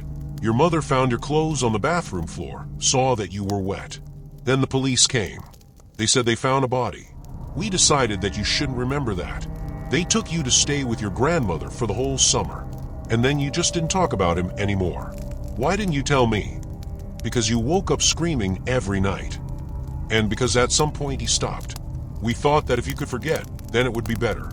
I listened to him, and each of his answers cut into me like a blade. They knew, and they made the choice for me. They turned me into someone who lives with lies. And now all I felt was not just guilt, but betrayal. I was the one who didn't help, but also the one who was made to forget that I've watched this video dozens of times. Every movement, every oscillation of the camera, every sound of footsteps. At first, I tried to find distortions in the frame, signs of editing, anything to explain what I saw, but was all too true, too real. The terrain, the clothes, the facial expression, everything matched. Even the little things. I wore this jacket 3 days ago. Evan had a small stain of paint on his T-shirt. He wore it on his last day. I didn't know how that was possible. And it wasn't mysticism, it wasn't otherworldly, it was a cruel, cold-blooded reality. Someone was filming us. Recently, without my knowledge. Someone was nearby, closer than I thought. From that moment on, I didn't sleep anymore. I started reviewing old videos and photos, not to be nostalgic, but to seek them out. Look for inconspicuous figures in the background, silhouettes in reflections, and strange shooting angles. And I started to find it. Everything was in front of my eyes the whole time. I just wasn't looking. The picture from a school fair shows a man in the far corner, half sideways, wearing a dark baseball cap. The video from the prom shows the same baseball cap, the same pose. In the photo from my sister's wedding, he's back, almost blending into the crowd. He was everywhere, my whole life. And the scariest thing was that he didn't look any older. The pictures were separated by years, but the person in them did not change. Not in the supernatural sense, but in the sense of intent. Someone was following me, since my youth. At first, from afar, then closer and closer. I started to be afraid to go outside, then open the windows. I bought cheap cameras and put them around the apartment. I watched the stairwell, the door, the windows. At night, I listened to sounds, creaks, footsteps from above, the hum of the elevator. I became paranoid, but even in that, there was no escape, because I felt that someone was always one step ahead, and it seemed like I no longer had control over where I ended and where he began. In the evening, 3 days after receiving the video, the doorbell rang. Not a single message, not a single warning, just a knock. Not loud, not nervous, persistent. I went over and looked through the peephole. There was no one on the playground. I opened it, and there was silence. Stairs, railings, everything as always. I took a step forward, and that's when I noticed a white envelope on the doormat. No address, no signature. There's only one piece of paper inside. You knew what you were doing. We both knew, but you stayed. And below is a photo. That's the one. Lake. Water. I'm standing on the shore. Evan is waist deep in the water, holding out his arms to me. And I'm just standing there. No panic. No attempt to help. Just looking. Empty, without emotions. I couldn't deny it anymore. That night, I actually stood and watched. I saw him drown, and he didn't do anything. Not because he was scared. Not because he couldn't swim. But because he didn't want to. We had a fight. I was angry. I wanted him to be scared. I thought he'd get out. I didn't know how quickly it could end. And when I realized it was too late, This photo crushed me. I couldn't pretend anymore. Couldn't live with it. I understood why someone was watching me. Why didn't you let me forget? I was not a victim. I was the reason. That night, I packed up. I left the house for the first time in a long time. I went back to the lake. It's changed, or maybe it hasn't. I just looked at it differently now. It was quiet on the shore. I was standing at the same point where I once stood as a child. And I said out loud everything that needed to be said. No excuses. Without hope of forgiveness. Just the truth. Footsteps sounded behind him. I didn't turn around. I knew who it was. And for the first time, he wasn't afraid. Because everything that was scarier has already happened. I just stood there and waited. I often think, what if I hadn't just gotten behind the wheel? It was supposed to be a routine duty. I had been working as a trucker for almost 9 years and knew the trails better than I knew my own apartment. It wasn't the romance of the road or the passion for solitude. It was a way of survival. The money was good, the schedule was free, and no one was standing over his soul. But the road always takes something away. Slowly, imperceptibly. Sleep first, then a normal diet, then friends, then the feeling of time. And one day, she takes everything. The flight I'm going to tell you about started without any worries. I needed to deliver construction materials to one of the warehouses about 3 states away from my current location. The order was urgent, and the payment was good. I booted up at dawn, checked the tire pressure, refilled the oil, and hit the highway before the city even woke up. The car, my old Kenworth, purred steadily. The radio picked up my favorite station, and everything seemed as usual. The first part of the journey was quiet. A few small towns, occasional overtaking on the highway, a gas station with cold coffee and greasy sandwiches. By lunchtime, I had crossed the border into the next state and was heading deeper into an area I only knew by hearsay, the Southern Loop, as the drivers called it. A section of a long, straight highway where there are no cities, motels, or communications. Only the road, the dust, and the occasional gas station with dilapidated toilets. I arrived at the site around 4 in the afternoon. Then it's a straight line for 100 miles ahead, and there are no forks. I stopped at the last gas station before the deserted stretch to fill up the tank, go to the toilet, and stretch out. The place was half empty. A couple of pickup trucks, a dirty van, and an elderly couple drinking lemonade from plastic cups. It was quiet inside the gas station. The salesman, thin and always looking out the window, almost without looking up, sold me an energy drink and shook his head when I told him where I was going. "Don't drive at night," he said. "Turn north, maybe 100 miles more, but safer." I chuckled. This is a typical local folklore. I've heard hundreds of such conversations. Yes, it happens that someone disappears on the tracks. But the reason is almost always the same. Fatigue, alcohol, technology. Not ghosts, not a place of power, as they say on the forums, but banal gouging. I thanked him and left without listening any further. It was already closer to 5 when I got back on the highway. The highway stretched sideways like a taut string, with dry fields and dead trees on the sides. The asphalt was gray-black, with sparse tire tracks and markings that had not been updated for a long time. The sun was slowly sinking. I turned on the high beam. Although it was still visible, I just felt so much calmer. The road did not change hour after hour. The landscape seemed to be stuck in the same frame, the same broken signs, the same road posts. Sometimes it felt like I was driving through the same turns, even though there were no turns at all on the map. I wasn't worried. Fatigue doesn't do that either. Sometimes it happened that I caught myself driving for half an hour with my eyes closed. My brain just switched to autopilot. It was getting dark by 8. There was a downed coyote lying on the road in front of me. Fresh. The skin was ripped open, the body was spread out, the eyes were half open. I braked and drove around. For some reason, I couldn't take my eyes off this corpse. He seemed to be too alive. But again, it's just nerves. It's just a night. It's just a highway. I kept driving until I saw the first abandoned van. He was standing in the middle of the road, as if he had been put there on purpose. The lights were off, the cabin was open, and the interior was empty.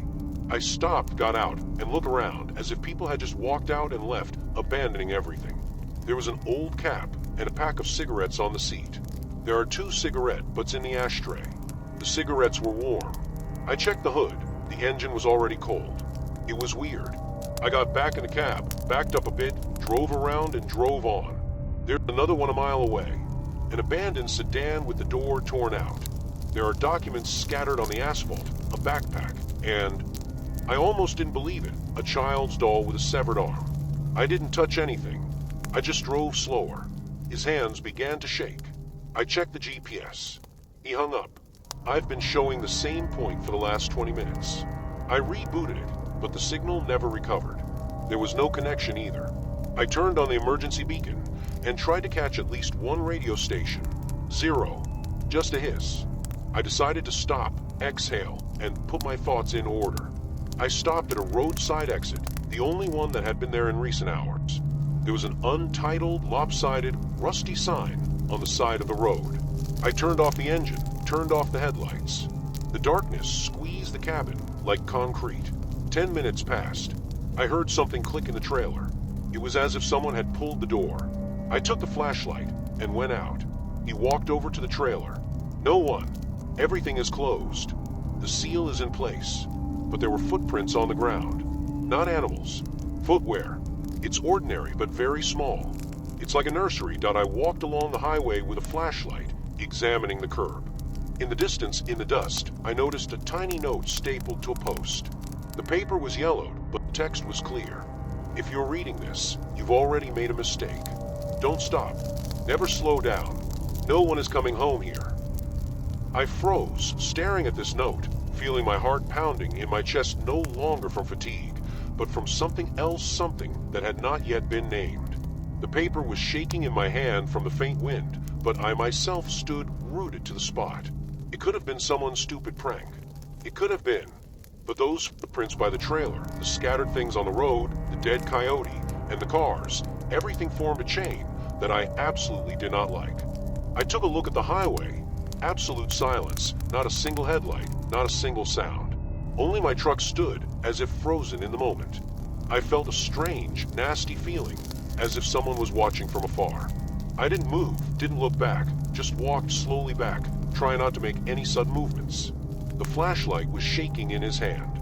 He climbed into the cab, slammed the door, and locked all the locks.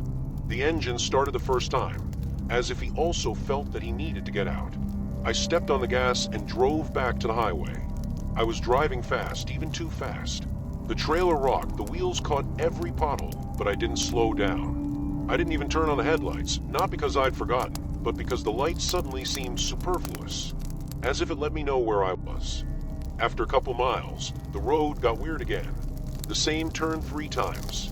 I remembered it for sure, from the broken bump, from the rusty sign, from the flattened tin can by the curb. I was getting angry. Not to be scared, but to be angry. I wasn't a beginner, I wasn't paranoid. But the road was playing with me. Or something was happening, not mysticism, no. But someone was here, someone was intentionally doing something. I stopped once more, just for a little while. This time, he stood in the middle of the highway, turned on the emergency light, got out, and went to the trailer. I wanted to make sure that everything was in order with the cargo. The trailer door was closed. The seal is intact, but here's the smell. It smelled of meat, spoiled. I looked around again. Empty. Just me and the night track. Suddenly, I noticed a car parked about 100 meters down the highway. She wasn't there when I came out. It was some kind of old sedan. The headlights were off. The silhouette was barely discernible. I immediately went back to the cabin. He started up, turned on the headlights, pointed the light at that sedan. But he wasn't there. Not a car, nothing. Just an empty highway. And then I realized that someone was parking these cars, someone was cleaning them, and doing it quickly. And he or they are somewhere nearby. For the first time in a long time, I wanted to talk to someone. I took out my walkie-talkie, switched to the general band, and said, "This is Trucker 88, heading along the southern loop in the area between the last 2 gas stations. Is anyone in touch?" A hiss. Emptiness. I repeat, 88th, I'm on the southern highway. I need a connection, please respond. A second later, a hoarse voice comes over the speaker. Turn around. Turn around before it's too late. I press the radio to my ear. Who's that? Silence. Not a single sound. No hissing, no static. Just absolute measured silence. I threw the radio on the seat and accelerated. My heart was pounding. and my palms were wet. At one point, it even seemed to me that the highway was beginning to disappear. Not in a mystical sense, but literally. The markings were fading, the road signs were rotting before my eyes, the asphalt was covered with cracks and dirt, as if no one had used this section for decades. And then there's the light. I saw lights ahead. A roadside cafe, or something like that. A low building with a neon sign. The inscription is blurred, but it is visible. They are working. There are no cars at the entrance, but the lights are on. That's all I needed. I pulled off the highway and parked in the parking lot in front of the entrance. He turned off the engine. I sat for a minute. Then he went out. The air was stagnant, warm, and smelled of overheated asphalt and something else like fried butter mixed with dust and sweat. I went inside. The cafe was almost empty. A couple of tables, peeling walls, cheap tiles on the floor. A middle-aged woman was standing behind the counter. She looked at me as if she was waiting. "Got any coffee?" I asked. "Only instant," she replied. "Will it go?" "That's fine." I sat at a table by the window with my back to the highway. I wanted to see everything. After a minute, she placed a plastic cup with something dark and bitter in front of me. I took a sip. It wasn't coffee, it was punishment. "What's the matter with the road?" I asked. She didn't answer immediately. Then quietly, as if thinking out loud, "The road here is strange. Not everyone should follow it. I saw the cars. Abandoned. Several. Notes. People. I saw it. And you're not the first." I looked at her. She didn't look scared. She spoke calmly, even too calmly, as if she knew what I was going to ask next. "Where do they go?" She put a napkin on the table. There are handwritten words on it. No one took them away. They just stopped driving. I didn't know what to say. I looked at her blank stare, and I suddenly felt more uncomfortable than I had in all my time on the track, because there was no fear in her eyes. It was addictive, as if she'd seen it before, and more than once. I stared at this napkin, read the inscription one more time, as if hoping that it would change. They just stopped driving. It would seem that these are ordinary words, nothing supernatural, but they cut into me like a rusty nail. We stopped driving. People, cars, destinies disappeared not in smoke or fire, not in a loud crash, but in silence. They just stopped moving. They stopped being. It was as if the road itself was pumping something important out of them. Not the soul, not life, and the will to go on. "How long have you been working here?" I asked, and I didn't understand why. The woman smiled a little and looked out the window, as if there was an answer behind the glass. "I don't work here. I just stayed." I noticed that she had caked dirt under the nail of her left hand, as if she had been digging with her hands before. Her hands were not those of a waiter, but of a mechanic, or worse, someone who often hides something. Don't think about it, I didn't judge. I just started noticing. Too carefully. I finished my stinky coffee, got up, put the bill on the table, and headed for the exit. She didn't ask, didn't get back, didn't say, "Come back again." She just nodded, as if saying goodbye not to me, but to the last moment when I was safe. There wasn't even a light wind outside anymore. Everything seemed to freeze. The truck was standing just as I left it. But what's changed is that someone ran a finger through the dust on the back window of my truck. Don't stop. Not escape. Not run.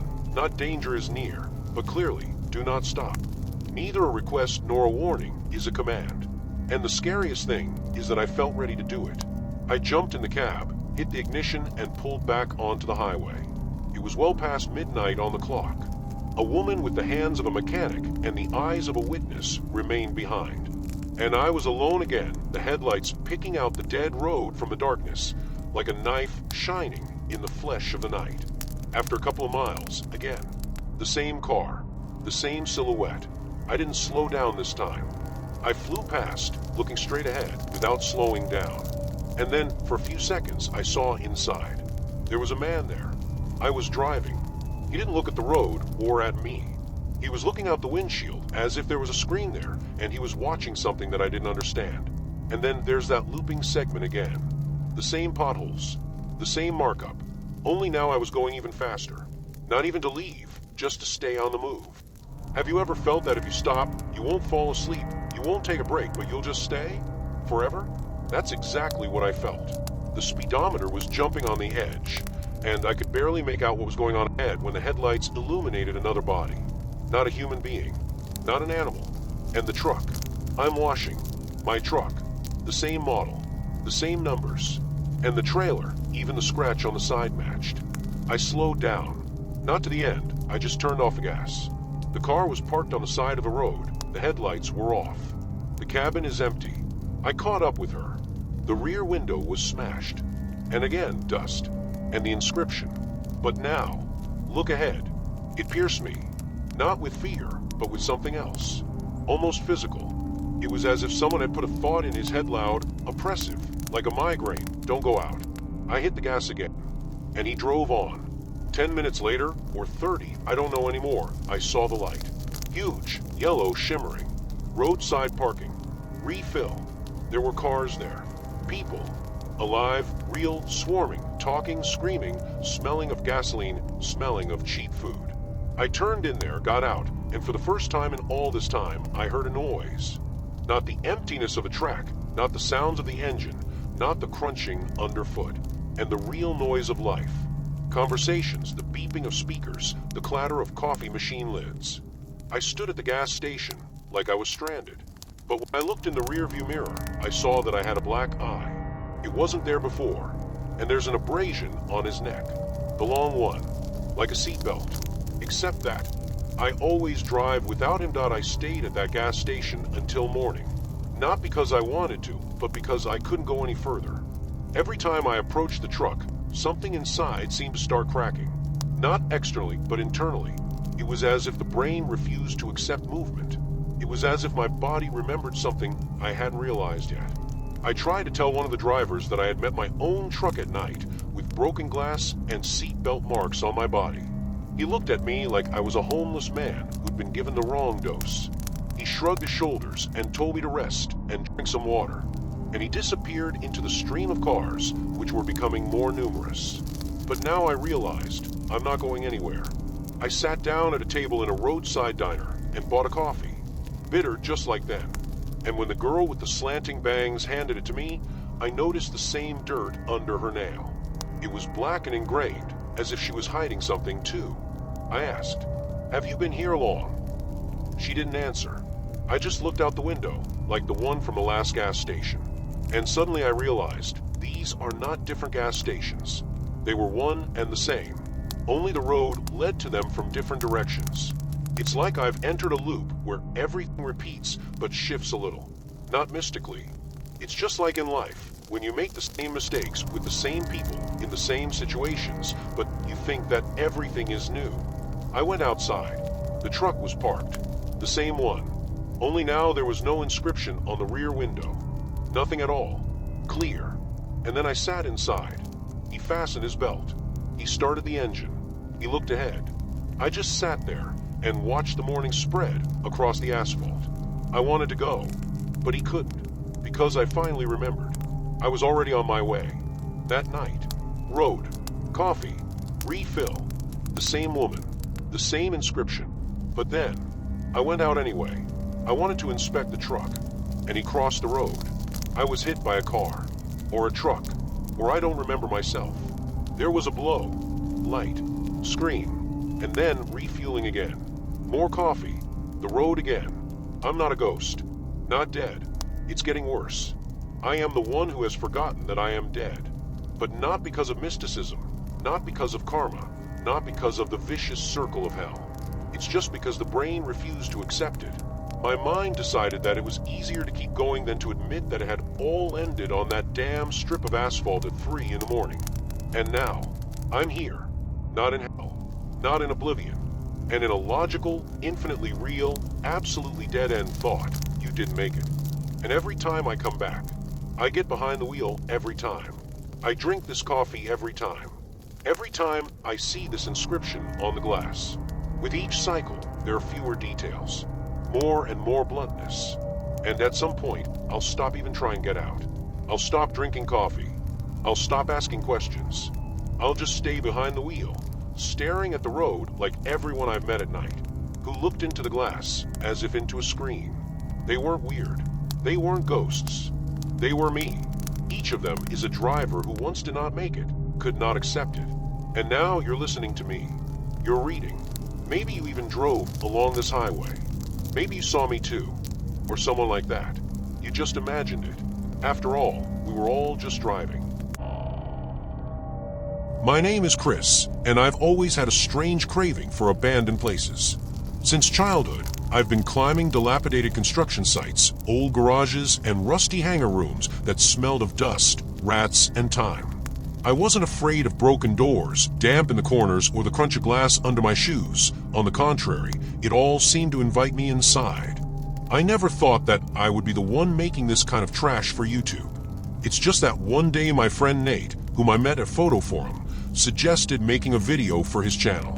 He had a small blog about urban research, and he was just looking for someone who wouldn't be afraid to go where even metalheads with spray cans wouldn't risk lingering. We filmed a couple of episodes. We went down to an abandoned pumping station, climbed into an old cinema with broken chairs where someone had set up a hangout. Then Nate suggested something. Let's get serious. We'll spend the day at school. I chuckled at first. Well, school and school. What's wrong with her? It's not just abandoned. It's closed after events, he said suggestively. Which ones? He paused. Yes, there's a girl missing. About 10 years ago. After that, the bullshit started. Vandalism, threats on the walls, rumors started. Anyway, the school was closed. All the equipment was left behind. No one took anything out. I shook my head skeptically. I didn't believe in the stories about missing children. Someone probably went off the rails. The girl could have been stolen or worse. But what does the damn school have to do with it? But let's not do this paranormal stuff. He smiled. Only cameras, flashlights, and 24 hours. No tricks.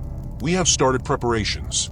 We checked the equipment. 2 GoPro cameras, 1 Canon SLR, a pair of power banks, 2 powerful headlamps, water, food, a first aid kit, 2 walkie-talkies. We took cots with us so we could sleep and an old radio just in case.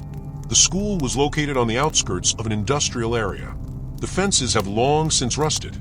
The passage to the courtyard is free. There was still a nameplate above the entrance, but the letters were partially knocked down. The building has 2 floors made of red brick, a typical building of the 60s. There's wild grass and forgotten flower beds all around. Everything looked like a dead organism that had once breathed, but now it was just rotting away. We arrived in the afternoon. To get inside, I had to open a boarded-up window on the ground floor. The doors were welded onto metal plates. Surprisingly, the inside smelled not of mold, but of dust and paper, as if no one had disturbed the air since then. We turned on the cameras, set up lanterns in the corridor, and began the inspection. The classrooms were empty. There was dust on the desks, notebooks were lying in some places, the covers were torn, but the inscriptions were preserved. Control, biology, right off Katia. I even came across a note folded into a triangle. He looks out the window every day. He chose me today. I handed it to Nate, who chuckled. Childish madness. Anything to tickle your nerves. We put one of the cameras on a tripod in the gym. The other is in the hallway leading to the staff room. We settled into the library ourselves. There was more space, and we put 2 folding beds next to the display cases where the books used to stand. The first few hours passed quietly. We ate sandwiches, drank water, and joked. At sunset, light began to pass through the broken windows, drawing strange reflections on the floor. I noticed that the air began to change. It was getting cold inside, even though it was summer. I put it down to the old walls and the lack of heating. But the cold was unpleasant, sharp. Around 9 p.m., Nate said he wanted to take a couple shots outside. I stayed inside, setting up the batteries and making sure that the recordings went smoothly. 20 minutes passed. I took the walkie-talkie. Nate, do you copy? Silence. Reception. Please respond. There's a hiss in response. I went out into the hallway. Inside, everything was as before, only it seemed as if the sounds had become quieter.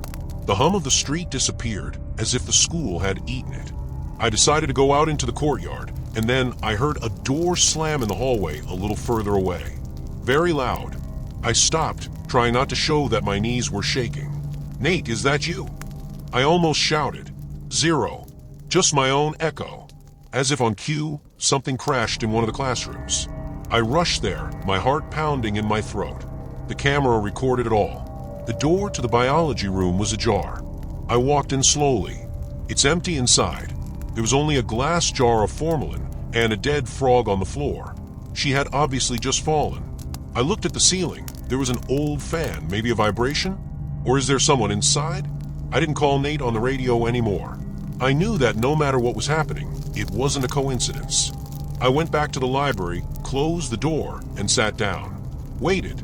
I looked at the cameras, and everything was fine. Not a single movement. And then I realized that the camera had stopped transmitting the footage from a hallway. She switched off. If she didn't sit down, she passed out. She just went to zero. It was at this moment that I noticed a second piece of paper on the table. He wasn't here an hour ago. I remember exactly. It was old, slightly torn, but the ink was fresh. They wrote it by hand. You stayed. The others left. Look in the teacher's closet. I could feel my body getting covered in sticky sweat. I have a walkie-talkie, a flashlight, and a camera with me. I got up. The library seemed like a different place to me now. I went out and walked down the hallway. The dust no longer seemed harmless. It seemed to be moving. It was as if someone had just walked in front of me and picked it up. Going to the staff room, I opened the closet, which was partially open. There was an old, worn-out videotape and another note. Watch to the end. Just once. I was standing in front of this cabinet, looking at a videotape that someone had obviously put there recently. The dust around it was untouched, but the tape itself looked unnaturally clean. She couldn't have lain there for 10 years. The plastic was intact. The sticker hadn't faded. Someone was here before me. Or with me. Thoughts were spinning in my head. Maybe Nate had set all this up? Decided to play a prank? But he's not like that. Yes, he likes to create suspense, but not through toss-ups. We always agreed, no lies, everything we shoot must be real. And where did he go? He didn't get in touch, he didn't use his phone, although I knew for sure that he had taken it. The paranoia was growing. I picked up the tape and walked slowly towards the library, where I left a generator and an old TV with a built-in video player, in case I could find some old school records. We connected it for the sake of atmosphere, not thinking that we would really need it. And now, I was holding a black plastic box in my hand, as if it were the key to everything that was happening. I inserted the tape and turned on the TV. The screen vibrated, showing blue static, then a picture appeared. There was a sharp, dry click, and the shooting began. The camera was shaking. Someone was filming from a hallway of the school, almost in the same place where I was a few hours ago. The video was dark and grainy, as if it had been shot on an old phone or portable camera. Someone was walking down the hallway, breathing heavily in the frame. Suddenly, the camera turned and showed the door of the staff room, exactly the one where I had just found the tape. It was ajar. The hand reached for the handle and slowly pushed it. It was dark inside, but something strange flashed in the frame, as if a man was sitting in the corner. I couldn't make out the face, but the pose was strange. He just sat there and stared at the wall. The camera didn't come any closer. The voiceover whispered, "You're still here, aren't you?" Then the screen twitched. The image crawled, as in the old rewind. Then a black screen. I was waiting. Nothing. Just silence. No labels, no ending, no sound. I rewound it, rewatched it. It's all the same. The video lasted about 2 minutes, but it felt like I'd been watching it for half an hour. My fingers were shaking, and my heart was pounding in my throat. What was that? The played fragment. Who filmed it? Why did you leave it? I turned off the TV, and it was at that moment that I heard a click, quiet but distinct. He turned around. Someone passed through the glass of a library. Quickly, a shadow. But it wasn't the figure from a horror stories. I definitely saw the hood. It was a man. The real one. Someone was in the building. I rushed to the exit, ran down the corridor, turned the corner. It was empty. No footsteps, no doors. Everything seemed to have died out, but I knew I wasn't alone. My mind was starting to malfunction, and I began to doubt my own feelings. I went back, closed the library door from the inside, and pulled the table up to it. I checked the batteries on all the devices just in case. One of the cameras was showing movement, the gym. I clicked on the screen, and someone passed by in the background of the hall. Definitely a human being. Nate, or someone else. I grabbed a flashlight and headed there. Every step was a roar in his skull. The walls seemed to shrink. The gym door was open. The light from a lantern picked out only dusty beams, broken ropes, and a creaking wooden floor. I went in, empty, but the camera showed that there was movement. I moved closer to the tripod, and the camera was working, and the flashing LED confirmed it. I looked around, and then I noticed something strange in the corner, folded sleeping bags. Not ours. The dust next to them was disturbed. Someone spent the night here recently, or he's sleeping over right now. One of the bags had a sticker with the name Dylan on it. I didn't know anyone by that name. I opened the zipper, and inside there was a can opener, a half empty bottle of water, a package of pills, and a piece of paper with crooked handwriting. Don't go to the basement at night. If you're reading this, it means I didn't have time to leave. Basement? We didn't even know there was a basement here. None of the maps of the building that we looked at mentioned it. I took the note and put it in my pocket. I didn't want to go back to the library. I felt that there was less and less time left. Someone was nearby, watching, moving, and silent. It was worse than any screams that I decided to check all the floors. The second one was blocked on the stairs. Someone had barricaded it from the inside with a metal cabinet. I didn't break it down. The noise would have attracted attention. Instead, we went to the opposite part of the ground floor. There were utility rooms, toilets, and, as it turned out later, a door to a technical room. It was tightly closed, but there was an old lock with a broken lock. Inside, there are steps down. It smelled of damp earth and musty air. The basement was real. I went down, feeling the air getting thicker. The flashlight illuminated a narrow corridor with concrete walls, old wiring covered with cobwebs, and a door marked archive. I pushed it open with a dull creak. There were boxes on the shelves. They were dusty, but many had been opened. I pulled one out. There are photos inside. The old ones, the school ones. Cool pictures, teachers, some kind of meetings. And among them is a shot that made my heart pound. I was on it. A young man, 10 years younger, standing at the blackboard. I've never attended this school. And I hadn't been here before that day that I was sitting on the concrete floor, holding that photo in my hands, and trying to realize what was in front of me. It was impossible. I had never been to this place. I've never stood at this board. I've never worn the shirt I was wearing in the picture. But the face, the expression, the mole under the eye, it was all mine. There was no date or signature on the back of the photo, just a small dark scratch in the corner. I looked at the rest of the photos from a box. Everything was made in this school. Teachers, students, rulers, holidays. Everything looked quite normal, but the faces. Some of the faces were repeated. The same guy was in different class photos, in different groups, with different teachers, but at the same age. It looks like I am. Someone was collecting these frames. Someone systematically put them in boxes. There were no signatures, but the order clearly existed. I returned the pictures to their place, even though everything inside screamed for me to burn them and leave. But it was too late. I already knew too much. He got in too deep. There was a battered notebook on the shelf next to it. I opened it, expecting anything, but there were notes. With a pen, everything is in English, illegible, as if someone wrote in a hurry. The transitions are abrupt, there are no dates, but the thought was traced. I thought I could figure out why they were doing this. I thought I could find someone who would explain.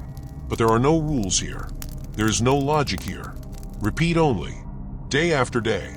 I remember the first time I walked in. I was sure I was just renting a building. And now, every time I open my eyes, I'm back in that hallway. I tried to get out. I tried to break down the doors. I tried to set fire to the archive. He stays anyway.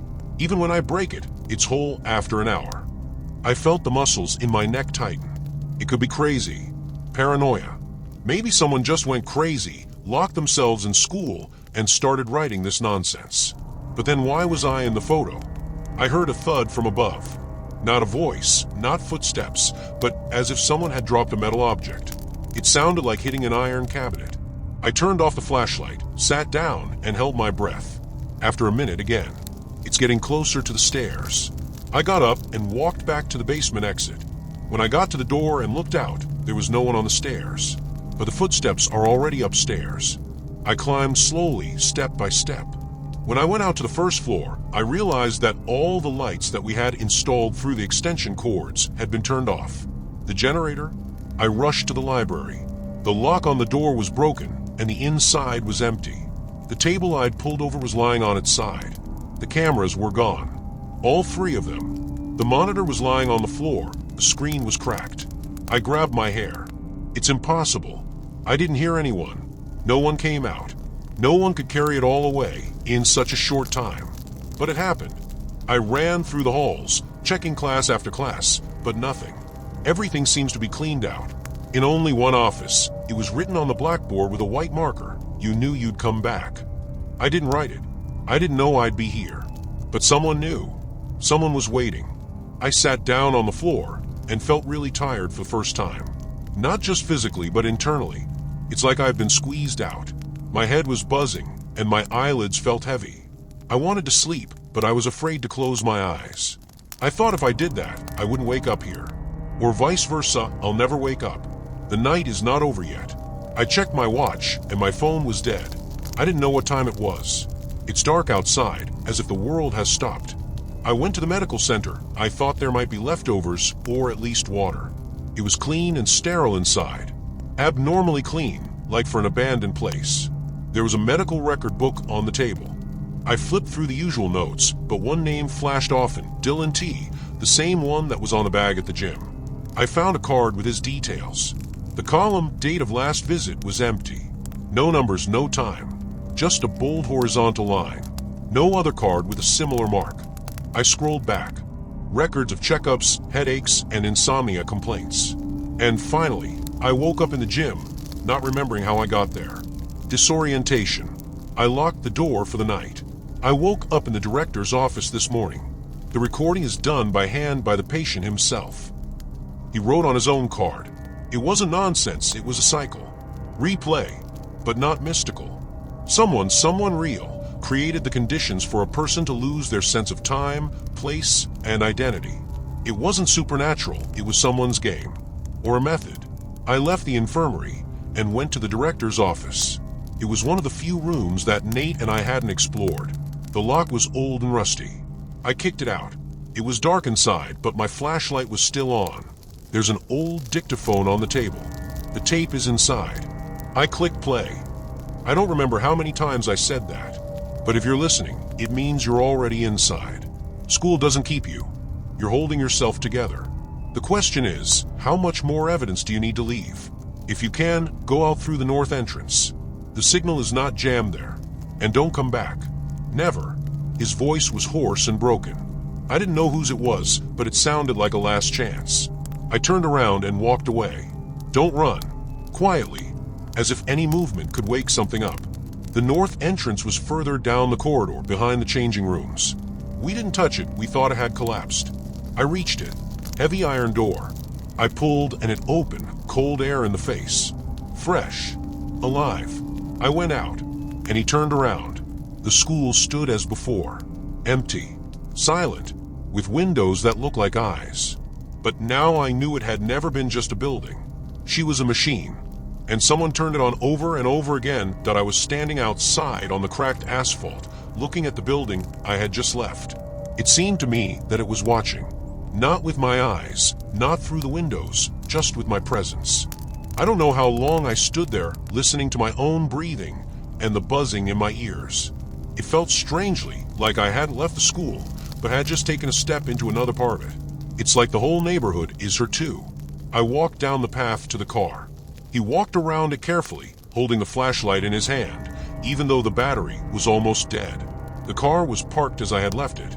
The doors are locked. The windows are intact. I opened the driver's door and got in. I turned the key and the engine started the first time. The radio turned on, silence. No signal, no noise, just a dull background. It's like someone cut off the antenna that I turned on the near one, turned around and drove, trying not to look in the mirror. I had a clear feeling that if I turned around, I would see something that I shouldn't. Not a figure, not a face. It's just wrong. In half an hour, the first pointer will appear. Civilization. Lights outside the window, signs, trucks. It was as if the world had become real again. I stopped at a gas station, got out, and just stood under the lamp, feeling its cold light give me a sense of reality. I went inside, bought water and a chocolate bar, and tried to talk to the cashier. He glanced at me as if I had come in the wrong way. I looked bad.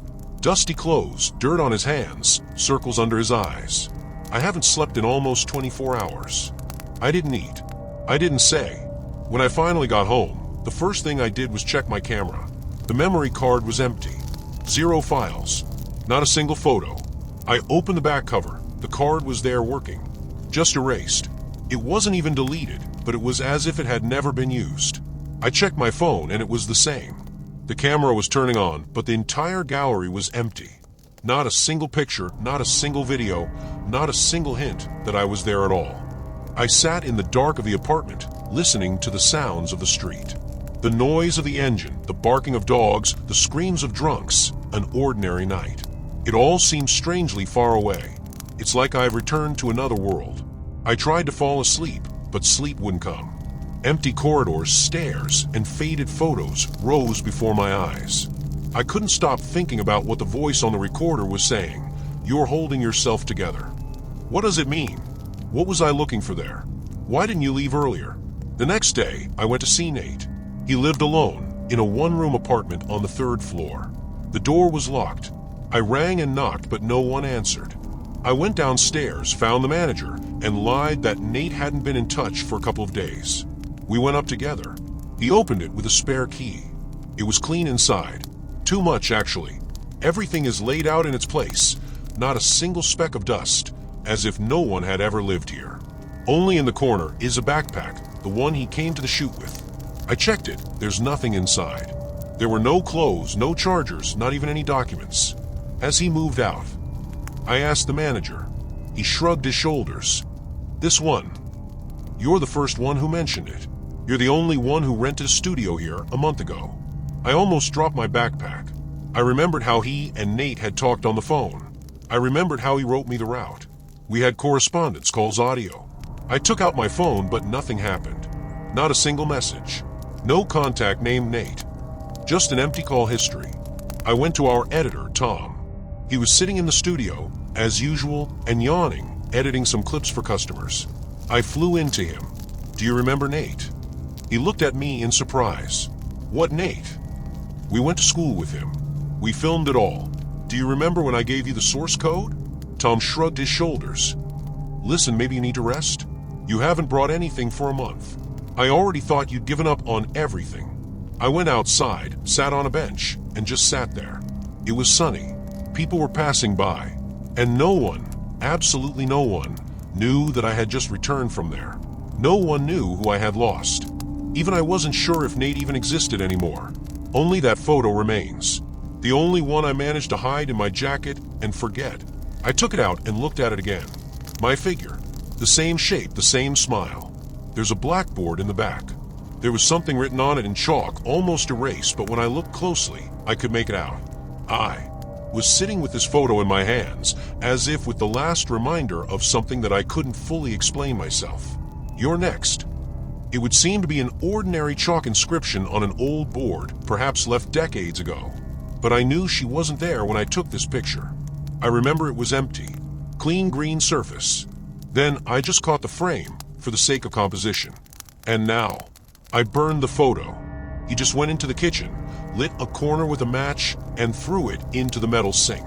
The paper shriveled, turned black, and crumbled into ashes, and I felt my heart lose its rhythm for the first time in 24 hours.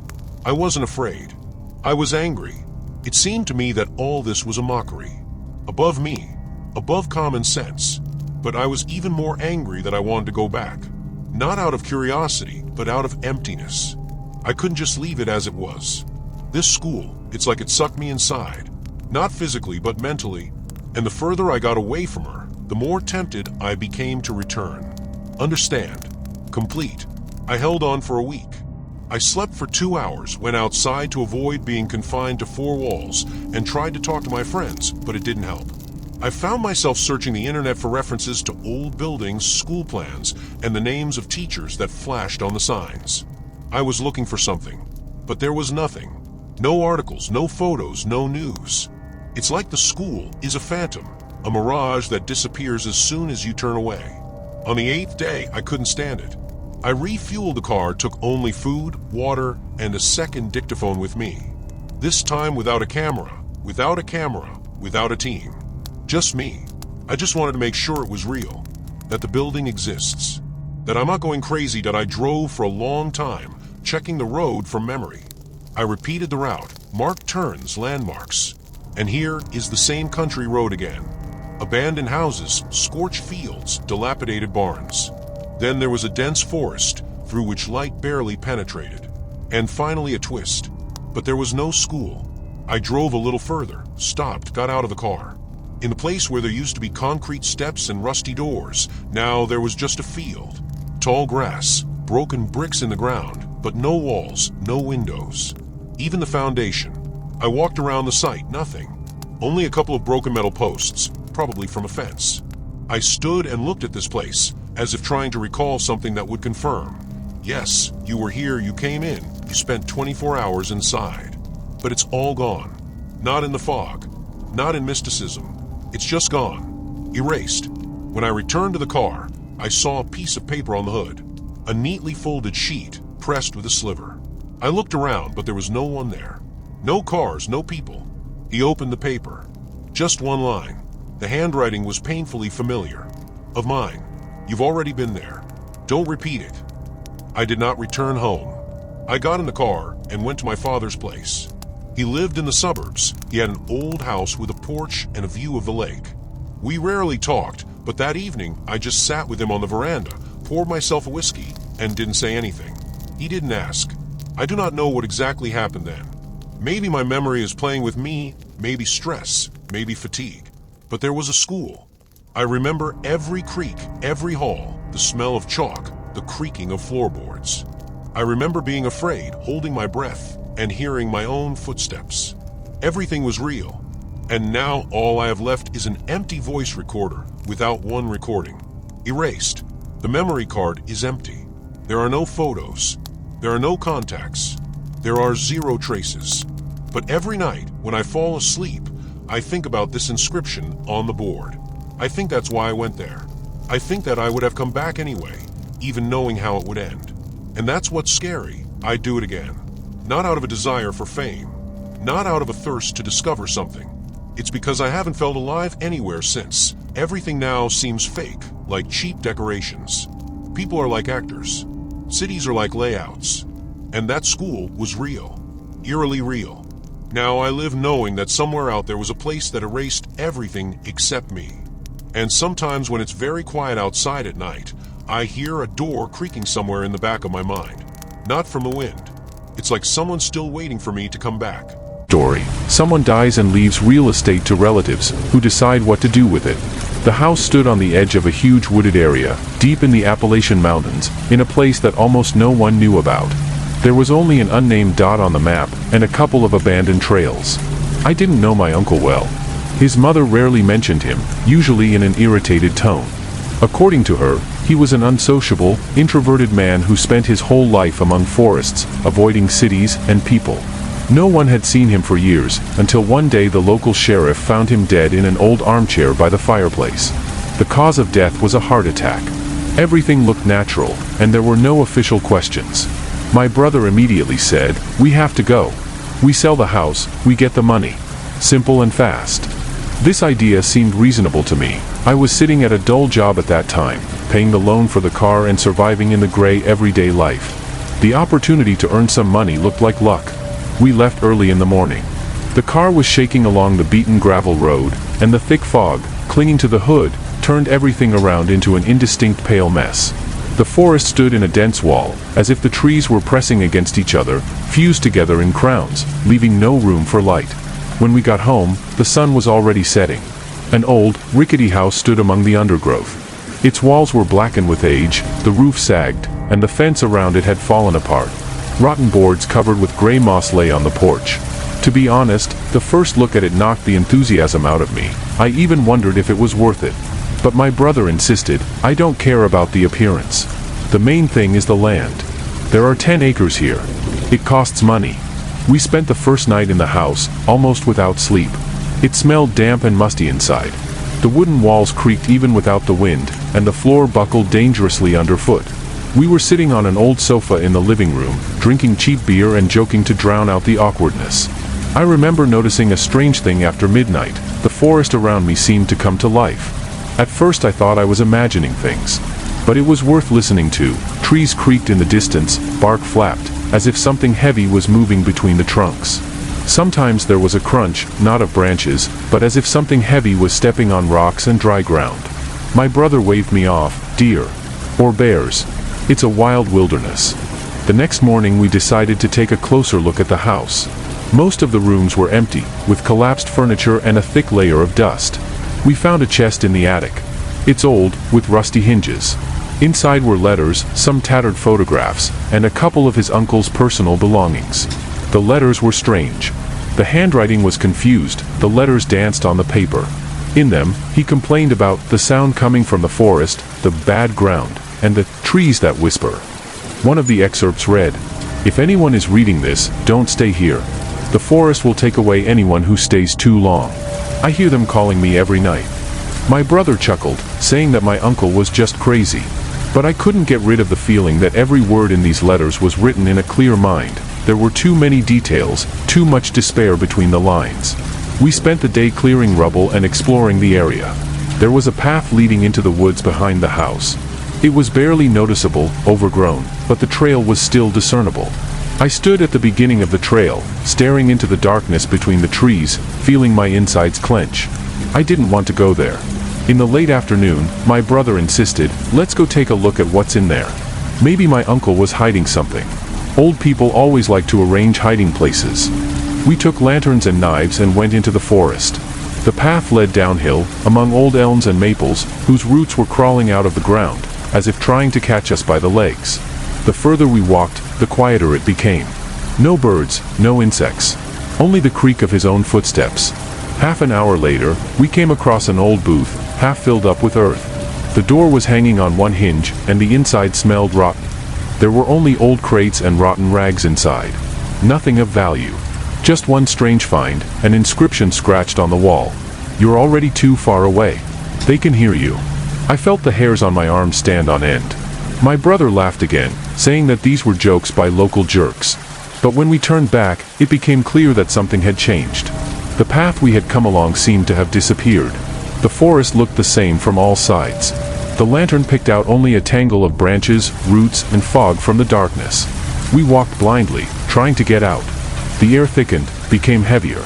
Somewhere to the side, a short, sharp crack was heard, as if someone was breaking a branch under his foot. My brother went ahead, not listening to my entreaties to return to the booth and try to spend the night there. "We have to move," he kept repeating. But the more we walked, the stronger the feeling became that someone was watching us. I stood holding the lantern with a shaking hand, peering at that damned note nailed to a tree with a rusty knife. "Don't turn around. Just go." Simple words, but they stuck in my brain like a nail.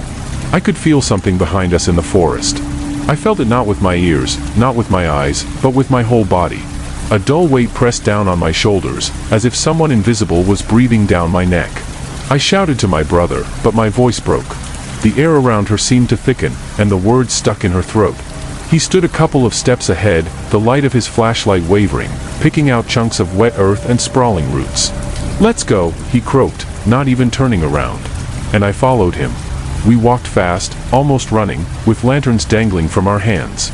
Branches scratched my face, slapped my clothes, and one hit me right in the eye. I felt something hot slide down my cheek, but I didn't stop. It was impossible to stop. Then the ground went down sharply under my feet. We rolled down the hill, mud got into our shoes, and my fingers were covered in blood, but I was only glad of this fall. The main thing is to move. Don't stop. Don't think about the note. At the bottom of the ravine, we came across an old abandoned camp. A tattered tent, cold campfires piled up, rusty food cans. The trash was scattered as if people were fleeing in panic. And the strangest thing was that it all looked relatively fresh. Not abandoned for years, no. It's like someone dropped it yesterday. I found another note on the ground. A chewed-up piece of paper covered in small letters. The handwriting was uneven, as if it had been written in a hurry. "If you're here, it's too late. The forest does not let out. Keep your strength. Don't shine at night." I squeezed it in my fist, feeling the cold stick to my palm along with dirt and sweat. With every step it became clearer. We weren't just lost. There's something wrong here. My brother inspected the camp and offered to stay until dawn. The darkness is gathering. Wandering around at night is suicide, he muttered. I nodded. We gathered the pieces of firewood, built a fire, trying to keep the fire small so as not to attract attention. Although I didn't even want to think about who we were afraid of attracting. When night finally fell, the real nightmare began. At first, there were quiet sounds. The rattle. It was like someone was scratching on the bark of trees. Then there were clicks, as if someone was breaking branches slowly and deliberately, close by, beyond the edge of the fire. My brother pulled out a knife, and I gripped a thick branch in my hands like a club. We sat back to back by the campfire, staring at each other. 2 hours later, my brother said that he would go a couple of steps to the side to relieve himself. I was against it, but he just waved me off. The light of the lantern flashed in the darkness and disappeared. 5 minutes have passed. 10, 15. I sat listening to the crackling of the campfire. Then I heard, no, rather felt, something approaching.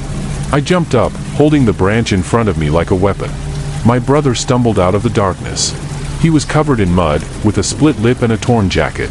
He was breathing fast and noisily, as if after a long run. There's someone there, he croaked, glancing over his shoulder. They're coming for us. I didn't ask any questions. We grabbed our lanterns and knives, left the fire burning out and ran away into the forest, into the darkness. Running blindly through the night forest is worse than any nightmare. You stumble, crash into trees, fall face first into the mud, and tear your clothes to shreds. The forest seemed to shrink around them, preventing them from passing. Branches scratched his skin like claws, and the ground beneath his feet sank treacherously. And all the time, I felt it, the weight of the eyes behind my back. It was as if the forest itself was watching us. We ran out into a small clearing lined with the remains of ancient wooden crosses. Some were toppled, others stood askew, overgrown with moss. I didn't know who put them there or why. He didn't want to know. My brother was panting nearby, leaning against one of the crosses. We need to get to the road, he croaked. There should be a stream down there. We'll walk along it. I nodded. I didn't have the energy to argue. We walked on, following his flashlight, which was shaking in his hand, picking out narrow strips of light from the darkness. Suddenly, he stopped dead in his tracks. There was another note on the ground in front of us, rolled up into a tube, tied with dirty thread. My brother picked it up and unfolded it. Read it aloud. You're still walking. You can still hear. You're still alive. He looked at me. I could see in his eyes that he also knew it wasn't a coincidence. Someone was watching us. Someone knew where we were. Someone was playing with us. We moved on, trying to walk faster. But the forest didn't seem to let us go. The more we walked, the more the paths got tangled, crossed, and disappeared. Sometimes we came across strange tracks, deep dents in the ground, tufts of wool, broken branches. Sometimes I could almost hear the voice, a barely discernible whisper, gliding on the wind. But I chased him away. No, it can't be. Just the wind. By morning we were exhausted. His legs were shaking, and his arms were bleeding from the endless falls. We collapsed at an old bridge over a stream, rotten and ready to collapse at the slightest step. My brother rolled over on his back, looking up at the gray morning sky, and said softly, "We're not getting out of here, brother. This forest won't let us go." I wanted to object. To say that everything will be fine. That we'll find a way. That we'll get out. But my tongue stuck to the roof of my mouth. I knew he was right, too. And then I noticed one more thing. There was something buried in the mud under the bridge. I saw the corner of an old leather briefcase sticking out of the ground. Carefully, with trembling hands, I dug it out.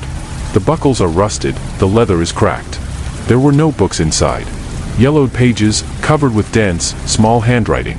The first line on the first page read, "I got lost here last year. I thought I could get out. I was wrong."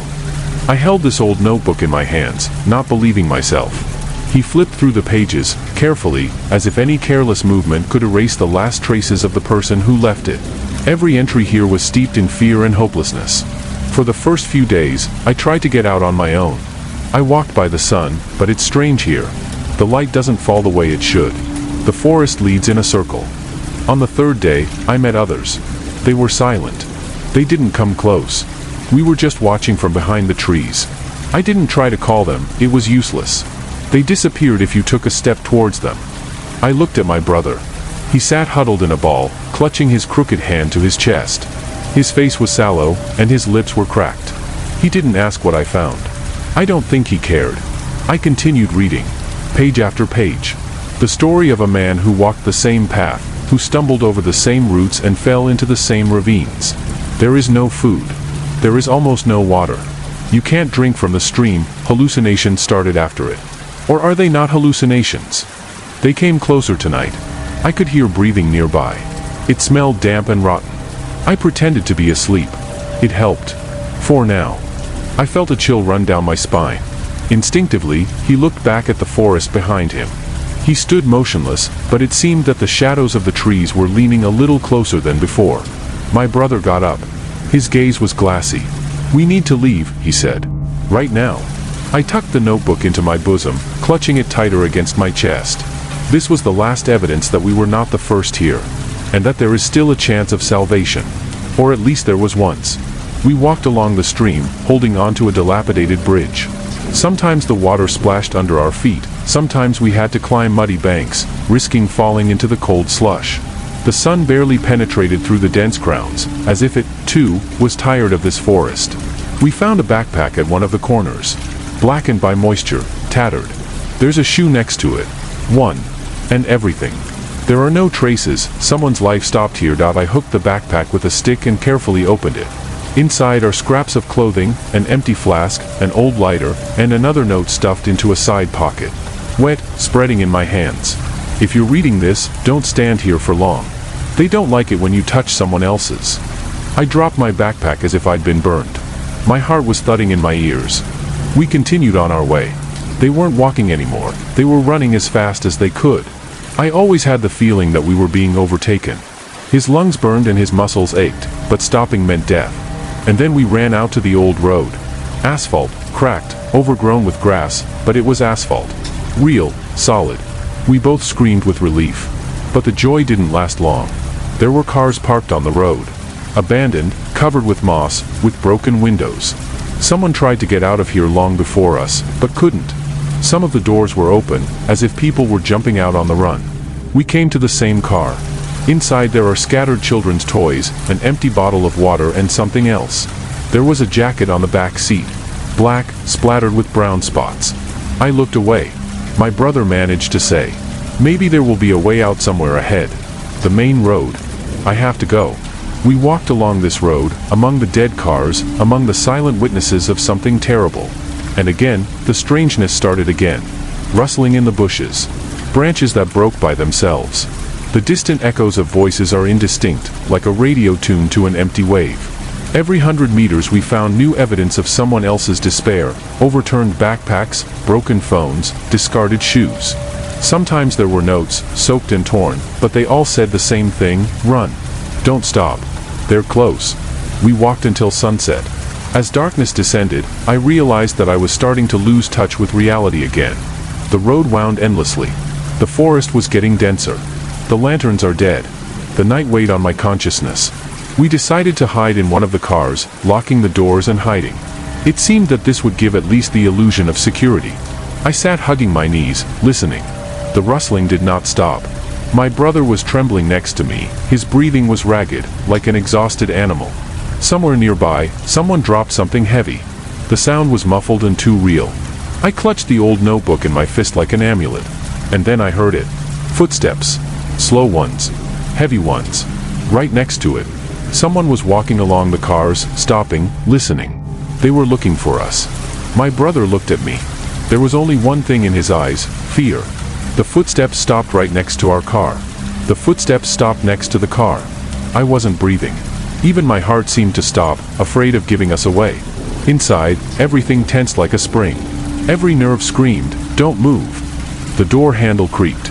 Slowly, painfully slowly. Someone tried to pull it. Once, twice. The lock was shaking, resisting, but the door gave way a couple of millimeters, which caused a foul, heavy smell to enter the cabin, as if rotten wet moss mixed with blood rust. I squeezed my eyes shut, pressing myself against the seat, feeling my back stick together from sweat with the fabric of my jacket. My brother also froze next to me, clutching my sleeve. I could hear him grinding his teeth, trying to hold back his sobs. The door was yanked again. Stronger. The metal groaned under the strain. And suddenly everything went quiet. The footsteps began to recede. Slowly at first, then faster. We were left alone in a silence so heavy that it seemed to be pressing on our eardrums. It took several long minutes before I dared to exhale. He turned to his brother and whispered, "We can't stay here. If they come back, we're finished." He just nodded. We climbed out, carefully, as if our every move could wake a sleeping animal. Everything was as it had been before: smashed cars, torn bags, an empty road leading into darkness. But now I felt that someone, somewhere, was watching. The forest beyond the road breathed alien life. We walked on, stumbling in the pitch darkness, stumbling over rocks and roots that crawled out onto the asphalt. After a while, I noticed something strange. The road began to narrow. A little bit at first, then harder. It was as if the earth itself was trying to push us back into the forest. The bushes were advancing, the trees were looming over us. And then the road ended. It just ended up going nowhere. The cliff. A chasm yawned in front of us, dark as death itself. I looked down, but I couldn't see the bottom. Only the wind blowing out of the mouth of the abyss stirred the hair on my face. We were trapped. Footsteps sounded from behind. They are no longer single, but there are many. Heavy, confident. Those in a hurry. I turned around. Silhouettes moved in the darkness between the cars. Real, solid, people, or what's left of them. They approached slowly. They had nowhere to hurry. They knew they had us cornered. My brother grabbed my hand. His eyes glittered with fear and understanding. He whispered, "What should I do?" I didn't answer. There was no response. My legs led me back to the cliff. The wind whipped at his face, breaking into a howling howl. The people on the road froze, surrounding us in a semicircle. And then I realized, they were waiting. They were waiting for us to make a decision on our own. There was no turning back. I felt my brother's hand convulsively squeeze mine. We exchanged glances. No words. Only understanding. I closed my eyes. He took a step back. And he fell into the void. The wind tore the scream from my lips. His brother's face disappeared into the pitch blackness. Everything was gone. All that remained was a flight in which there was neither hope nor salvation. The fall lasted forever. And when I finally hit the ground, if you could call it earth, my consciousness flashed white and went out. The last thing I felt was the cold. The cold that permeates the whole body, forever.